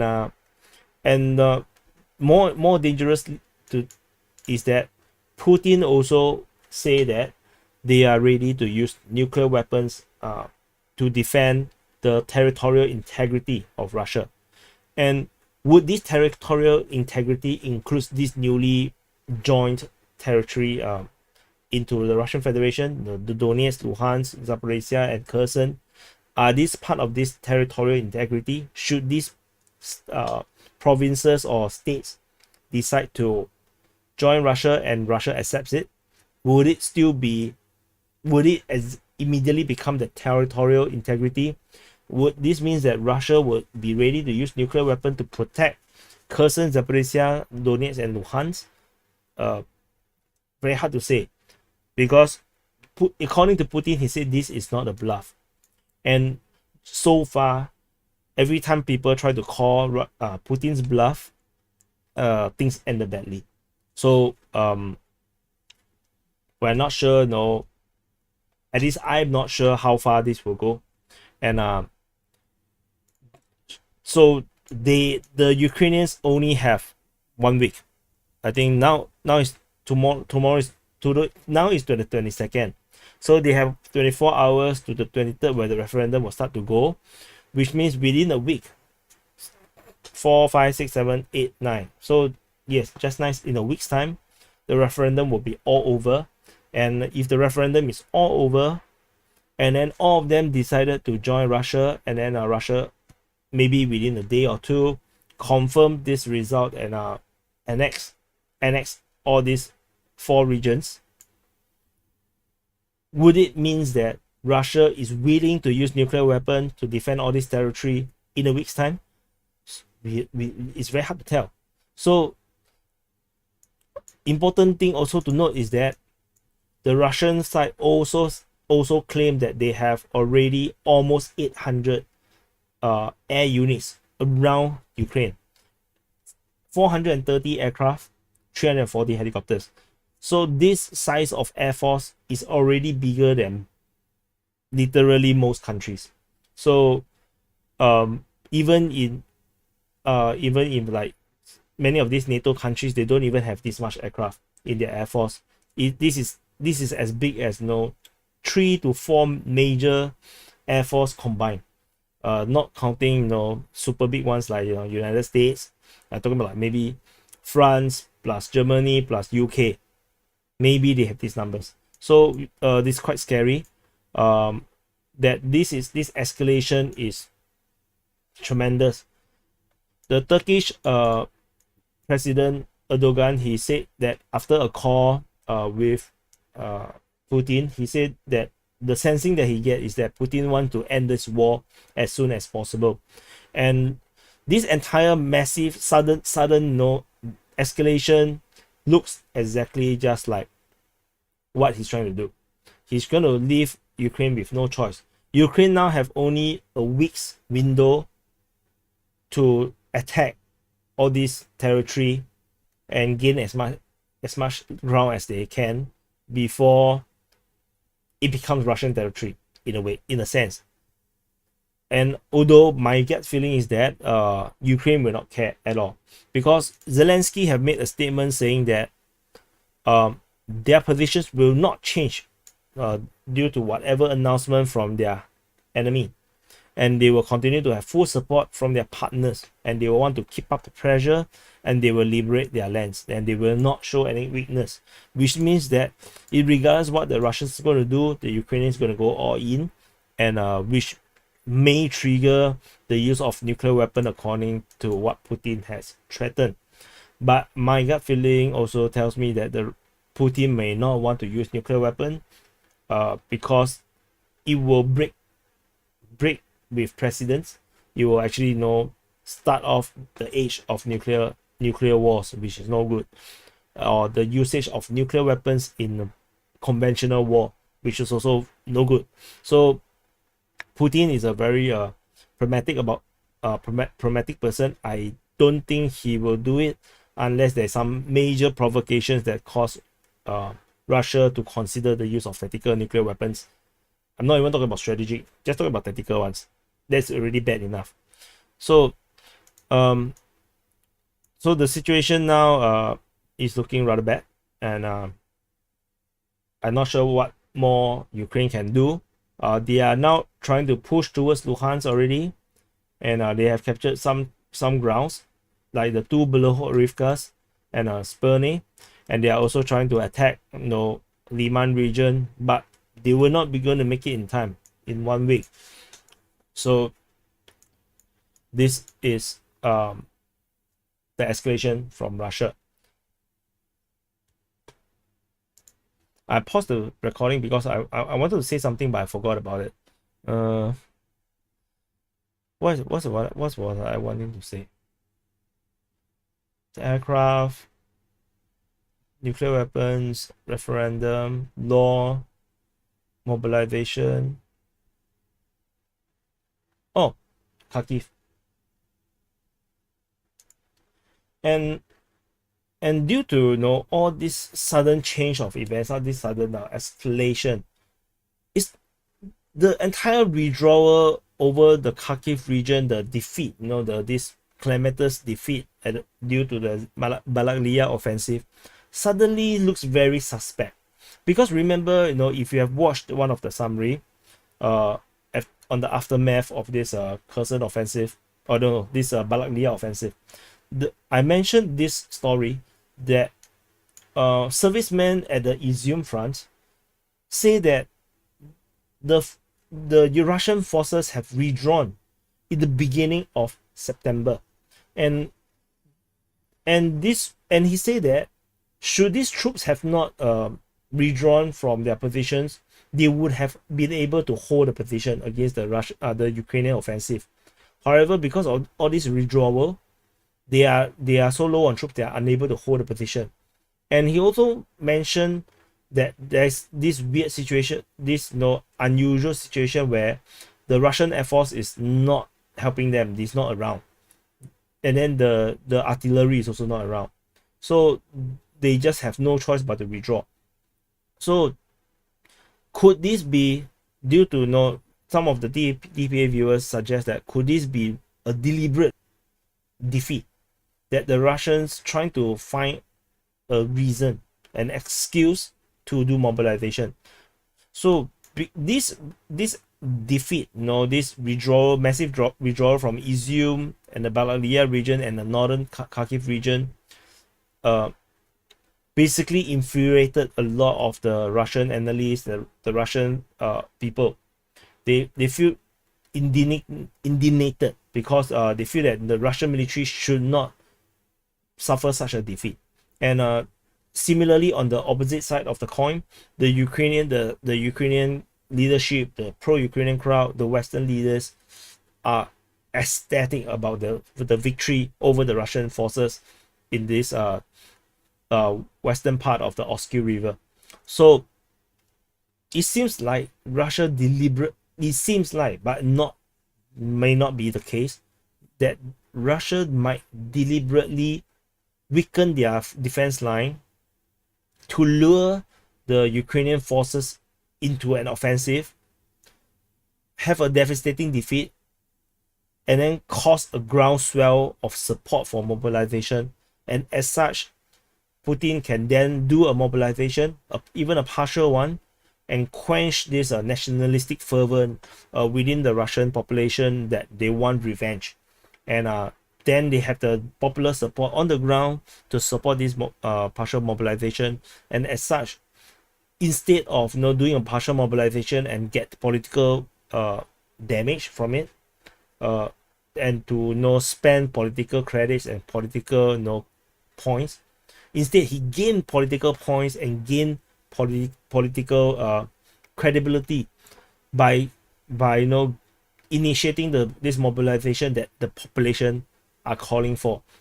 And if this is true, but this might not be true, if this is true, this is some kind of a master stroke from Putin to kind of trick his people into supporting a mobilization so that he can legitimately bring in more troops into Ukraine and to complete this military operation. Because when they first started it, he cannot justify it with any kind of mobilization, because it's not a war, it's only a special military operation. So they can only use existing troops according to their laws, and they are not allowed to randomly just mobilize reserves. But now, with this excuse, they can now do this partial mobilization, bring up more reserve. 300,000 troops is bigger than most armies, to be honest, in the world. So with 300,000 troops, they are going to complete this special military operation. But then after that, the question will be, but we are probably not sure yet, we still remains to be seen how fast or how much changes would it be on the battleground, on the strategic side of things. But the later question will be, would Russia just stop at these 4 states? Will they just stop at Luhansk, Donetsk, Zaporizhia, and Kherson? I don't think so. I think Russia will go for more. I think they will capture the entire of Kharkiv, maybe even Dnipro. They'll capture Mykolaiv, Odessa, perhaps. There will be some kind of escalation from the western side, I believe, or provocation, or Russia might make up some reasons and they can actually capture more ground. But that is not the question for now, because it remains to be seen what's the difference this 300,000 troops is going to make. So anyway, this is the coverage on this situation of the partial mobilization by Russia, as well as the referendum and this entire escalation, this Russian escalation of the conflict or of their special military operation in Ukraine. And I will see you in the next update. Okay, I finished recording. So yeah. So I'll be gonna upload this new footage, this new recording. You can see also many recording here.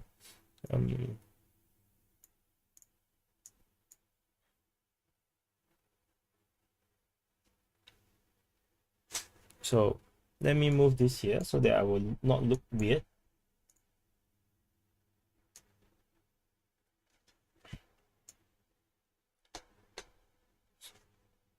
So you guys can hear me, right? Is the audio okay? This seems a bit slow to ask this question, right? After like you know 4 hours of streaming, then I ask, hey, is the audio okay? Freaking hell, I have problems. Yes, here now comes the super duper uber military operation. I'm so glad I did the recording. So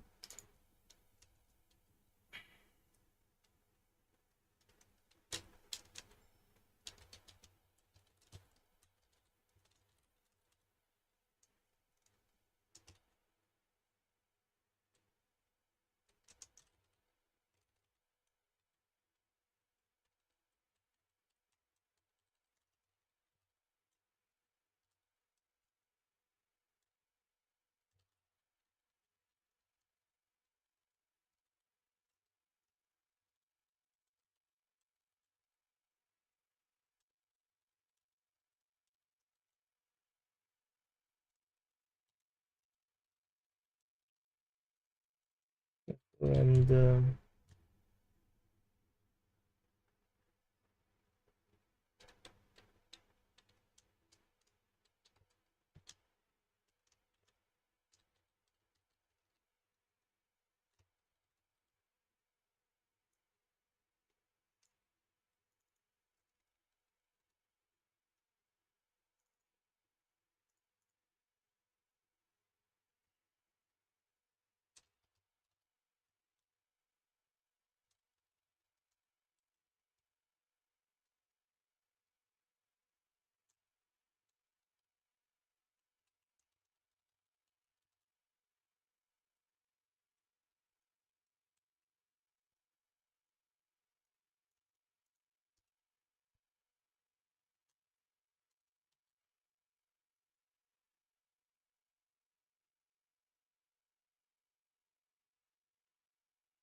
two, three, four.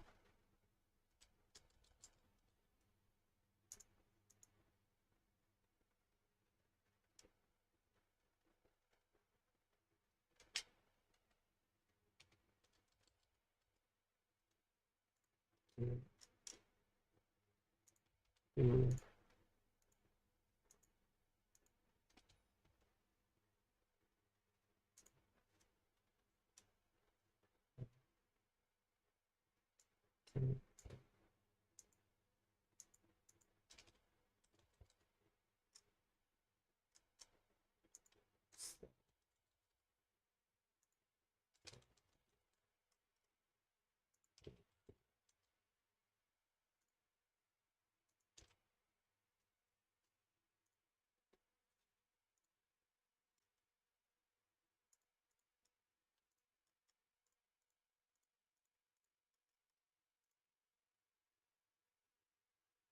We are fine without wired. Uh, what thing? What happens? Uh, are you okay? What thing? He is bored. No, no, I'm not bored. Actually, I'm actually just now I recorded, right? So I'm actually doing the back end to post the video onto YouTube. Yeah, sorry for being quiet. Um, yeah, because I need to focus. If not, I will take forever to finish it.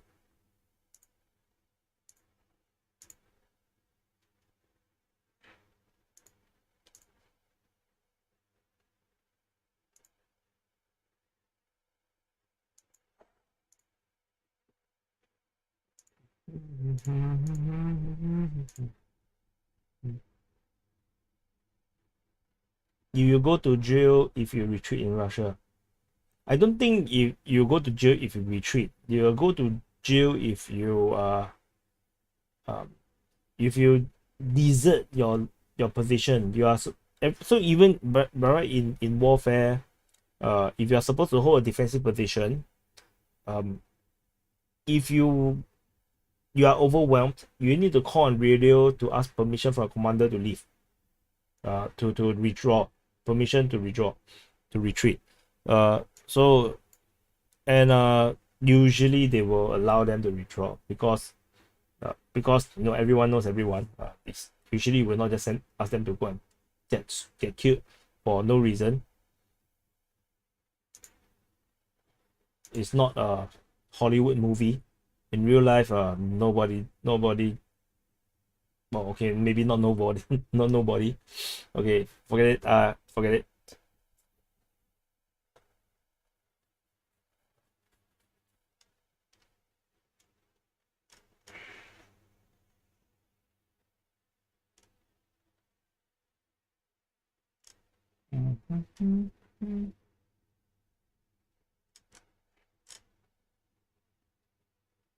Okay, so I'm done with the YouTube writing. I now need to do the the the thumbnail. So give me a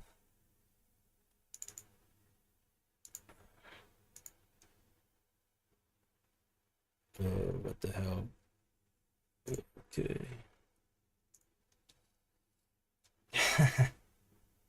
So welcome to Photoshop again. So uh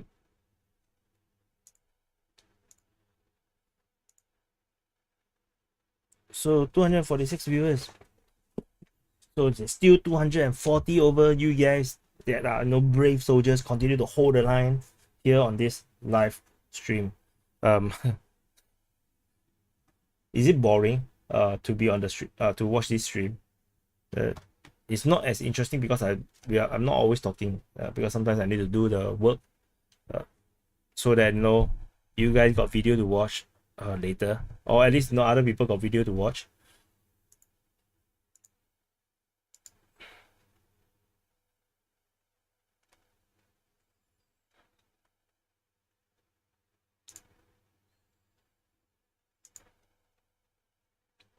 By the way, you guys need to check your subscribe button to make sure the subscribe button is not unsubscribe without you realizing because the it's very weird. I know I keep getting unsubscribed like the data right, the graph right, there's always people unsubscribing, and which is very weird. It's not normal.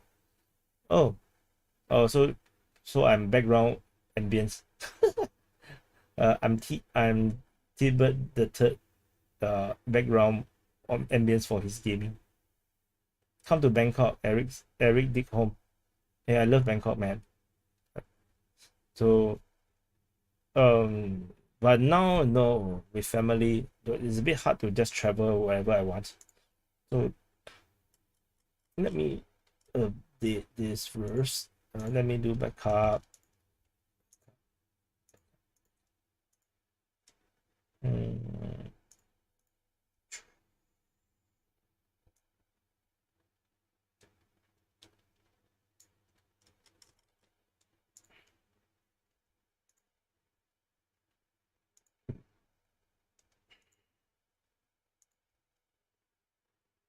so escalation. The title for this one will be escalation.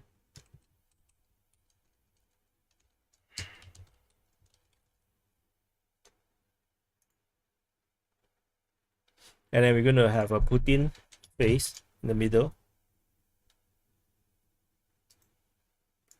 This looks good.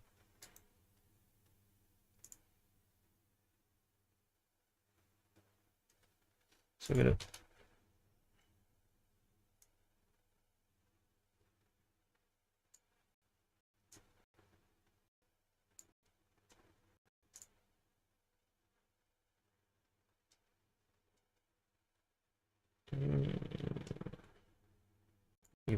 it's about the same.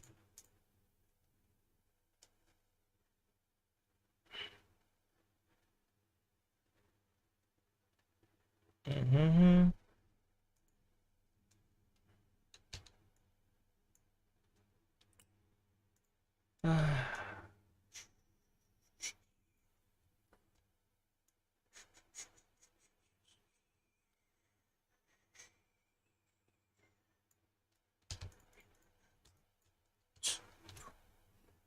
Ding, dong, dong.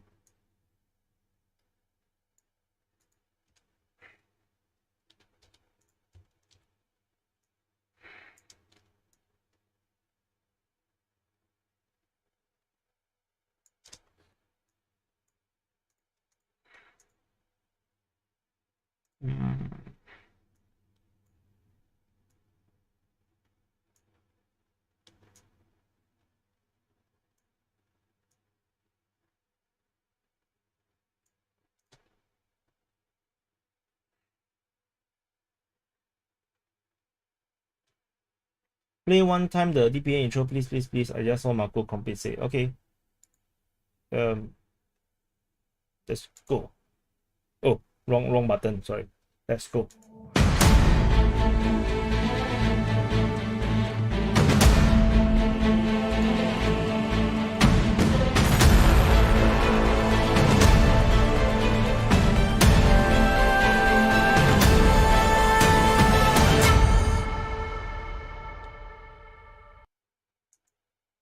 Happy?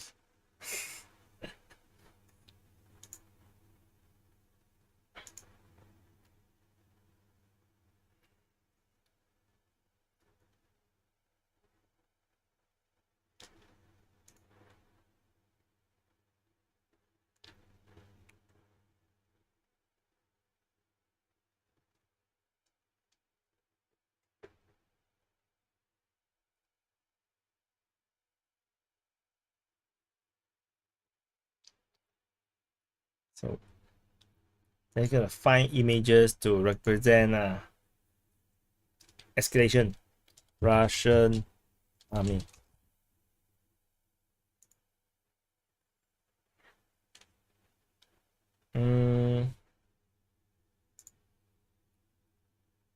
Russian army.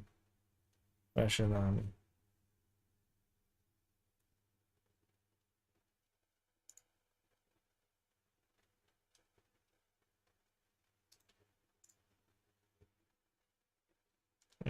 Maybe this one.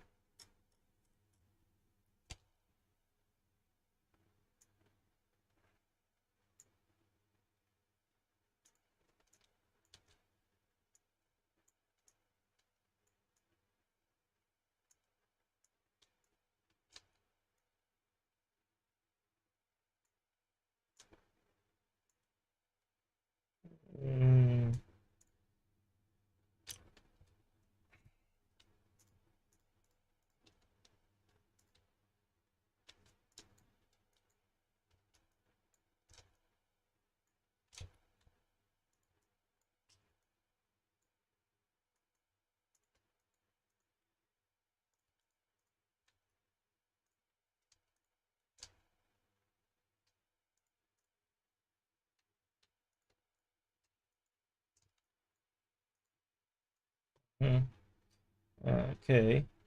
If DPA was German, his bank account would be cancelled and YouTube would be dead long time ago. Just dude, I think so. I think so. Or I would just not talk about Ukraine war at all. I will probably cover other stuff that is safer.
Eraser, background eraser.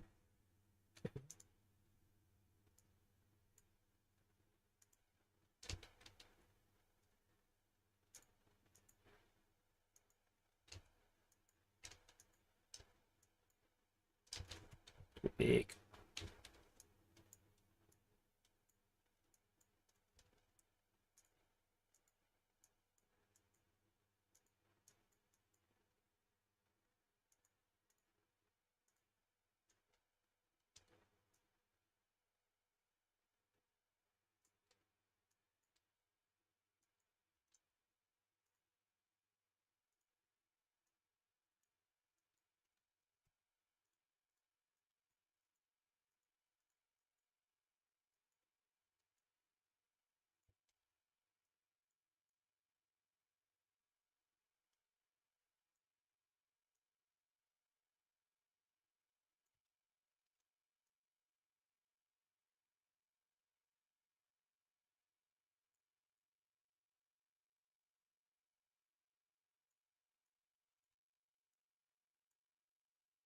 And we want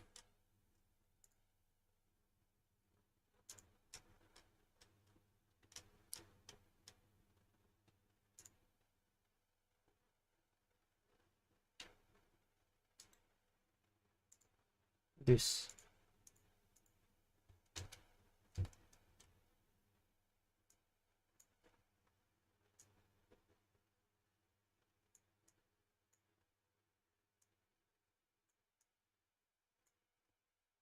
Not cool.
Then we want this one.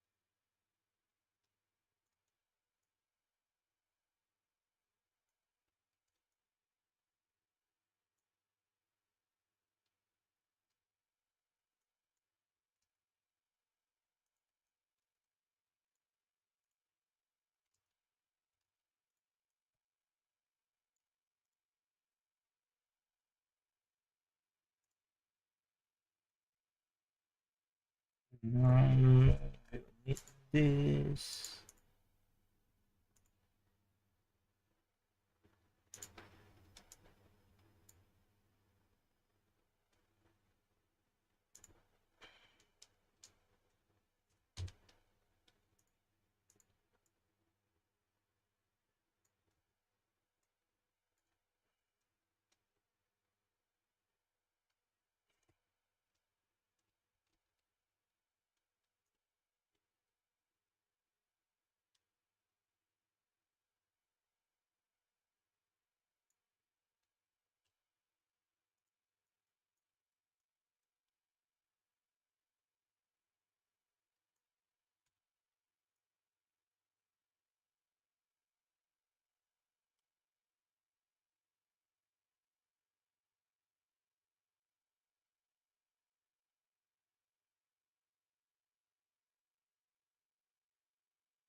Hmm.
Hmm.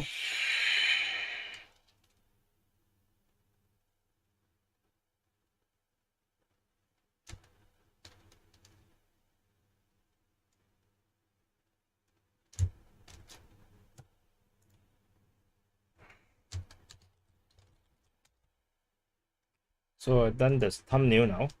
So uh, took me a while. Okay.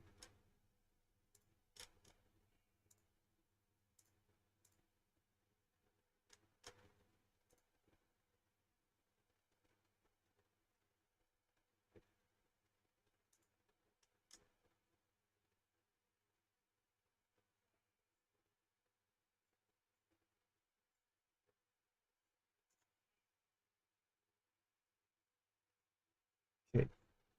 Published it. So,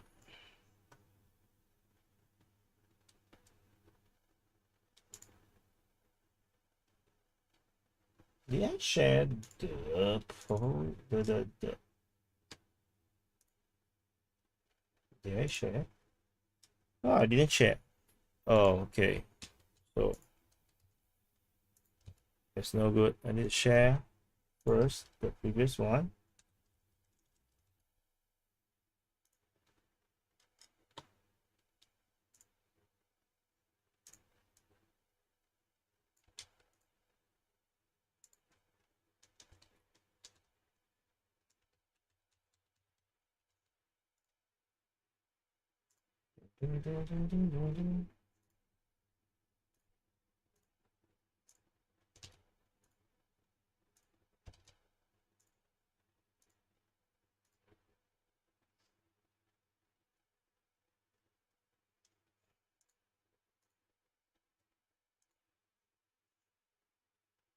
Sukhoi 75.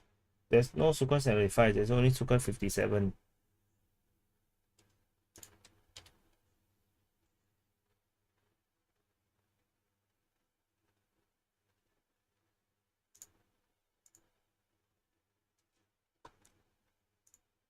Okay.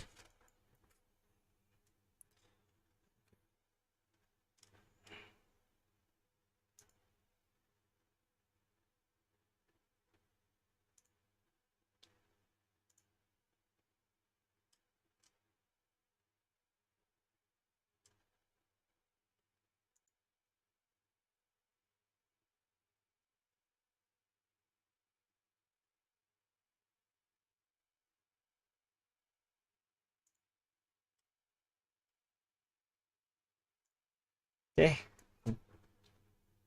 Let's chill. Yes, it's 4 hours straight, just no. Yeah. Because there's too much things to do, and I thought that this is a better way to to do all these things with you guys.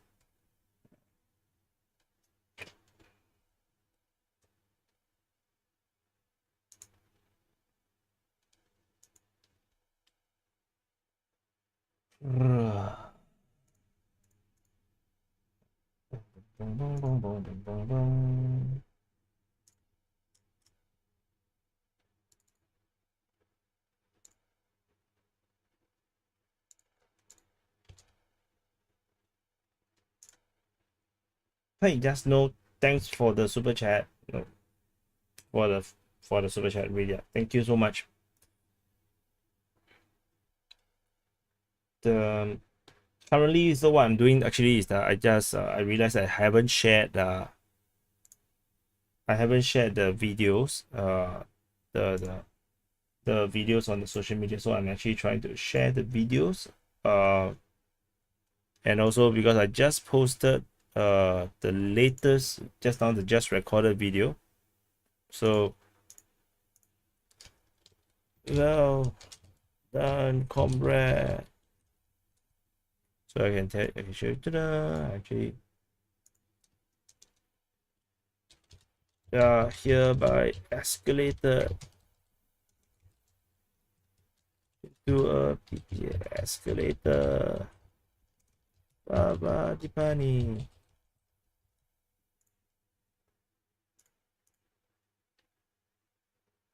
Yeah, so good morning, Raylan. So anyway, for those you who have just joined the stream, hello. The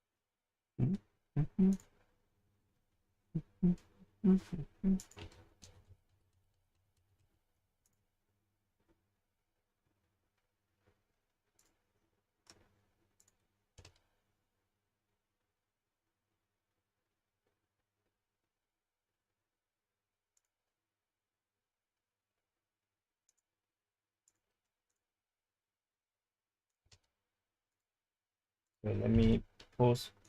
Let me share, finish, and I will chit chat with you guys for a while before I go to sleep.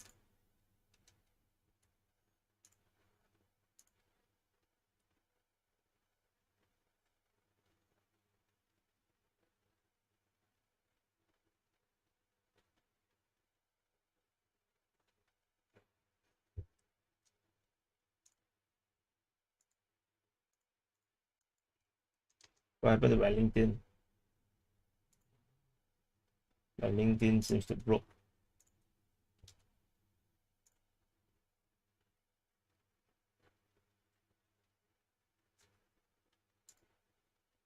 LinkedIn died. My LinkedIn died. Yeah, my LinkedIn died. Weird. Let me check. Is it just my account?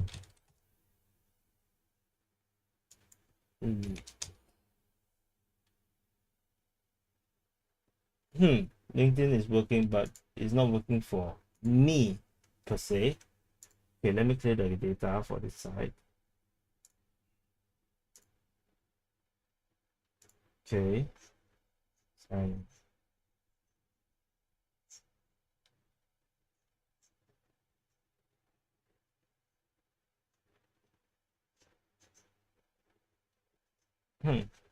okay, that's weird. So now I can go in again.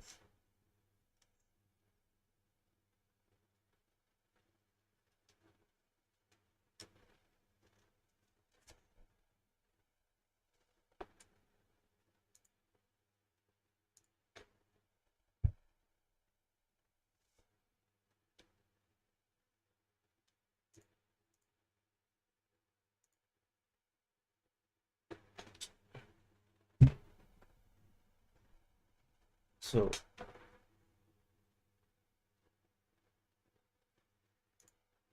what else? What else? So I have.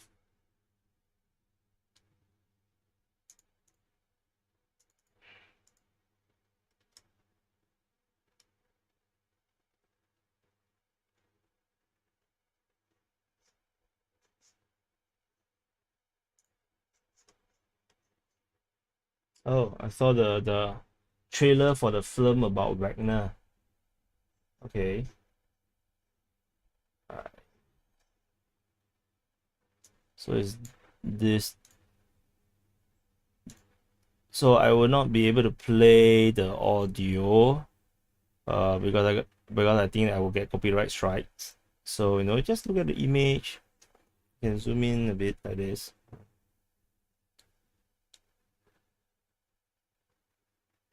Uh,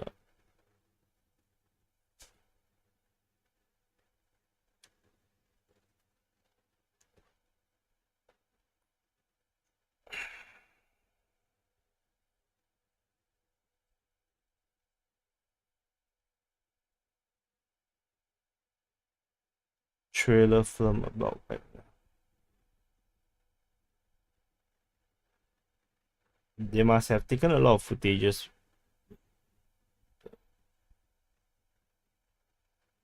I'm not sure, man. Did they film it in Ukraine?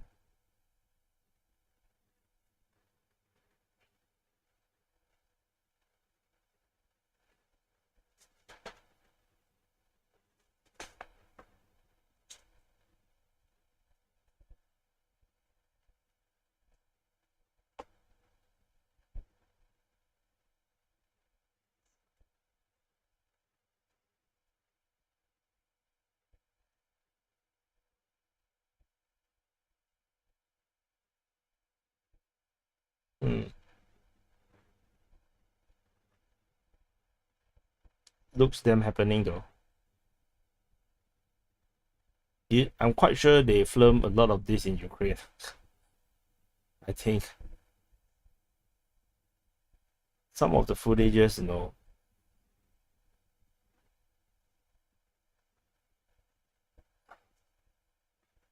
no idea.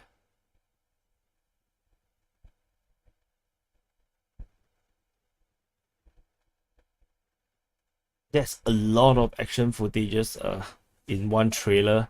That's just 2 minutes. I will go watch it later with good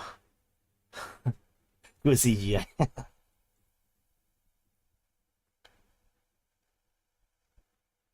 No, it's still filming. I think it's the thing is it's not CGI, just that no, it's really no. It looks like it's supported and funded by the Russian government. If not, no, you can't really get so much Russian vehicles and stuff like this to be used in a film. But I can drop this link. You guys can go and watch on Twitter.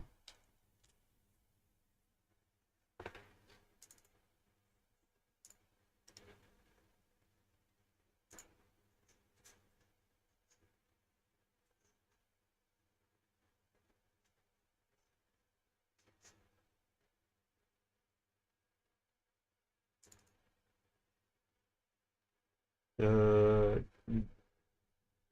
Breaking news. Traffic jam at the border with Russia and Finland has piled 35 kilometers and rising by the hour. The only border that is still open for Russian civilians with Schengen visas after Putin announced he will send 300,000 new troops to Ukraine. Believe half, believe half. I'm not sure it's real. Yes, Comrade King. Do you think Russia will start phase 3 right after the referendum next week? I'm not even sure what phase is it, but they are definitely starting a new phase of operation. It's going to be more intense than previously, especially with the referendums. It means that the you see, there is reinforcement already reported coming in. For example, the Chechnya forces, the Chechen forces that went to Zaporizhia, which is one of those more quiet front lines, which means that they are already preparing for all these referendums beforehand. So troops are already deployed in defensive positions to prepare for the referendum. So now they announce a referendum, the Ukrainian forces will be forced to take action, and the Russian troops are already there to block them. So to say is it a phase? No, I don't really like the phases, idea, because it kind of mislead the way how you think of the operation. It's just that they just simply send more troops into defensive positions, and they're going to do the referendums while they will be like preparing more those mobilized troops to enter into the war zone. Yeah, that's how I think.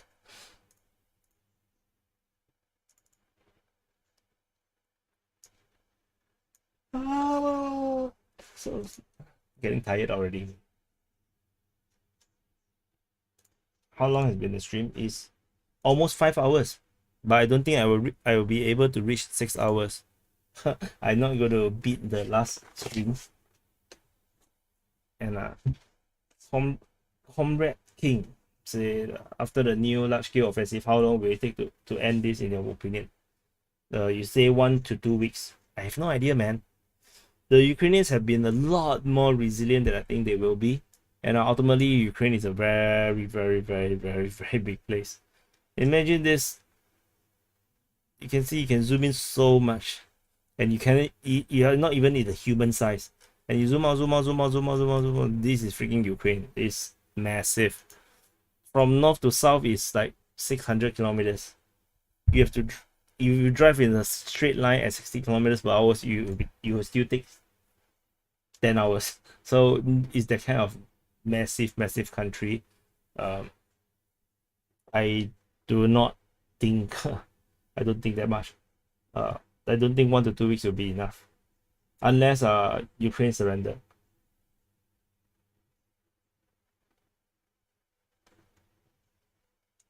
Hi, eyeball Paul. You gonna make dinner? Enjoy your dinner. It's 1:30 a.m. in Singapore. It's a bit late for dinner.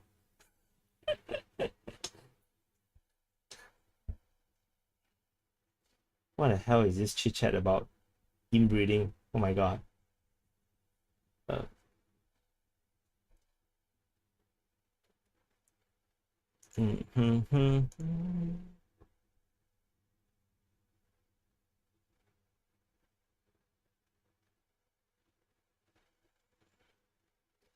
So, hi Ocean Tosca, welcome back.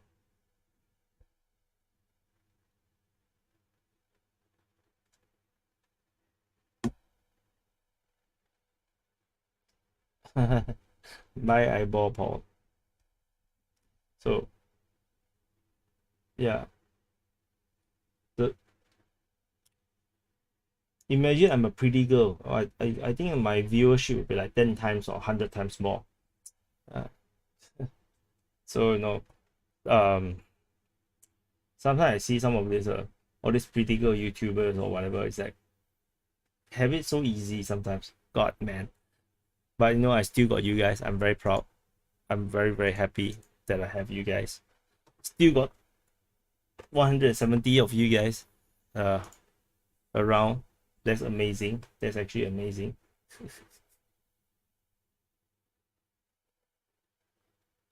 You heard Finn's screen name said he heard that Ukraine has sent everything they have. Is this one big battle to the end? It's not so easy to say send everything in because Ukraine is defending a very huge, like all the border area. There are heavy equipments all across all these places and perhaps even artilleries. So it's not all, but a significant amount of them is actually in the front line. And if they lose them, then they'll be heavily crippled. Go to VTuber, get a voice changer. No, it's okay. Matthews asked me, do I play any games? Yes, I play games. Where's my Steam? Steam.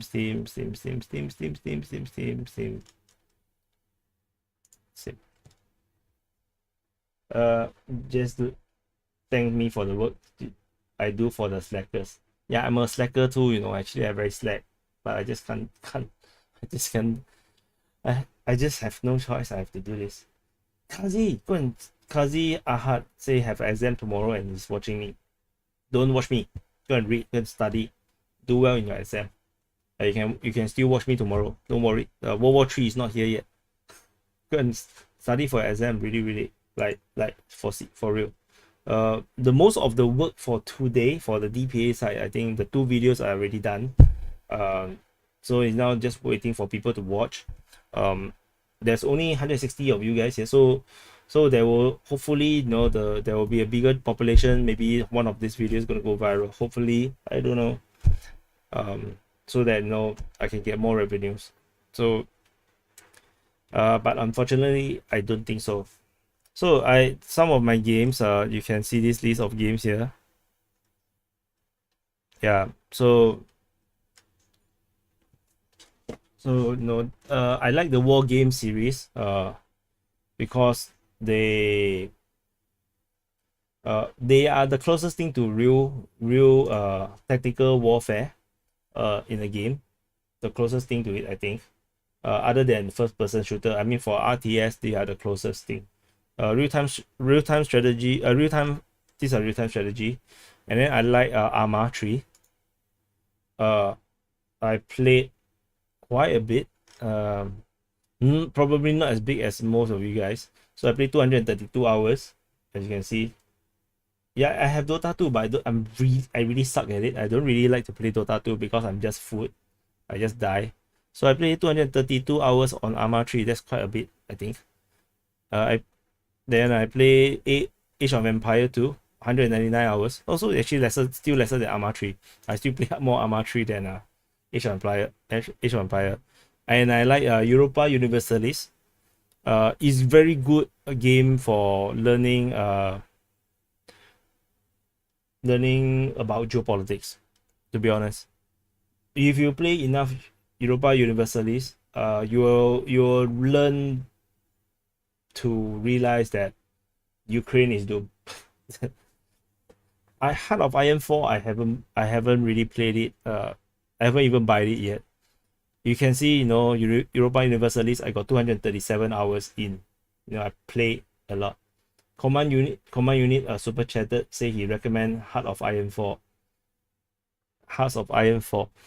Yeah, I think I should buy it, right? Because everybody is talking about it. Even Discord Discord actually have a community game session of Heart of Iron 4, and because I don't have the game, so I didn't join. So no, I played quite a bit of Europa Universalis.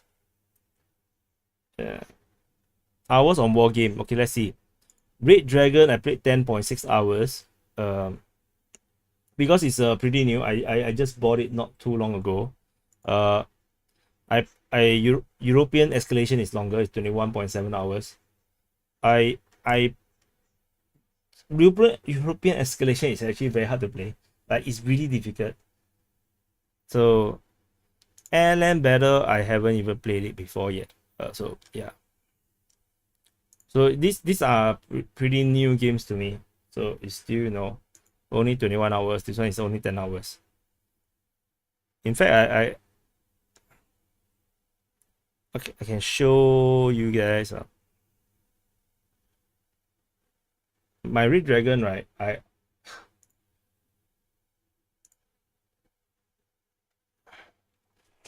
So whoops.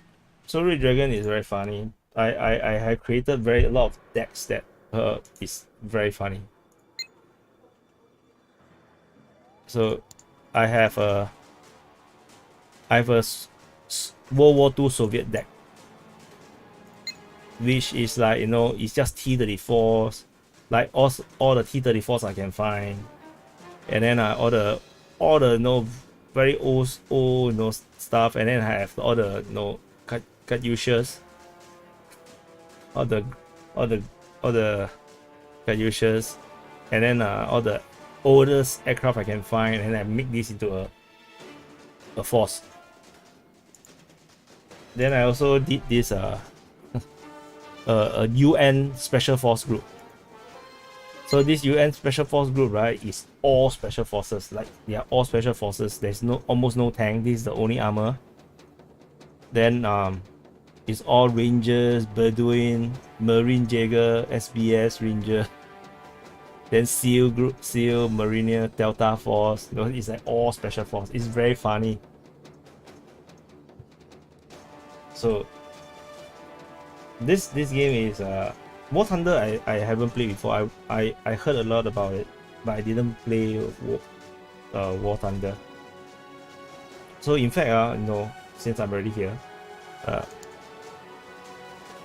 let's play a skirmish game. I gotta be, no, can I be this? How do I switch?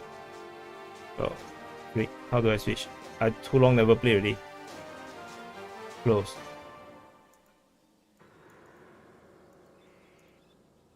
How do I switch? I forgot how to switch.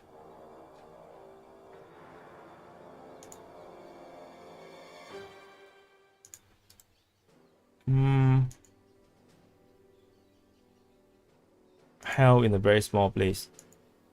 4,000 points. Total destruction. Time limit. No time limit. Income rate. Very high. Oh, switch team. Okay, switch team. Okay, then I'm gonna do a very funny one. Let's do all very hard. But I'm gonna put this all in the UN Special Force, the deck, which is like they are all helicopters. You will see like stupid amount of helicopters. And command unit special super chat. He say Heart of Iron 4 games typically don't take too long, 3 to 8 hours, depending on the speed. Made by the same makers of Europa Universalis. Mods are great. I will definitely, you know, try it, you know, because so many people recommended me. So we're gonna do World War II Soviet force versus the modern UN Special Force. Let's see how this goes. This is gonna be very, very funny. This is gonna be very funny, very, very funny. So no, we are just turned into a gaming channel. So no, this is gonna be funny. So let me wait, give me a while. I wish I can record. So I can't. No, I can't. Okay, so oh, the wait, my I just realized once I open the game, the camera is struggling. Okay, let me turn off my camera.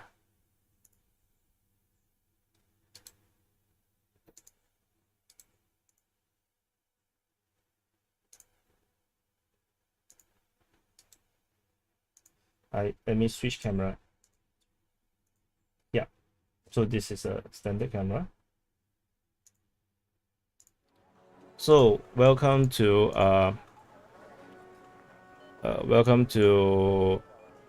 Soviet World War II Soviet forces versus UN special forces, like it's totally just special forces. So we just put in the FOB.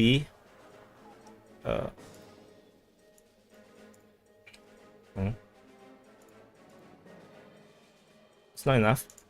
Why can I put? Oh, it's already there. Oh, it's already there. Okay. Okay, so let's do some better plan first. So we are not going to able to cover all of this. So I think we will put our objective to capture Gregory, and we'll hold a line here so that our allies hopefully can capture Fedor, and hopefully they don't screw up at Boris. We'll push up here, so we'll need 2 of this. So we have 1 there already. 2. I think we need 1 more. Just stay here because the AI is kind of stupid, and so we need a lot of tanks. We just need so we do 4 tanks here, 4 tanks, 2, 3, 4, and here, and we need recon, 1, 2 helicopter, vehicles. Oh, we need some anti-aircraft, so let's do this. 1, 2, 1, 2.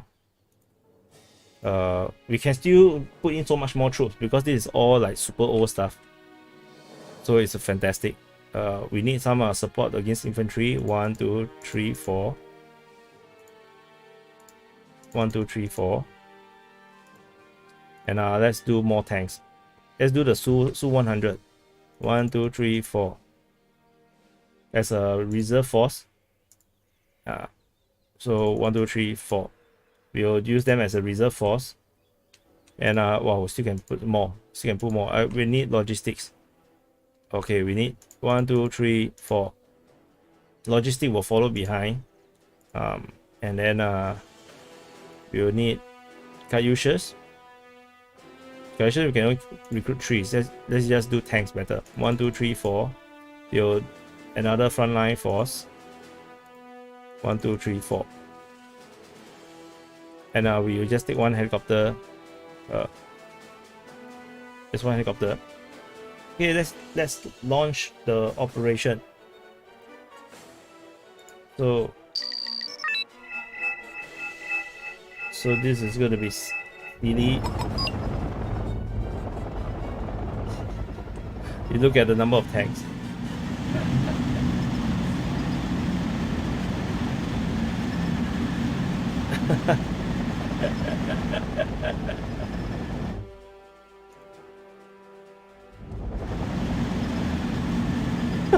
This is a traffic jam of tanks. Okay, I forgot that we need to move too. Okay, let's move out. We're gonna rush all the way up here. So we're gonna do the Russian tank rush, like like Russia did in this special military operation. We're gonna push We're gonna cover this point, and we need a anti-aircraft over there. Oh, there's already a aircraft getting shot down. Okay, we need another anti-aircraft over here. So there's already helicopters reaching here.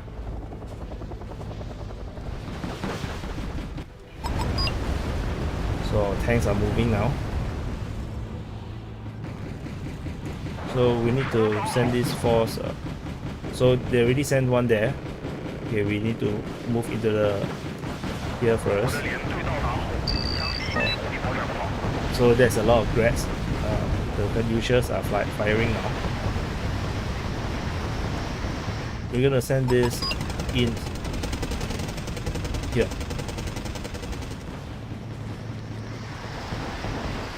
And the backup force, the reserve force, this will be the reserves. The reserve will gather here first before we move out further. So a lot of helicopters from the helicopters from the enemy. Let's look what is happening here. The tank rush is ongoing,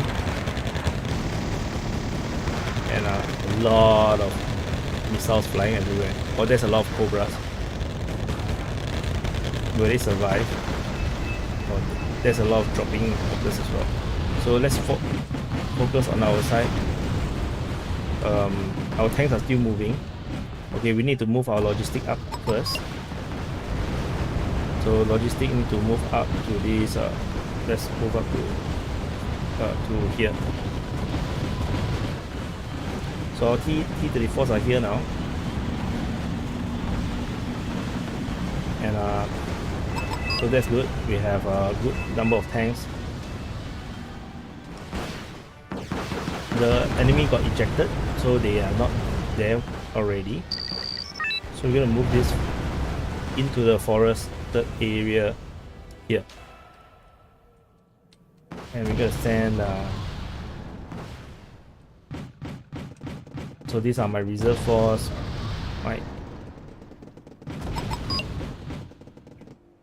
So you need to move faster into this position. So the tanks are engaging the seal. There are some ground forces here. Okay, I want you to hold a further line in front. So the UH are engaging. I don't think they will survive. Yeah, I don't think they survive. So I want the tank to move up.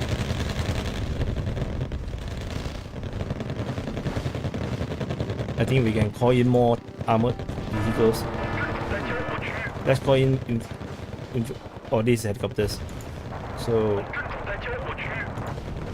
let's call in Caduceus. Oh, not enough points. Okay, let's not call Caduceus. Let's call tanks. 1, 2, 3, 4. 1, 2, 3, 4. 1, 2, 3, 4. Not enough points. 4. 4. Okay, never mind. Go on. Okay, let's move forward. Poor soldier. One soldier. How is he going to survive?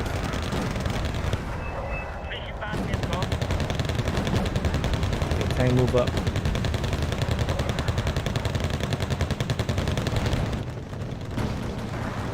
Okay. Someone is shooting us from a range. God.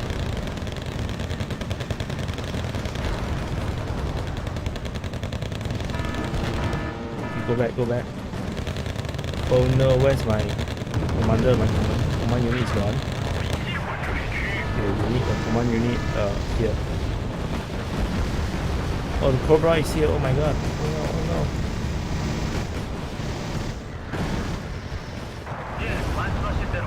Okay.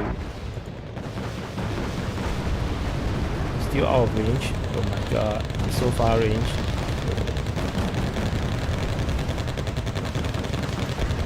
Move, move.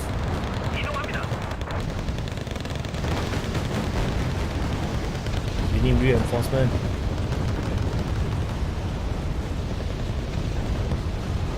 Okay, backup units move up forward. And our T-34s still on the way, I guess. Let's move them up to the front. As you can see, I'm terrible at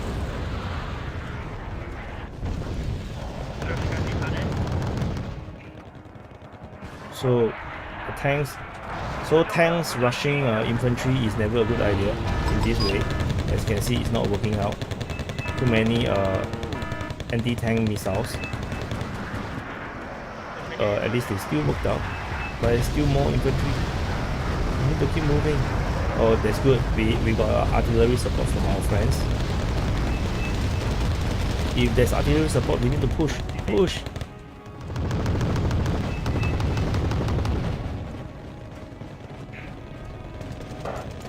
So reinforcement.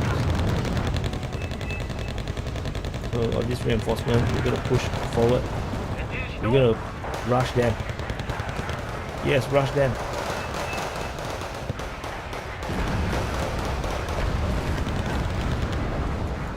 And rush this force. Okay, we need to. I think we need some of these recon forces to come in. 1,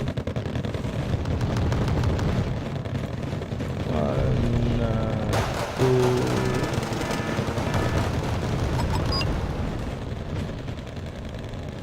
And 3.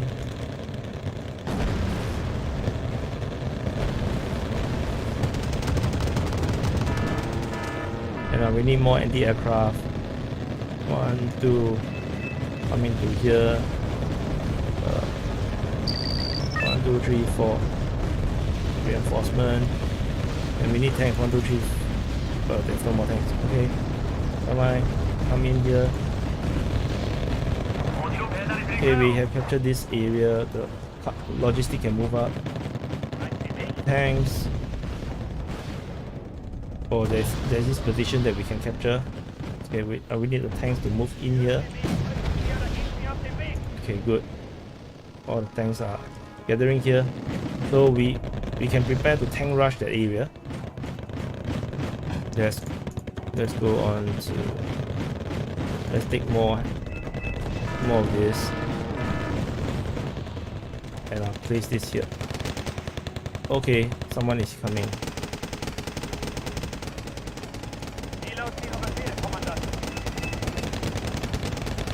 So we send the T-34 that way, take them out.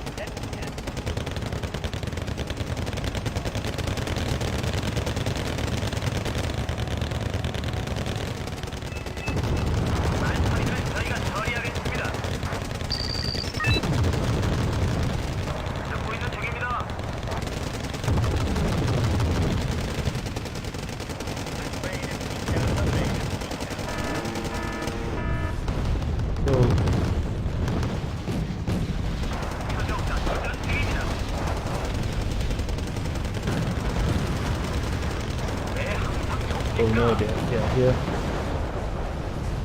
T-34s, we need. Rush them. The only way to fight against this modern infantry is to rush them.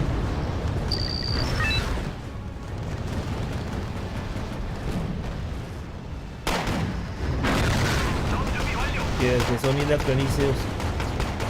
What can they do?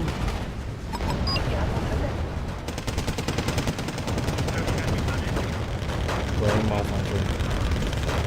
Oh, there's more rangers here.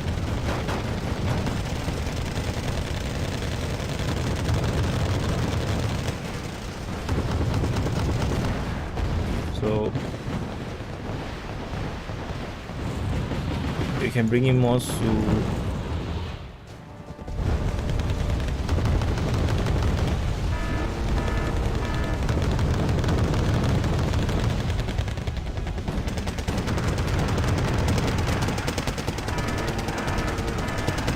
So we have to push forward. If not, no, we cannot. We cannot hold this line. So the cargo have no more cargo. So we need to head back to cargo bay. This helicopter need to go up here. We need to send more logistic. 1, 2, 3, 4. Oh, we can only afford 2. So send 2 here.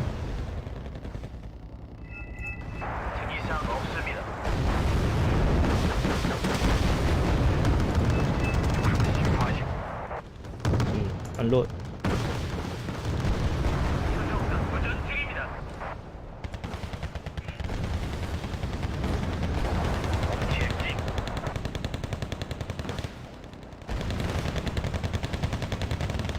Oh, there's enemy vehicles going into this direction. Oh, and he died. I don't think they can survive though, driving into so many armored vehicles.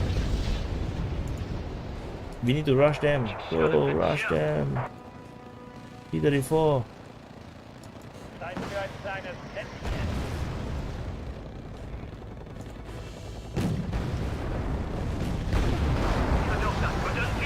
Are they going to die? There's left 1 soldier.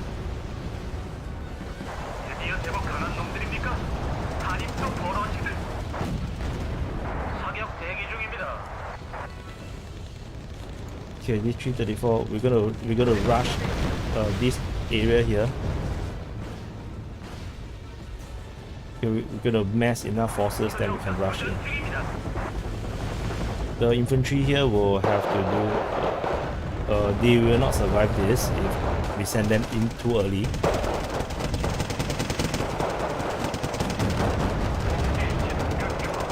Looks like they lost their command unit over here. So we can get 1 more command unit. Oh, we cannot afford. Oh, we cannot afford. Okay, yeah, we cannot afford him.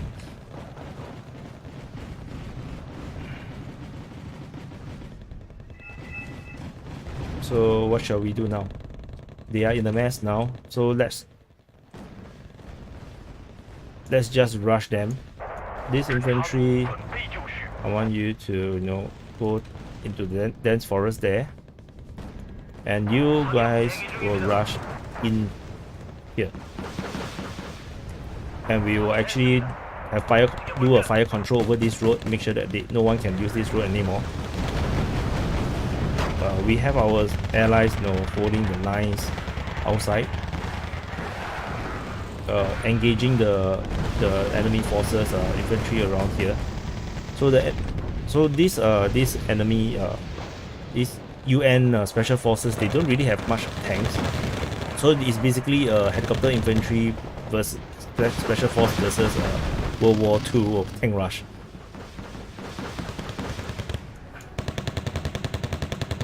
So we're gonna rush that guy there.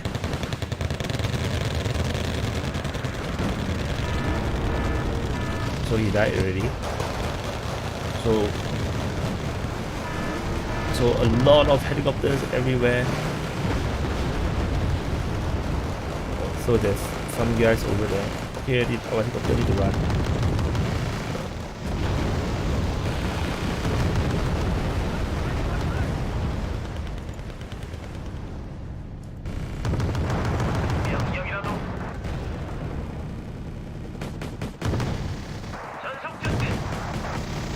Oh no, the T-34s.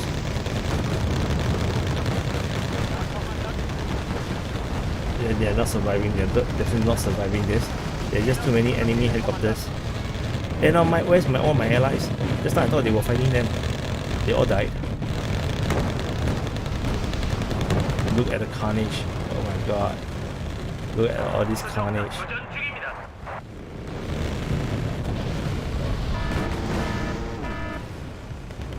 We need to bring in more.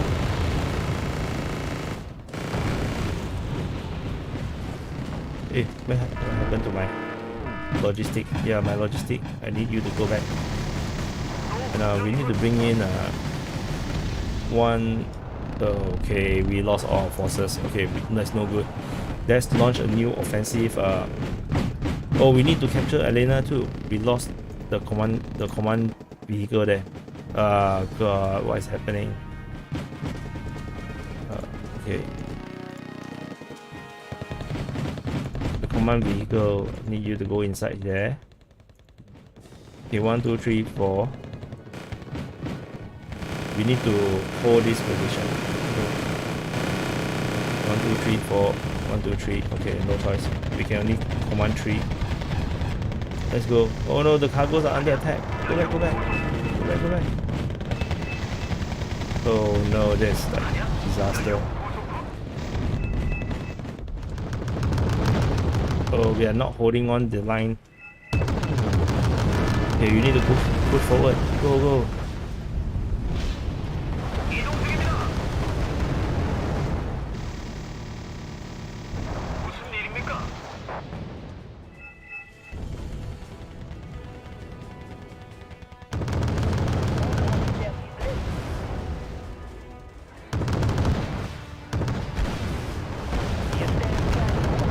Yeah, we're gonna lure them into the range of our anti-aircraft. Yeah, we destroyed that Cobra. Okay, we need to move towards this. Oh no, he destroyed.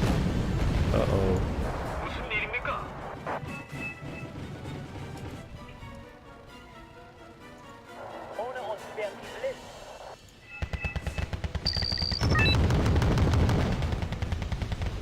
So the infantry just run into the open and just die.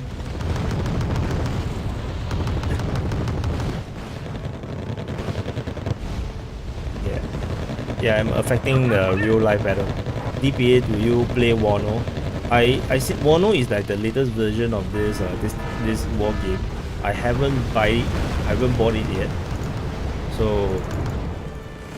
So I haven't played it yet, but I will want to play. So what we're gonna do is that we are struggling to hold this position. So we're gonna do a push in this direction to force their forces to withdraw from here.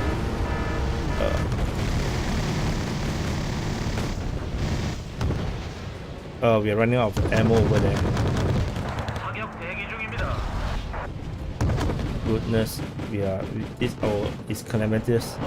Reinforcement, we need to move forward.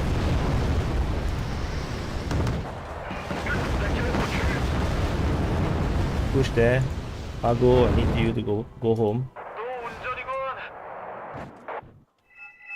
Look like we are losing this position. Okay, command unit, go. Oh, command unit died. Okay, it's a calamity, we need to withdraw. Okay, they are all died. Okay, I'm a lousy commander. I lost all my forces. The enemy is too strong. And they have no tanks. They only have helicopters and special forces. So what we're gonna do is we're gonna hold this position now, and we're gonna cross this bridge.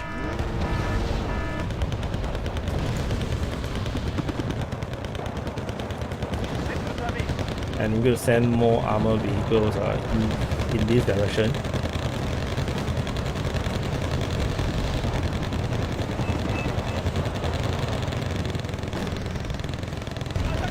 Oh, he died too. Oh my god. Why are they so strong? It's the Delta Force. Oh my god, no wonder. Oh, the Katyush. Oh, we got an airstrike on the Delta Force and they all died. Good strike. That's a good strike. Oh no, the Cobras are coming from the direction. Okay, that's bad. We need the tanks to protect our command. And we need more of this anti-aircraft. Oh no, we are running low on supplies. What should we do? We cannot get more reinforcement now.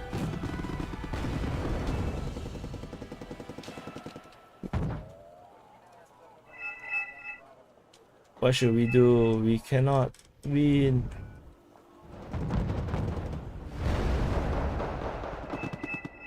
Defend this position, defend this position. Oh my god.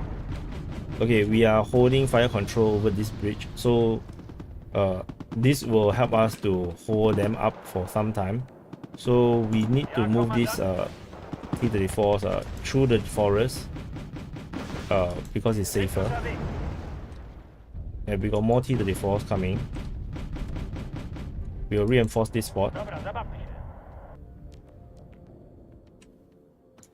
So these ones will go through and see how long it will go. Oh, we have more reinforcement. Okay, that's good. So this one will have to come all the way here to cover the tanks. 2, 3, 1, 2. Okay, we have 2. Okay, we need to push this. We cannot let them take this this position. Okay, we need to gather a force here, and then we're gonna go up flank east. I think we need to push with this force first. So let's go, because we have no time to waste anymore. I think this force will just stay here. Yeah, just stay there, because we need you to change to move here. So we're gonna push. We're gonna take out these cobras. That's the aim.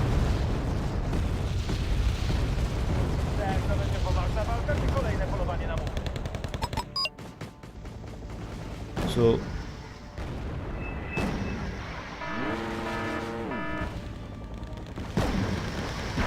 oh my god, this is a disaster. I feel like the Russians at below Horivka. The Russians at below Horivka, this is what happened to them. Oh no. No, don't go anymore. It's suicide mission. Okay, go back here. We can't break through. I feel like the Russians. Oh, we suck. Okay, you guys need to... Oh, what happened to my T-34s? Did they all die? God. Okay, we just need you to stay here to protect our command unit. I think we are losing. We need more tanks. The solution to all this is just more tanks.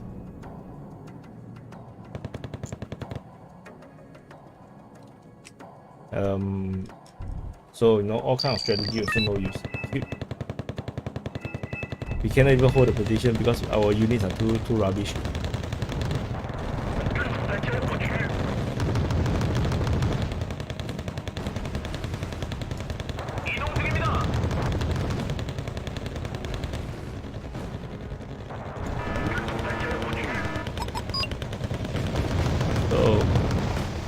Okay, they caught the trap.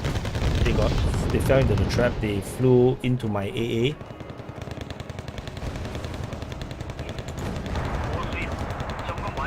No KSI.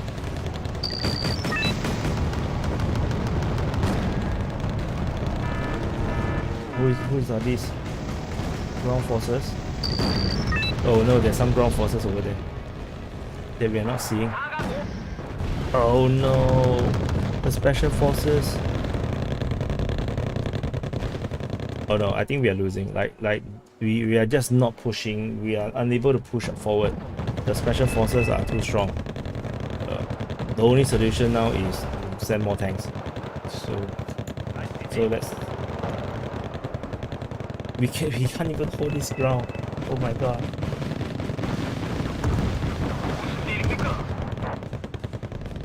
Looks like we know we have to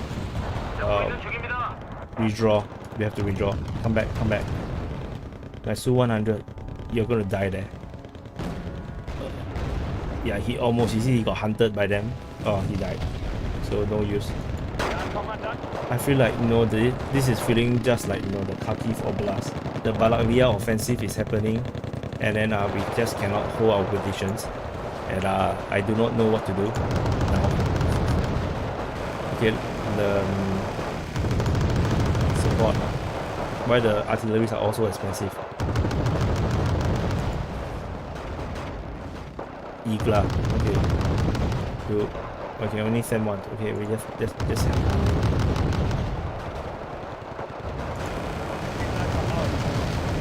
Oh no, they're attacking the FOB. Cannot, we need to rush. We need to rush the Cobra.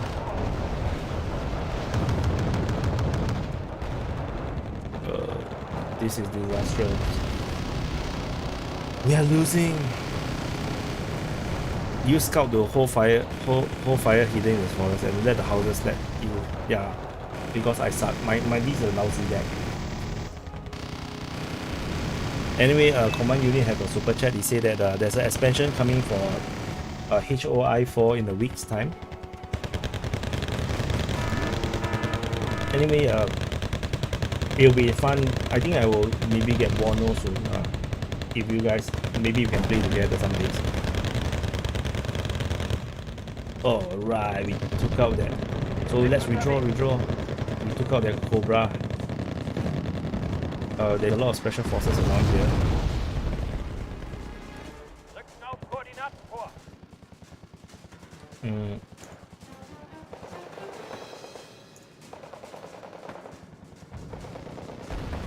Team.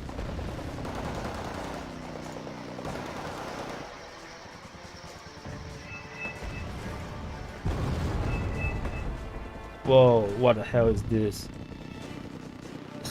I think they sent a big aircraft. I also have aircraft now. I got this. I got one Delphi. Okay.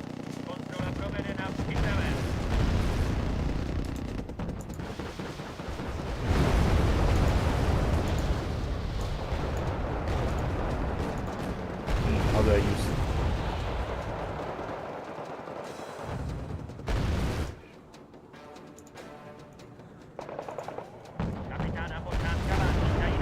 Yes, my Delphi is out. Let's take out all these special forces.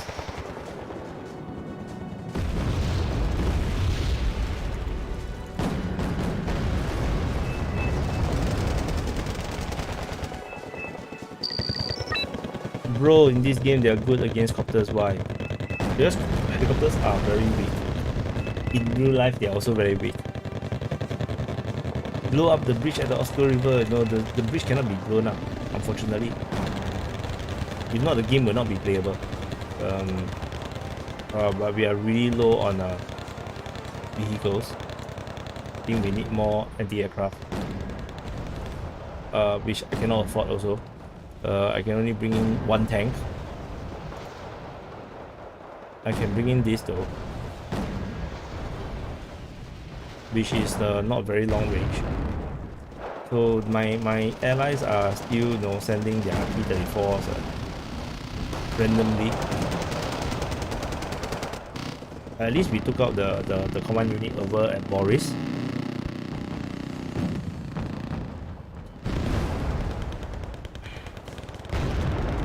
So there's some Bedouin here. I think these are Israeli troops, and they died. Okay, so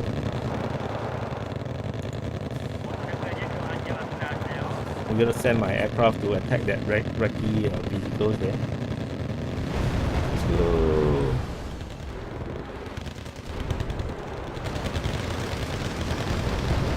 Here comes the bomb. Yeah, they. Okay, so we have enough to bring in some tanks now. We need 60 to bring in a platoon. Let's bring 3 then. Don't care. We need tanks. We are holding this line pretty decently now, tentatively. So, but we do not have command units to capture that area. We have, because our ally have one here. But it feels a bit dangerous to go in there. So we need to send in some recce forces in. But the recces are very expensive now. We can use this one. This is only 15.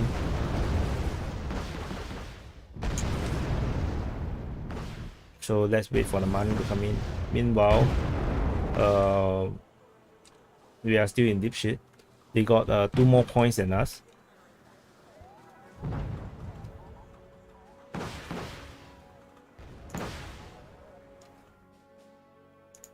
So let's send the recce up. Where's my tanks? Oh, my tanks are here, driving through the forest.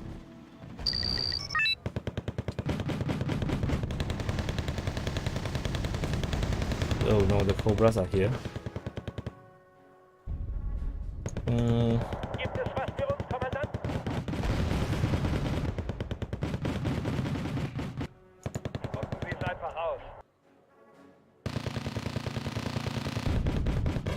Let's send.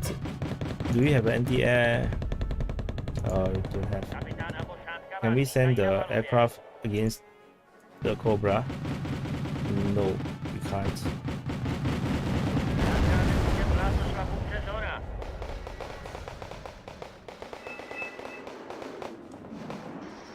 Bye bye, Bedouin. Oh, okay, wasted.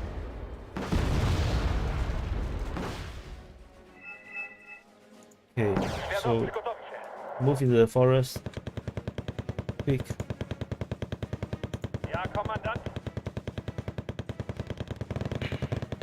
Okay, then we need to help out with the defense here now. They are struggling.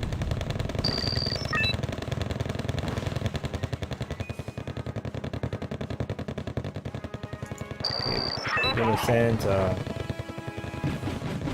these guys here. So attacking the, I can attack that position. Okay, let's push. Let's push. Forget it. Let's push. Faster or no? Also push. You go there. Okay, we have no more points. Are we losing? Oh, in my team, my points are the lowest. I'm the shittiest commander here.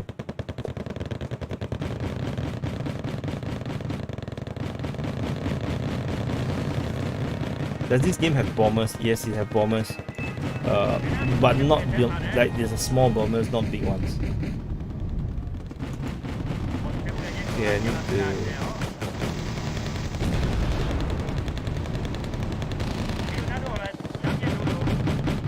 Send my aircraft in. So this guy, this plane drops 2 bombs.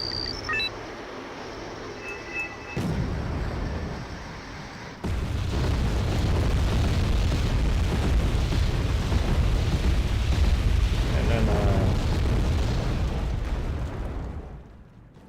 they run. We cannot find the. Where is that? Oh, we can send them against this one. Oh, he left. Okay, oh my. So we have 2 more points now, but it won't be meaningful because is that the time's up? 34? No, this is just a time. We got more points in total, in general, but it doesn't feel like we are winning. Okay, there is some ground troops over there, which is very scary. Okay, we're gonna lay low here, and I feel like the Russians now, holding the Zaporizhzhia line, and then not daring to go forward.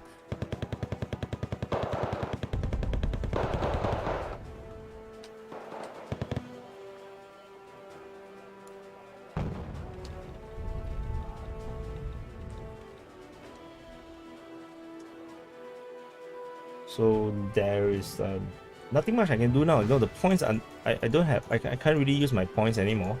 Somehow. Why is it? Is it something that I do?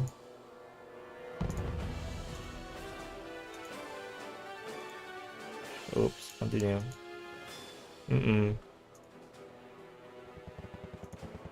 What did I do? Did I do something wrong? Why can I not send more troops in? Is this the end?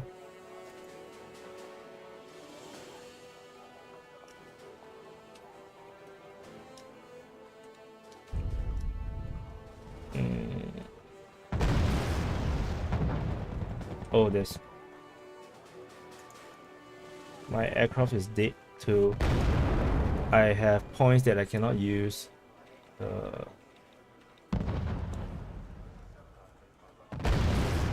And yeah, I don't know what to do now. So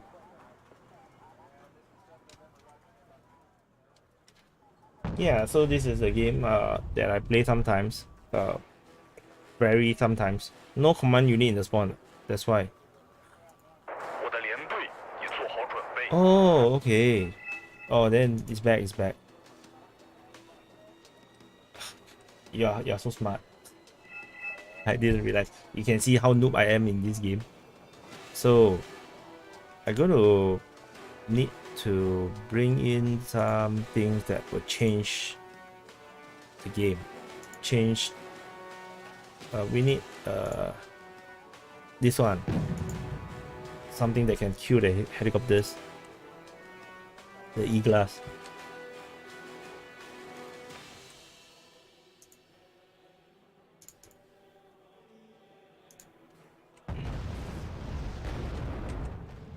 So we are also being challenged around here.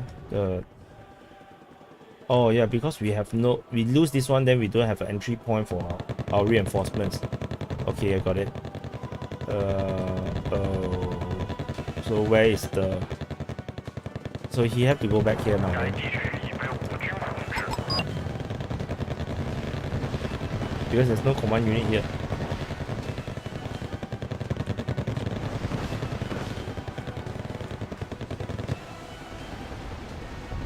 Because this is the home command unit, home area, so there's no command unit needed here, I think. Because I didn't see any command unit around here.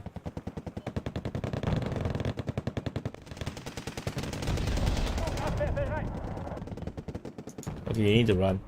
Those infantry is not good news.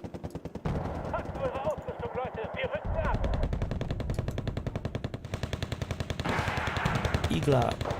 Just missed. There's a hit. Yeah, good job.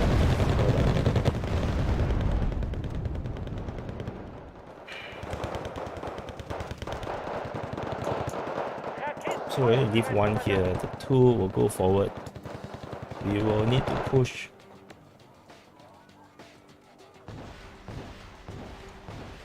Oh, I'm getting boring. Maybe I should, you know, end this soon. Oh, there's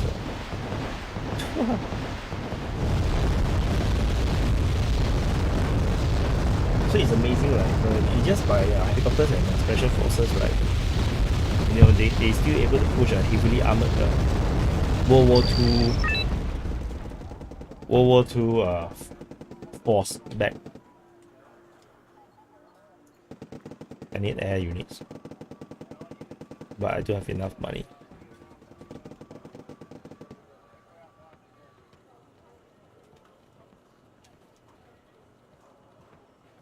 Now the game is getting too slow now. It's getting boring.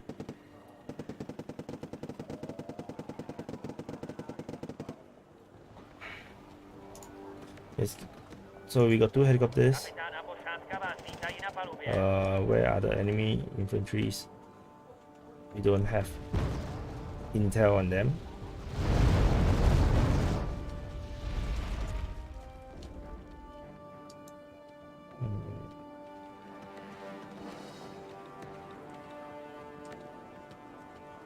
So we need intel, we need recce.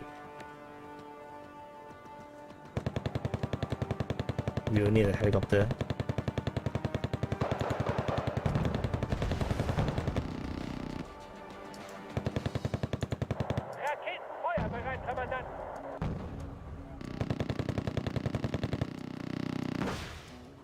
Oh, I'm so tired already. It's 2:30 AM.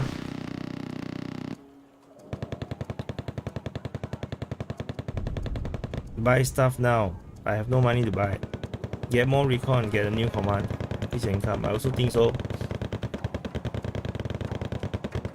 I bought the wrong unit. I just know when to bought. by the aircraft, which is wrong.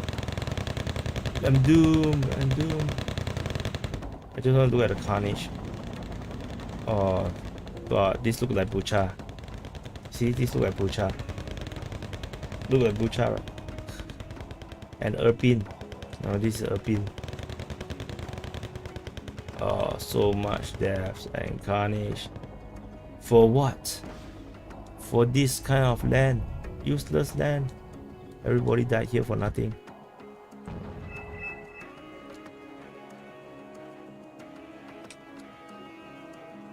Okay, so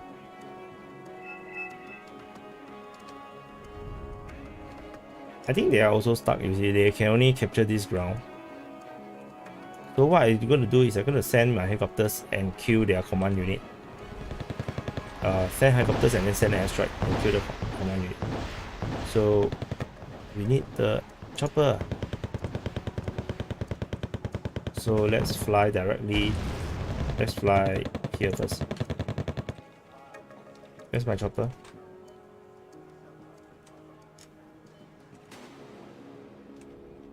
Okay, there's the chopper.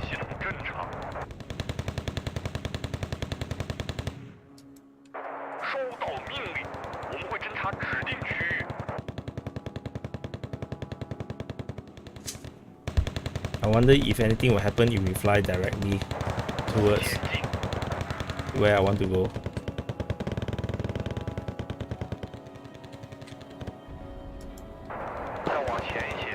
Oh, I found a target. Let's go. Let's go.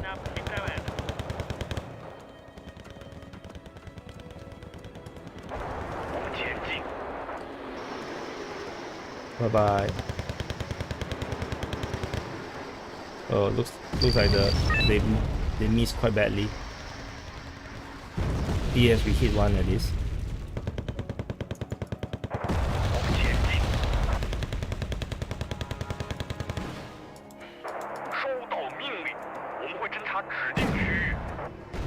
So we're gonna use our air force and this helicopter and just wreak havoc until we have enough money for a command unit. Go.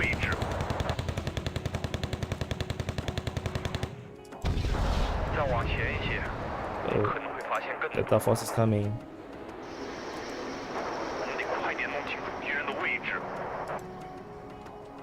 Yeah, the Delta force is dead. Oh no, no, he's shooting my scout. No, don't shoot my scout.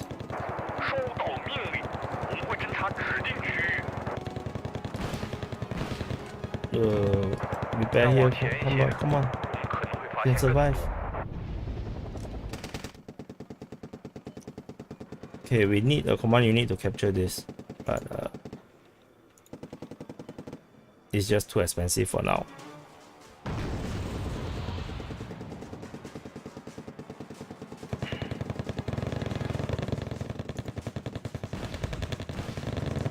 I need you to move forward so they can help out better.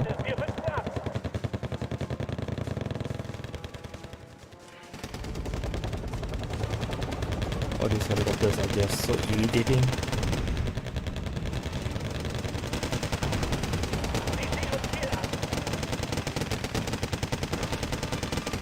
Oh my god, he missed. Yay. He hit. He's a veteran now. Okay, helicopter, let's go.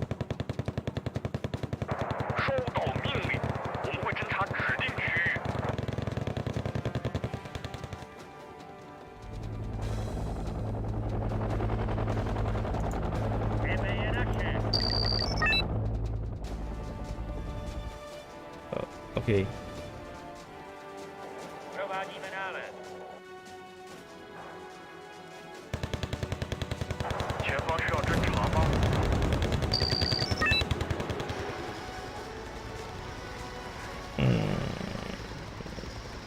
Okay. Yeah.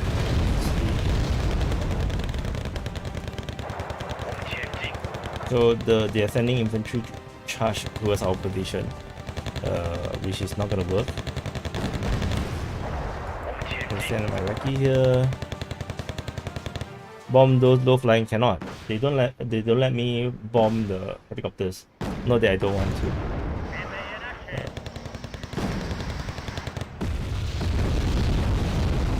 We just kill all this infantry.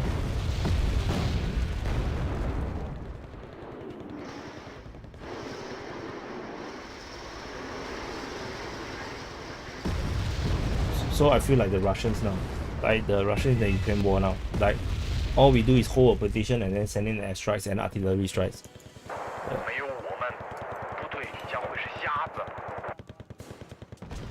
And I think this will end up be what I'm going to do all game.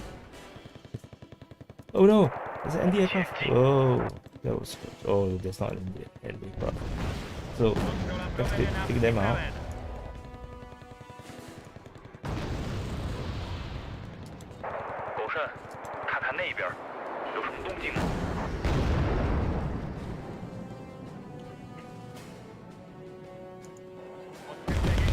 Oh, that's so good. The airstrike is so good.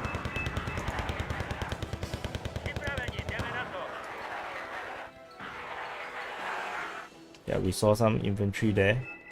So let's see if we can do those infantry.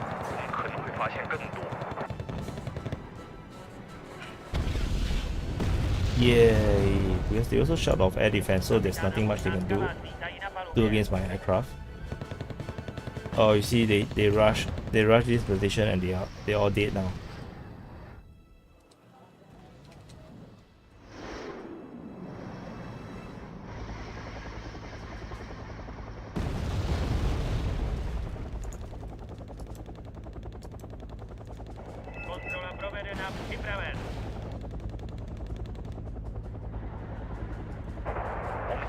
The infantry run so fast. Oh my god.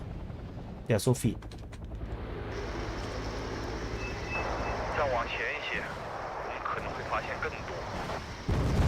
Oh, they didn't hit. So let's go. Go. Oh no, my helicopter. But I got a command point now. I'm sending my command unit.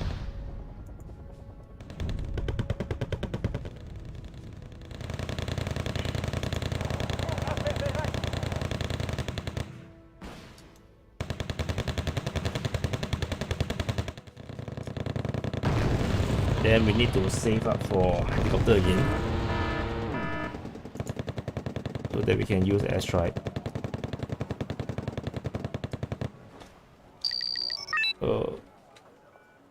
These artilleries are useless.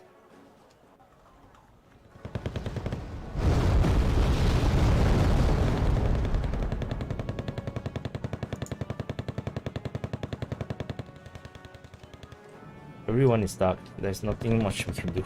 The game is stuck. Do that.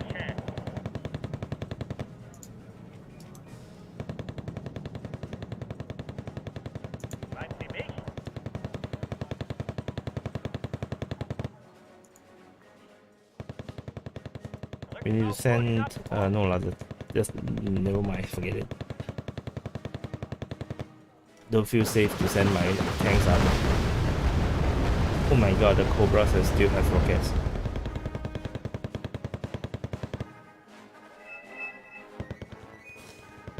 So we need helicopters again. I do not have enough.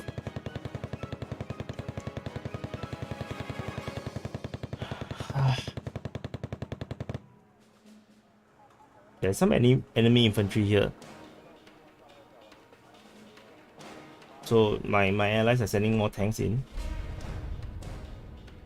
Oh, helicopter. Alright, let's go.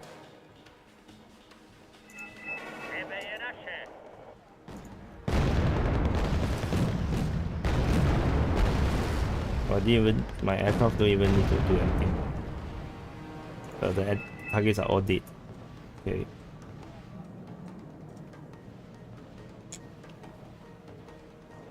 Some massive artillery strikes into the rear. So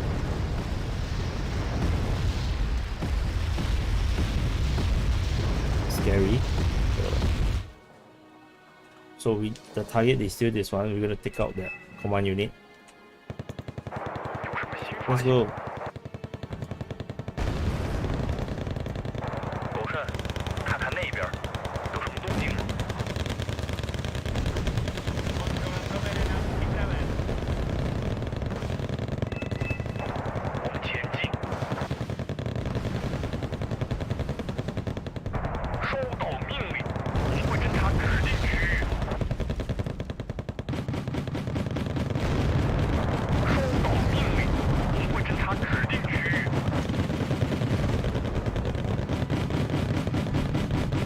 All the choppers are flying this direction, which means we have an opening now.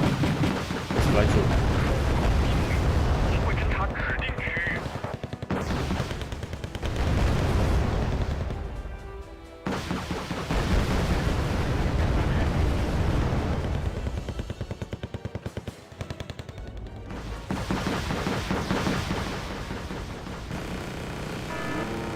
Uh-oh.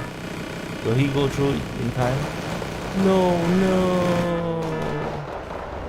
They got it all covered. Damn it.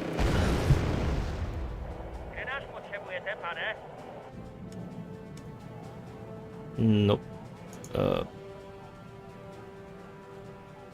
So, which means we're gonna fly around. We'll fly around. Oh, we lost one aircraft.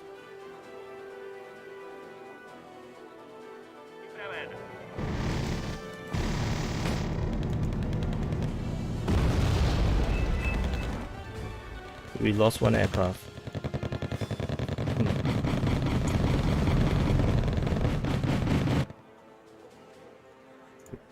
We're gonna some of these can shoot helicopters. It shoot ground air, so this one can shoot air. Okay, we're gonna get this one. We're gonna save up for this to take out helicopters.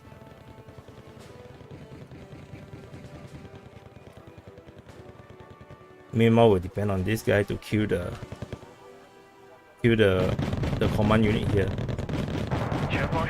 Let's fly out.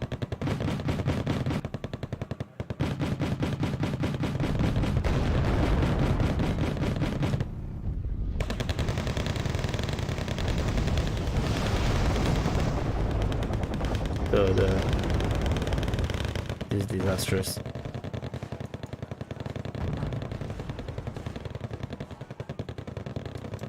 Yes, they did not see me coming. We're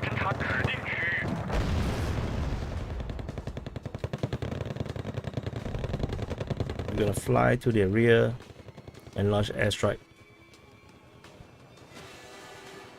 on their command unit.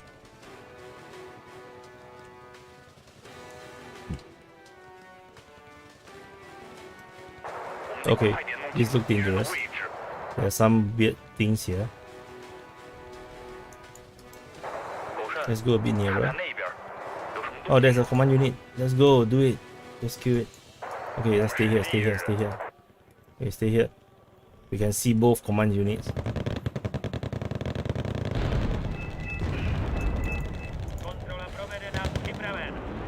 So let's follow the aircraft.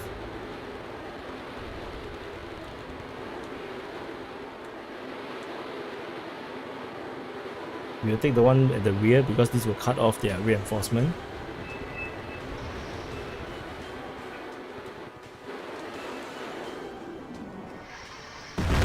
Yeah, 100 points. Alright. That's it, man. There's no more reinforcement.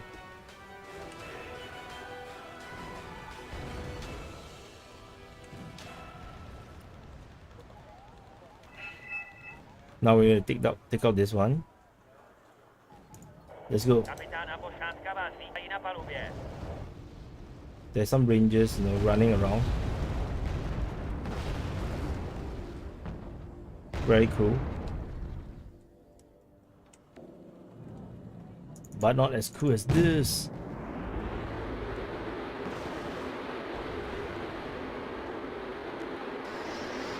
Bye bye.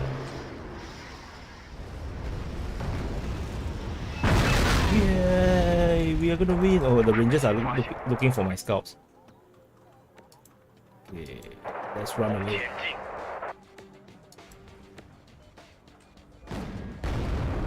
They have no more points. It's time to slowly wipe them out.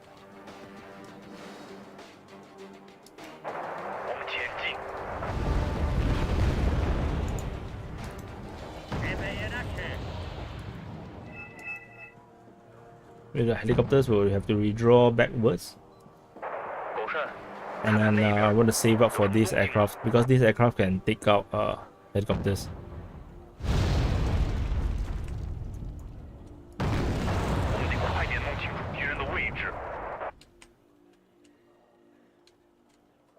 Yeah, I think we won the game.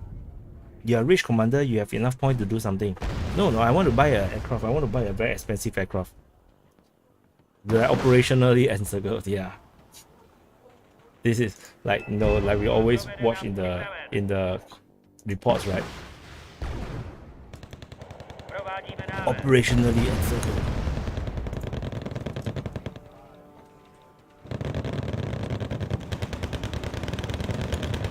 So it's just grind them to the death. So yeah, this, it feels like, you know, it's just that now the opposing force, you know, it's just helicopters and infantry, so it's a lot easier. If they have tanks, you know, life is harder. So if not, it's actually reminiscence of the Ukraine war, how the Russians, you know, they just hold a line and they just use air force and artillery. Although my allies' artillery strikes are terrible, they are shit. Yes, a bit more points we to go.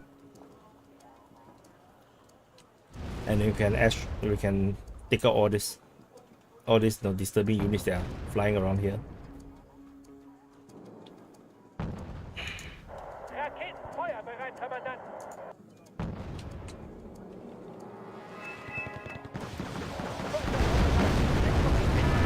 Yes, one more point. Yes, we got the. Let's take out. What are you doing?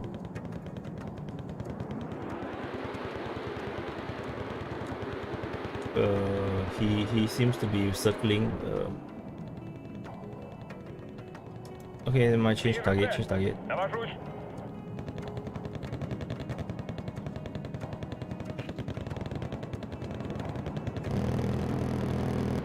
Oh, so he shoots like this. There's machine guns. Okay, better than nothing.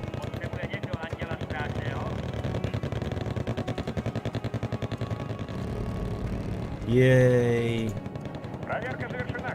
Kill off all these helicopters.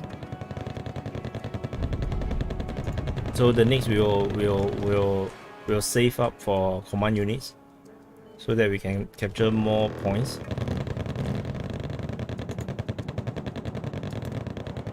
I think all these are run out of ammunition, so they can't do anything. They're just like sitting there.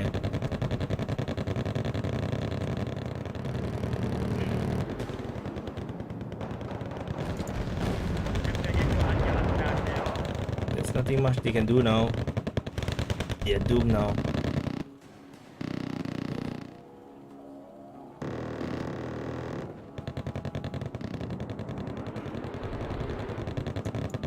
It's running out of fuel. Lay back. Never mind, go back. We still need you. So where's my helicopter? Oh no, I think my helicopter died. Okay. Just now the orientation was like this. It's like this, yeah. I think my helicopter died. Somehow. Okay, you will be in charge of taking out this one. Yeah, we need the air support now.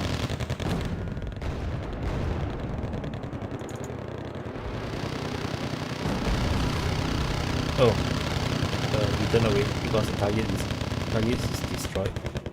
Okay. And here comes some Kadyushas. I'm not sure what they are hitting, or the infantry.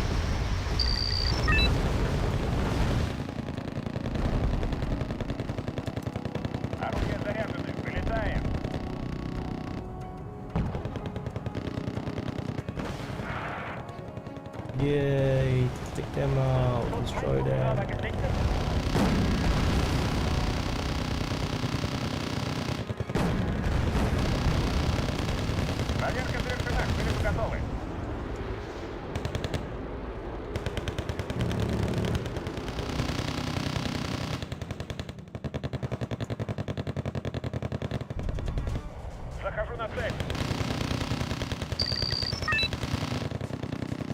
Yes, we're almost there.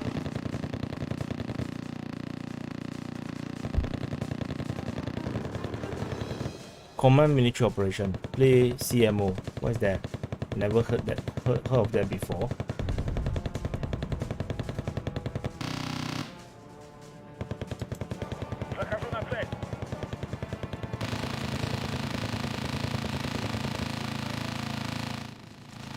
So I think it's just a matter of time we will wipe out them.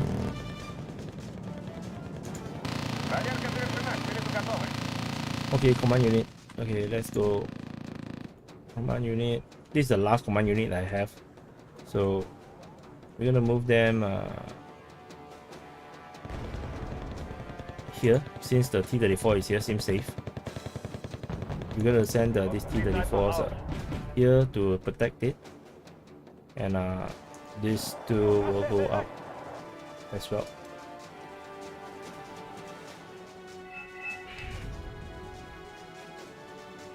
Okay, bingo fuel, go go go.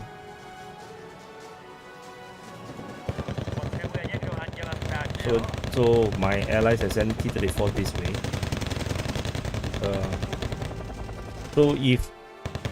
So the in the Ukraine war, towards the end of the war, it will look a bit like this, where all the strongest forces is all taken out, and there's not much left. So the war will start to slow down a lot, and then you can see the winning side, most likely the Russian side, will start to penetrate deeper and deeper, and there's not a lot the Ukrainians can do.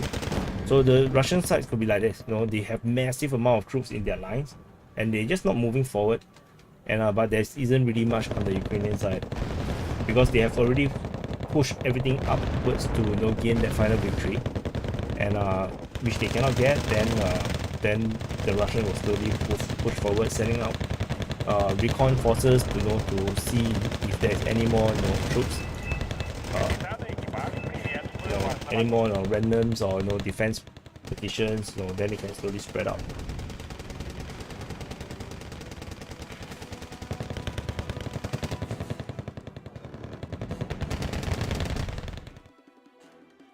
Yay! I win! Almost cheatingly, because my enemy do not have tanks. So hell in a very small place, indeed. Not bad, not bad. I'm not the lousiest side or lousiest commander on my side. I was the lousiest until I started to game the AI. So yeah, this is the war game. And Walking Problem is my nickname, in case you do not know.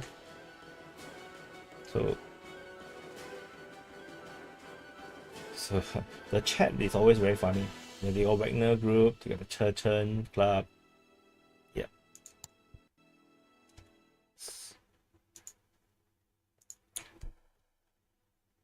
So yeah, so I will buy the HOI the HOI someday, Heart of Iron 4 someday, but I will need to learn. Radius said I almost lost though. Yeah, I agree. I suck, man. I'm horrible. I'm shitty. Yeah, because it's a World War II, the Soviet World War II kind of setup versus modern day special force helicopter and infantry only setup. So it's a kind of the kind of interesting things that I like to experiment on, and I recorded the entire game just now. I'm gonna just dump it on the DPA Gaming. In the game, you can call in reinforcement of the buses full of conscript being dragged off the street of Russia. And cannot. If you can, also, it will be quite fun.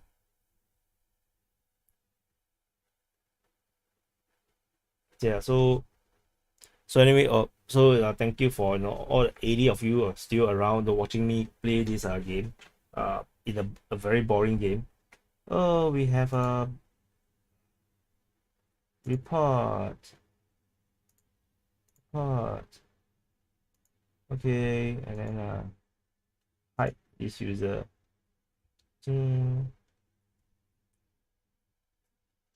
I have just signed off Albert and all those military experts in the open mic video to end this in this half mobilization. Yeah, I have war game and suck at it. Zivkov, I also suck at it. I actually played quite a few times to try to figure out. The campaign mode is very interesting because every unit you lose in the campaign mode, it actually rolls over to the next mission. So the very last mission that I was playing on the Russian campaign is not winnable. I just don't have enough troops to win the game. so that was funny. Yeah. This is still going. Hi, Donetsk People's Republic. How's the referendum coming? Great crewmate. Yeah, there is a spammer. Spam.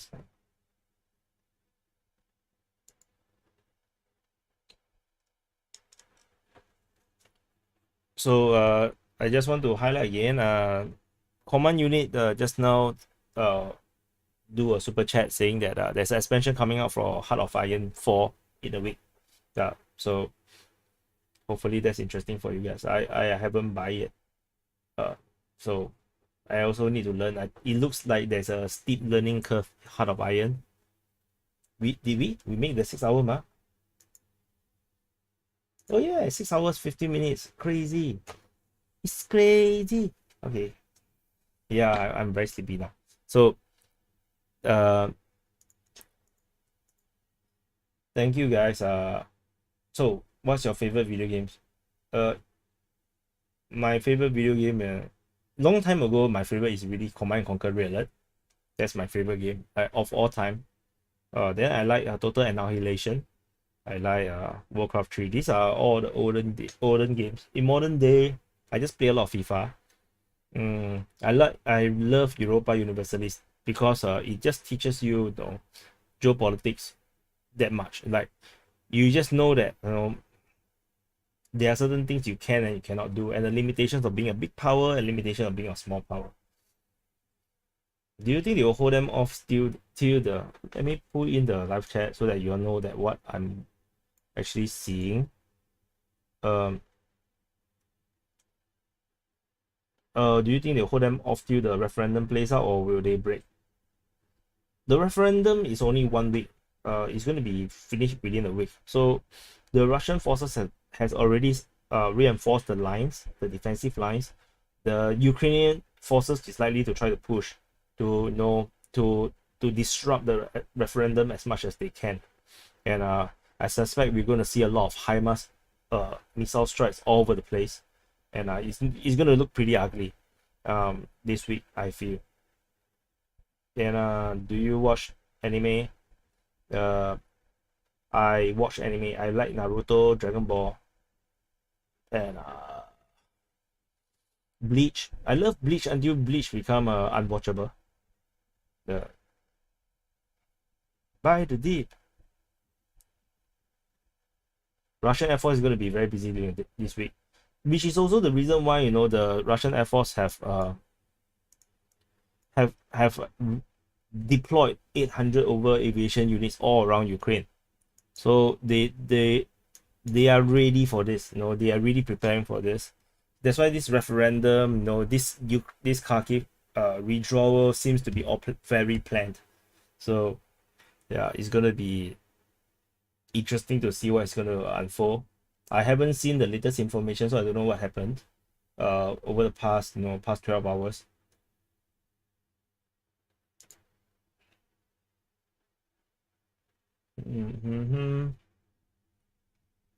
So the CK Crusader King 3, I will probably try it someday as well. The problem is time, and nowadays I just don't have time to play games. So just now that was like a long time ever, like since I played wargaming. I think until before the war, until now. Hi Gabriel Kuka. Yeah, I'm still around, but I'm about to leave because I'm feeling very tired now. Like I'm so tired. Whip Union say he rewatched all of Naruto and Shippuden, skipping all the fillers. Not sure if they will release like a no filler version like the Dragon Ball. Dragon Ball came out with a no filler version. So how do the people of a region have a fair vote if many have left and there's active hostilities in certain areas? No idea. The Luhansk People's Republic allows people to vote overseas, from overseas. However, Kherson do not allow people who went to the Ukrainian side to vote. So it looks like every region indeed is organizing their own referendum, like for legitimate referendum. It seems like it. Like every region, the 4 regions, all of them have their own rules, their own ways of doing the referendum. So it really up to you to really if you want to believe if the referendum is real or not. It seems interestingly inconsistent. Like it's not consistent across all the 4 regions, so which makes it seems rather legitimate. So democracy at gunpoint is not democracy. The Elisa McCarthy, the reality is I don't think it's at gunpoint, because I heard that the voting will be done electronically. So I'm not sure how they're going to be doing the referendum. And the thing is, you can don't vote, and I think the result will still be the same, because if it's going to be rigged, then it doesn't matter who votes, it will still be rigged if you believe that it's going to be rigged. So why bother if it's at gunpoint or not gunpoint? Texture Fiber 93 says, do you think it will take a month till 300,000 Russian troops will be able to reach France? I think no. I think not, because so if you watch the other video, I talk about the escalation video. I suspect that the 300,000 troops is going to be in rotation. There will be 100,000 troops rotate in and out every 2 weeks or 3 weeks. So so even though it's 300,000 troops mobilized, only 100,000 troops are fighting at any one time. So it will take some time to mobilize 300,000 troops, because you still need to bring them over and a lot of the logistics. Let's say if they can mobilize 50,000 a month, it will still take half a year. And which is why the defense minister of Russia said that don't expect this mobilization to be a sudden, everyone will be mobilized. You're going to be in stages. Eyeball Paul, hi. Eyeball, hi Eyeball. Salciano, should Ukraine have organized referendums? Ukraine wanted to organize referendums in this in breakaway regions, so that they can decide if they really want to succeed in Ukraine. But the condition Zelensky said is that Ukraine must reconquer all the grounds before they will do the referendum, which is nonsensical. So yeah, so in fact I think that Ukraine should have a referendum to decide if they still want to fight this war to reclaim back all the lost grounds. I think that will be a good referendum, because it's not fair, I feel, to the citizens that they have to suffer through all these things, and then have all your family members killed, relatives killed, friends killed, because they go to war, and then they don't really have a say about surrender, because Zelensky say no surrender, the leadership say no surrender, so no one can surrender. And I don't think that's democratic. And are these MPs that are in the parliament still legitimate representative of their constituents? I'm really not sure. That's why the Ukrainian situation, the political situation is very weird.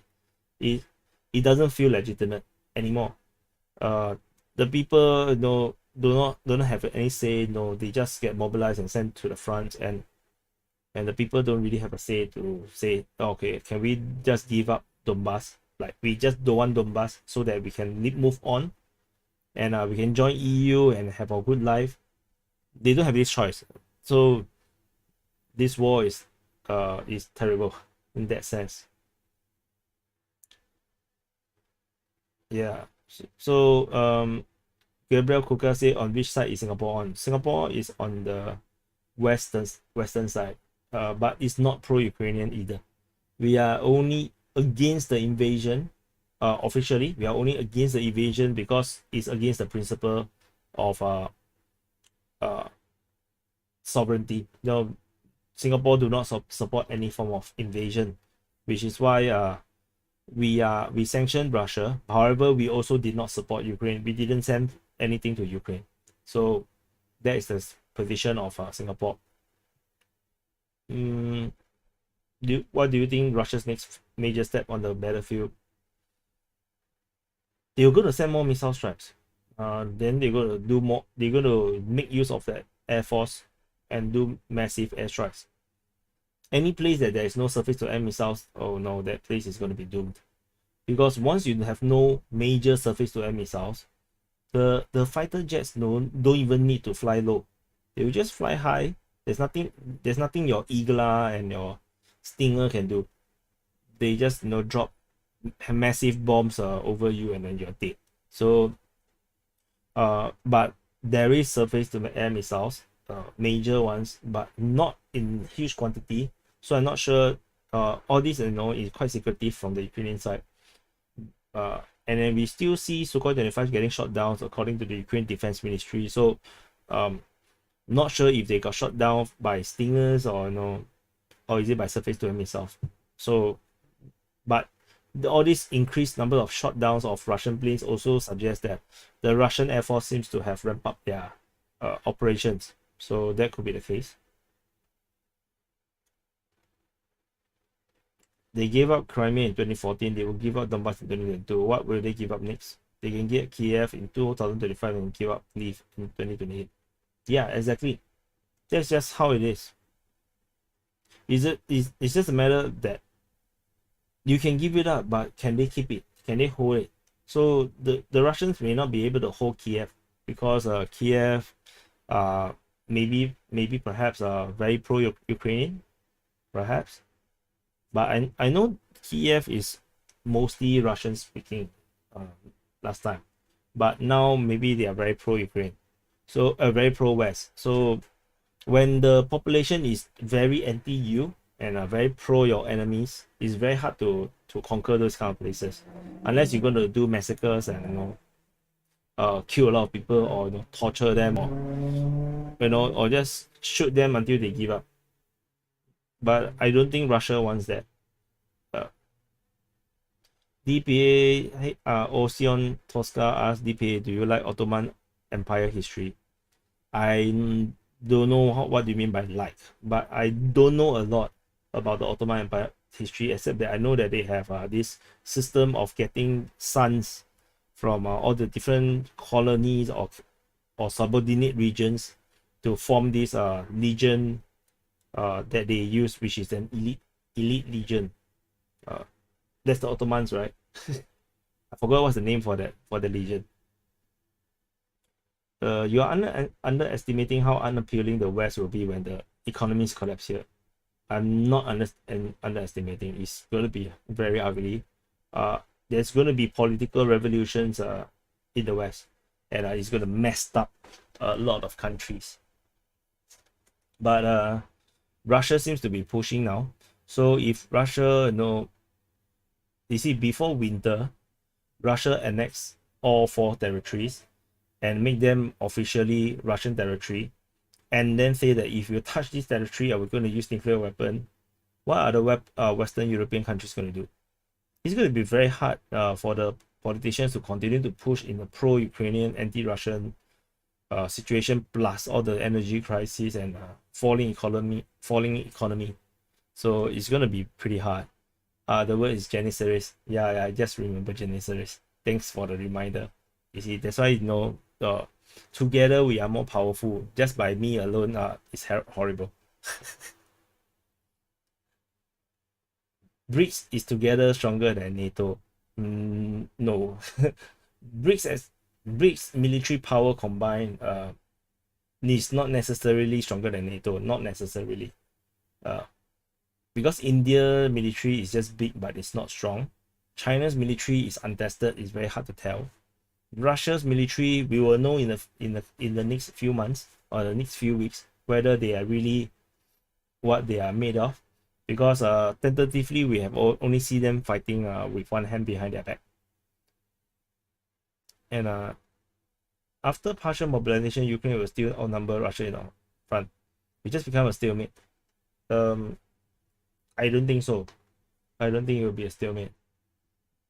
Hey DPA, do you think Ukraine will counterattack into Lysychansk and Severodonetsk? They are already doing that now. Actually, they are trying to reach Lysychansk and Severodonetsk. They have already captured Bilohorivka. Sorry, Liman, Bilohorivka. See, so Ukraine already captured Bilohorivka. So they can just rush across here. It's not very far. It's just 5-6 kilometers. And they will be at Lysychansk. So the question is, can they able to hold on to Bilohorivka, and are they able to gather enough forces to push? The Russians are reinforcing that region though. What else? No matter the reason for war, it's still wrong to choose war as a solution. In 2022, sure, political talks may seem ineffective, but still better than numerous families with enough life. Zhajiangmian, or jjajangmyeon,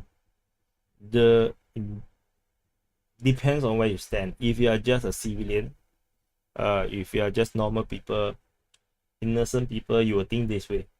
If you stand on the position of a leadership, as leaders of a country, I can tell you, sometimes war is the right decision. You have no choice. The war can solve some problems that diplomacy cannot solve, and it can actually eliminate certain problems immediately and entirely. It's just about the political will. How far are you willing to go? Human history is all full of wars and warfare, battles, empires going up and down, rebellions, empires fighting empires, kingdom fighting kingdoms. That's the entire history of humankind. War is always with us. We are a warring race. So as much as we think that we are very holy and peaceful, we are not. So which is why diplomacy is very important. Having a strong military is very important, because you have to maintain a balance of power. If you do not have a balance of power, then death and destruction will come. Can you stream War Game Red Dragon for us? I just streamed War Game Red Dragon just now. I will post it on DPA Gaming. So do check out DPA Gaming. And most only say you will join Wagner Group if they promise to pay you 3,000 monthly. I'm not sure if they will pay 3,000 or even more, because I'm not sure what is their pay structure like. I'm not sure how what's the salary range is like. Sleazer Barbarossa, no, I'm not pro-war. I'm just saying war is inevitable. It's part of humankind, which is why everyone needs to work very hard to maintain peace. That's why what Ukraine did, standing up against Russia is a stupid idea. They should placate. They should really negotiate and talk, and give up regions, or negotiate with the regions that are very unhappy with the leadership, like Donbass. Really give them autonomy. If they want autonomy, give them autonomy. If not, then it will devolve into they want independence, which is what happened now. And then now they want to join Russia, which is even worse. Regal Rocks, what the fuck? You're still streaming? Respect, bro. Yeah, it's 6 hours over already. I'm gonna sleep soon. I'm very tired. Tomotash, you're still streaming. Are you tired? Yeah, I'm tired. I'm very tired now, actually. Caesar Purple Rose Ice Pro War. Goodness. How the hell is the viewership getting higher again? It's 116 now. Just now was like 90 something. I was like playing games and it keep dropping to 70 something at one point. A very controversial fact is that wars has been the sources of technological progress. Yes, it's true. Every time there's a major war, technology progress leap and bounds. Like for example, just look at COVID. Because of COVID-19, the pandemic, although it's not a war, but because it's a major global crisis, it calls for desperate measures. You see how fast everything grew at once. Suddenly, e-commerce is like the in thing. Suddenly, e-learning is an in thing. Hybrid learning is a thing. Everything changed. Like health consciousness, air quality, the caringness of air quality, wearing masks if you are sick.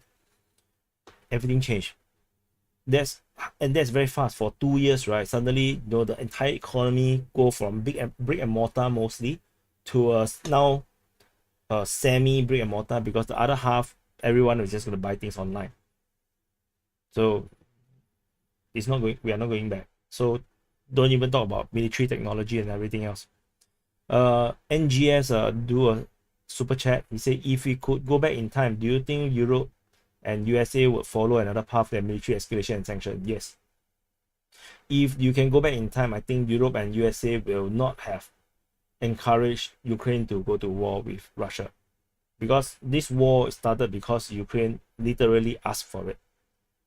Russia already put their ultimatum saying that you have to give up and say that you will never join NATO, or there will be consequences, and they choose consequences. So that's where we are now.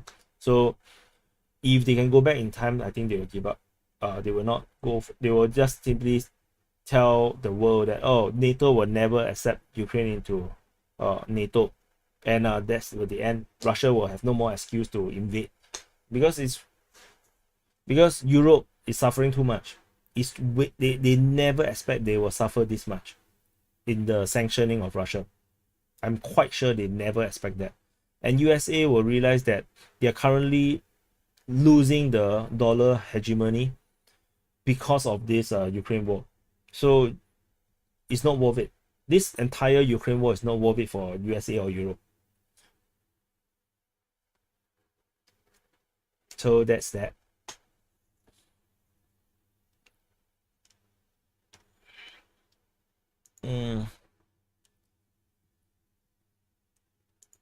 So yeah.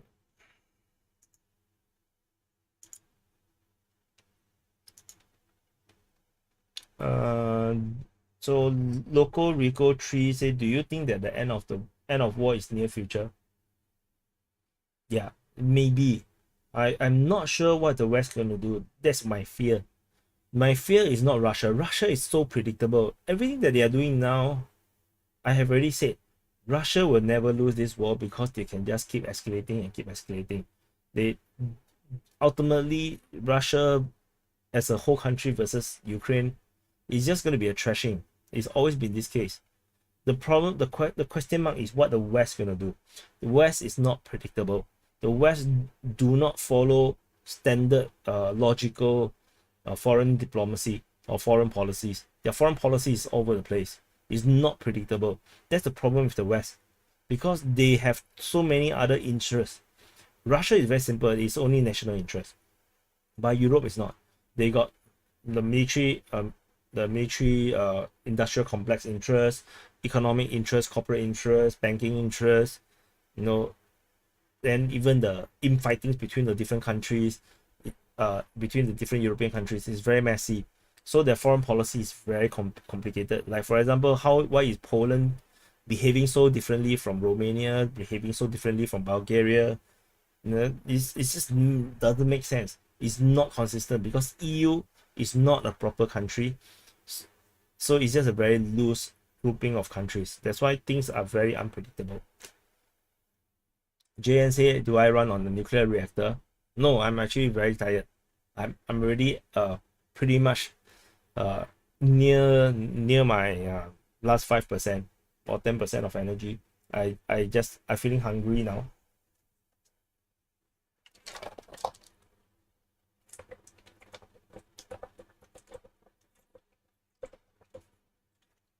Seth, no updates in the front right now. Around an hour plus ago, I checked. There's no more updates. Nothing new or significant to talk about.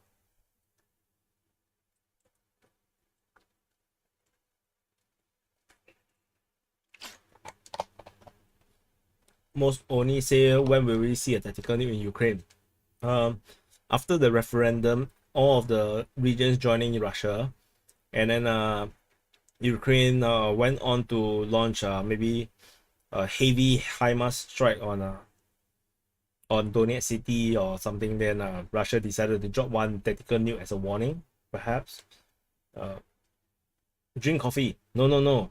Eyeball Paul, I can't drink coffee. I would die, man. I need to sleep, not drink coffee.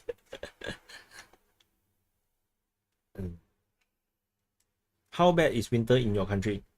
Singapore's winter is pretty hot.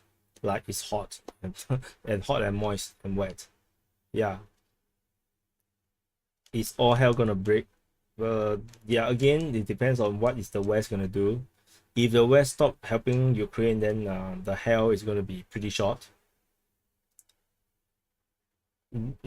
Seth asked me, if I go to the front, what kind of weapons do I choose? What do you mean by weapons? Rifle? As an infantry? I will choose SAR-21, Singapore's rifle. Because I love SAR-21. So NGS super chat say thank you, agree. Strange thing is, most Europeans I know of experience are currently living in alternative reality. It can explode soon. Revolt. Yeah, the Europeans that are most likely having the most significant alternate realities are those that are having a massive censorship of pro-Russian media and pro-Russian media outlets or YouTube accounts.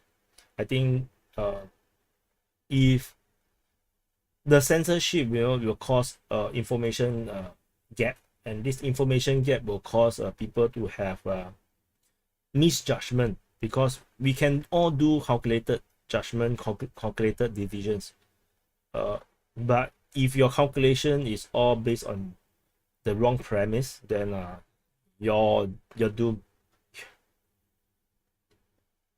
Correct? I mean, if you can't really make a division when your division is all like messed up. For example, should you take this bus, then the information you get is the bus is so comfortable and it is so fast. You can reach your destination so fast because it drives so fast. Then the information that they didn't give you is that there is a suicide bomber that have already plant the bomb inside the bus. And it's like, you're doomed, man. How will you know? Because you didn't know, because you don't get that information because of the censorship. Just like what is happening now, because you don't have information from the pro-Russian side or the Russian side, you do not know the kind of threat Russia is now posing against the West, and that's just messed up. Europe is not into giving weapons to Ukraine as much as before, Textured Fiber 93 said. The reason they are not giving weapons as much as before is because they do not have enough weapons anymore to give. They gave whatever they could give, and some of them already give so much that they are compromising their own national security. So that's what happened. It's not that they don't want to give, they just don't have enough to give because they spent too little on military over the past 20 years. Will Russia launch another assault on Kiev, Mariupol style? I don't know. I think that they would. because if I'm the commander, I would. But you know, seeing my war game stream just now, the gameplay just now, I have no faith in myself. Southern one looks not just cool, it has very low recoil, it's very accurate, it's very, very accurate.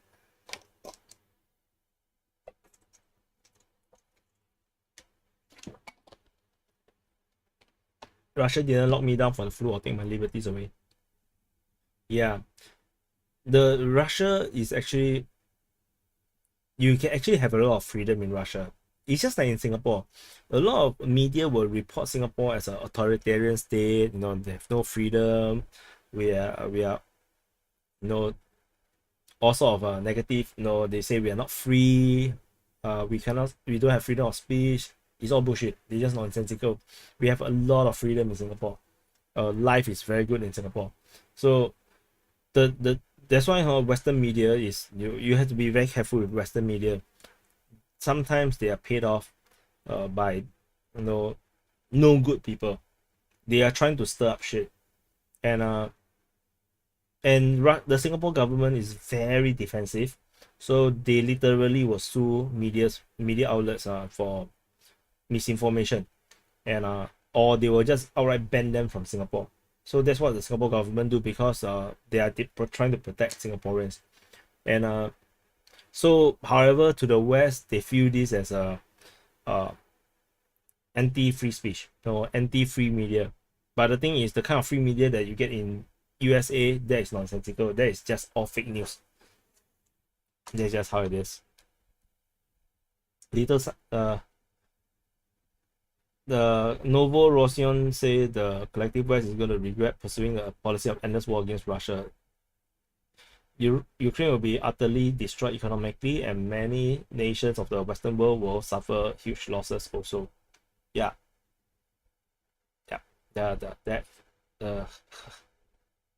Ukraine is gone as a country, to be honest. It's gone. There's no way they can repay the debt. Not in my lifetime. So unless someone waive it. Little Psycho, Little Psychos say there is a report saying UK will have run out of artillery shells in 2 weeks if they try to imitate the Ukraine war numbers. Because Ukraine military is much bigger than the UK military. The UK military can only fight on a single front in the Ukraine war. So that's why Ukraine is doing a formidable job, holding back the Russians, but it's Russia. Yeah, it's like I said, it's a superpower. To me, it's a superpower. Just that it's not as powerful as USA, but it's still a superpower. Colonel Shadzel said, you're the best commander. I learned a lot from you. You're the most handsome too. No homo. Thank you so much. Yeah, I wish I'm more handsome than this. I gained a lot of weight. You're just not seeing it. I need to go to the gym more and exercise more. I'm very unfit now. DPA, you can watch Kurulus Osman for knowing how Ottoman Empire was created in YouTube. I don't know what is that. But yeah, I will read. I watch a bit about Ottoman Empire, but I'm not familiar. Because I'm not a Muslim, so it's a natural thing to less interested. Muslims tend to probably know very well the Muslim ones. Then Ottoman Empire, because it just feels very distant, the culture. Like I don't know much about the Persians as well. The Ukraine, the Iranians, I also don't know much. The Arabs also, I don't know much. It's just a matter of like media diet or the information diet. I'm not consuming enough of that to know. Why Singapore create land out of ocean? You can buy land on lease if they are so rich. Nobody want to sell, Prakash. Nobody want to sell us. We tried to lease Batam and Bintan. Indonesia actually seriously considered it. Then because of protests on the ground, they say no. So we can't do that. If not, we actually did try. NGS do a super chat, say the most realistic path to get out of this mess, surrender. Ukraine surrender. Then the Europe reset relationship with Russia, buy gas from Russia. You know, Russia is not aiming to dominate or control the whole of Europe per se. From at least from my point of view, they are not the Soviet Union. They don't intend to conquer Europe. But what Russia wants is recognition. They want to be friends. They want to be part of the family, the European family. We are not getting that. They don't want to be friends with China if they can. Russia is trying to be on the side of the West to counter Russia, but the West is not seeing it. They don't get it. And there's nothing Putin can do but to end up have to work with China to survive, so that their economy don't get so destroyed by these sanctions. Because ultimately Russia don't produce as much. They are not a manufacturing powerhouse like China. So a lot of the consumer goods, they don't really have it. So the importing from China resolve a lot of problems for them. So no choice. They just have no choice.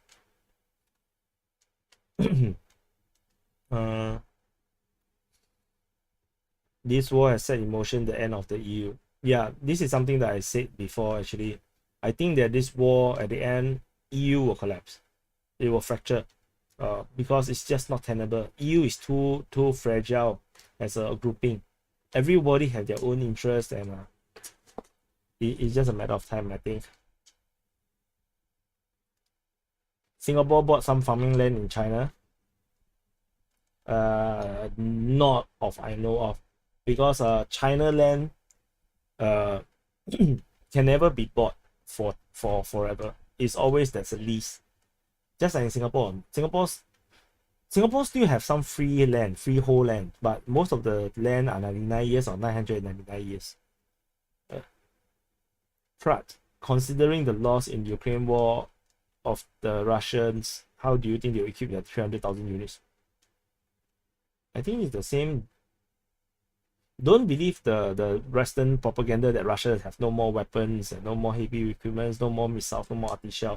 And tell you, Russia have plenty of it. They can equip these 300,000 troops with full gear. So don't have to worry about that.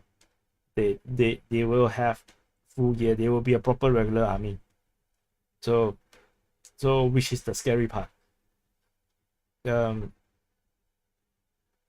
So I'll do another 4 minutes, then I'll have to go because I need to sleep. I'm sleepy already. I'm tired already. So Dovey family say, will Russia likely capture new territories in the next month or defend new joint? Yeah, Russia will likely capture new territories. They will from the Zaporizhia's referendum statements, it looks like they will capture the entire of Zaporizhia, which means current lines is this. This is the current line. Russia will capture the entire of Zaporizhia. And the thing is, this is not very defendable, which means the Russia will go to push further. And with these additional troops, it looks like it will never end. I'm not sure.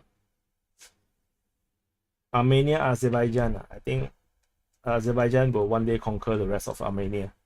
By the look of it, at this rate. No, at this rate.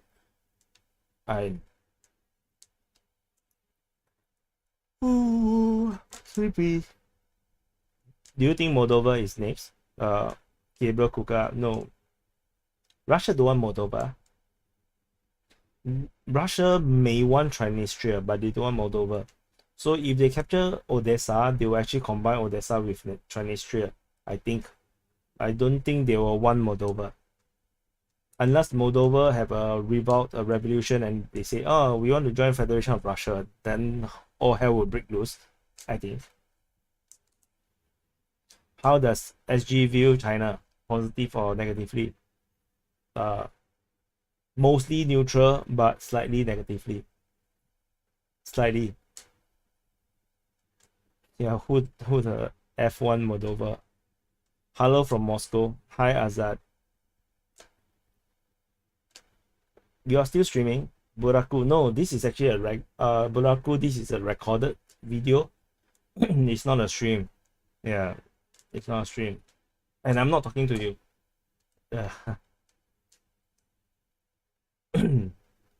So last minute, one more minute to go. I'm very tired now. Why negatively? Because we know we are mostly Chinese. We know Chinese very well, as in Chinese character. That's one thing. Plus the things that China do to us, we know. They hack us, they send agents, espionage into our countries, they try to do influence operation, and is not friendly acts. So you know, on the surface we are still very good friends, but we are absolutely, you know, guarding against China. How Singaporeans view Russia? Actually, Singapore views Russia very positively for most cases. We have nothing against Russia, and we think Russian girls are very pretty. So that we don't really, you know, most of us don't really have anything against Russia. In fact, we also think Putin is a awesome strong man, very reminiscent of Lee Kuan Yew. So we don't really have that kind of problem with Russia.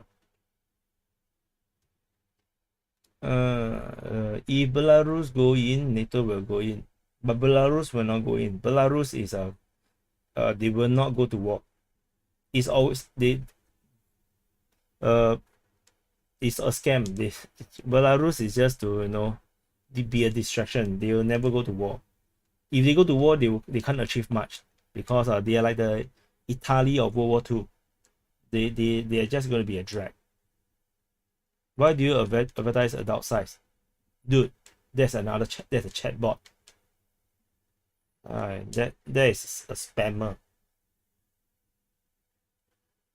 Will you do live stream tomorrow too? Tomorrow is what day? Now is what day? Now is Thursday.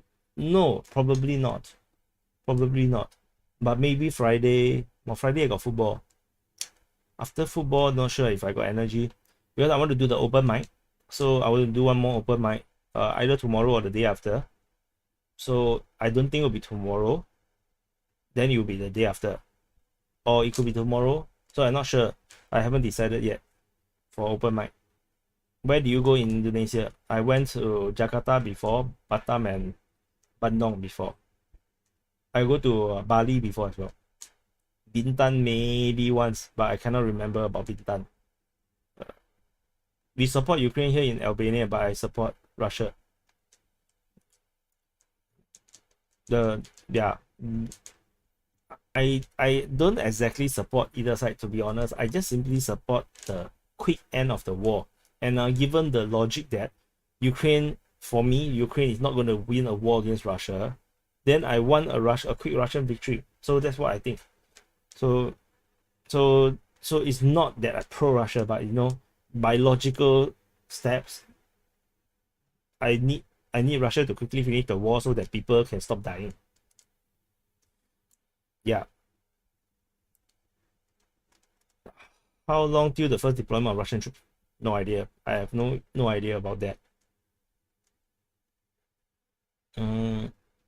The announcement of partial mobilization in Russia is partly designed to bolster confidence in the region about to hold referendums. Any nervousness previously felt should be alleviated. Yeah, I think to some extent, I think that's related. Do you think Europe will lift the sanction after Ukraine fall? Yes, because once Ukraine fall, European Union will disintegrate, and then all hell will break loose, because Europe is now very, very fragile now. Germany is on the brink of giving up and just not continue with this game. So let's see. Okay, guys, it's about 7 hours already. One more minute. I gotta go. I'm so tired. So anyway, thank you for watching. Thank you everyone for watching. You know, the 137 of you guys are here right at the very end. Oh my god, it's crazy. 7-hour stream. I wasn't planning to break the 6-hour stream, but this end up to become 7 hours. It's nuts. So anyway, I will drop the outro, and do subscribe to all the other DPA channels. You go to the, let me show you how.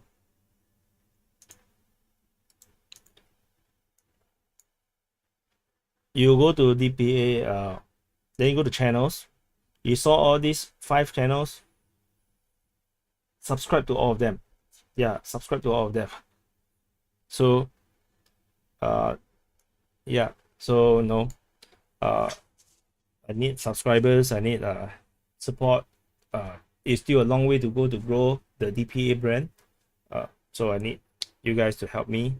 And check out the description below. There's all the links to Discord, to Telegram, to the Patreon, and that's it. And I'll see you in the next update.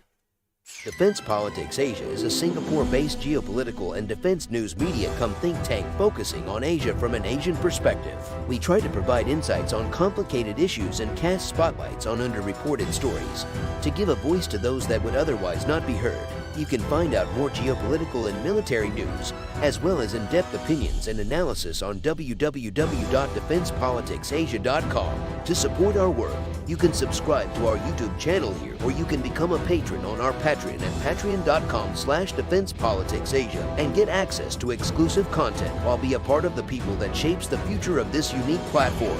Please remember to press the like button and subscribe to our channel.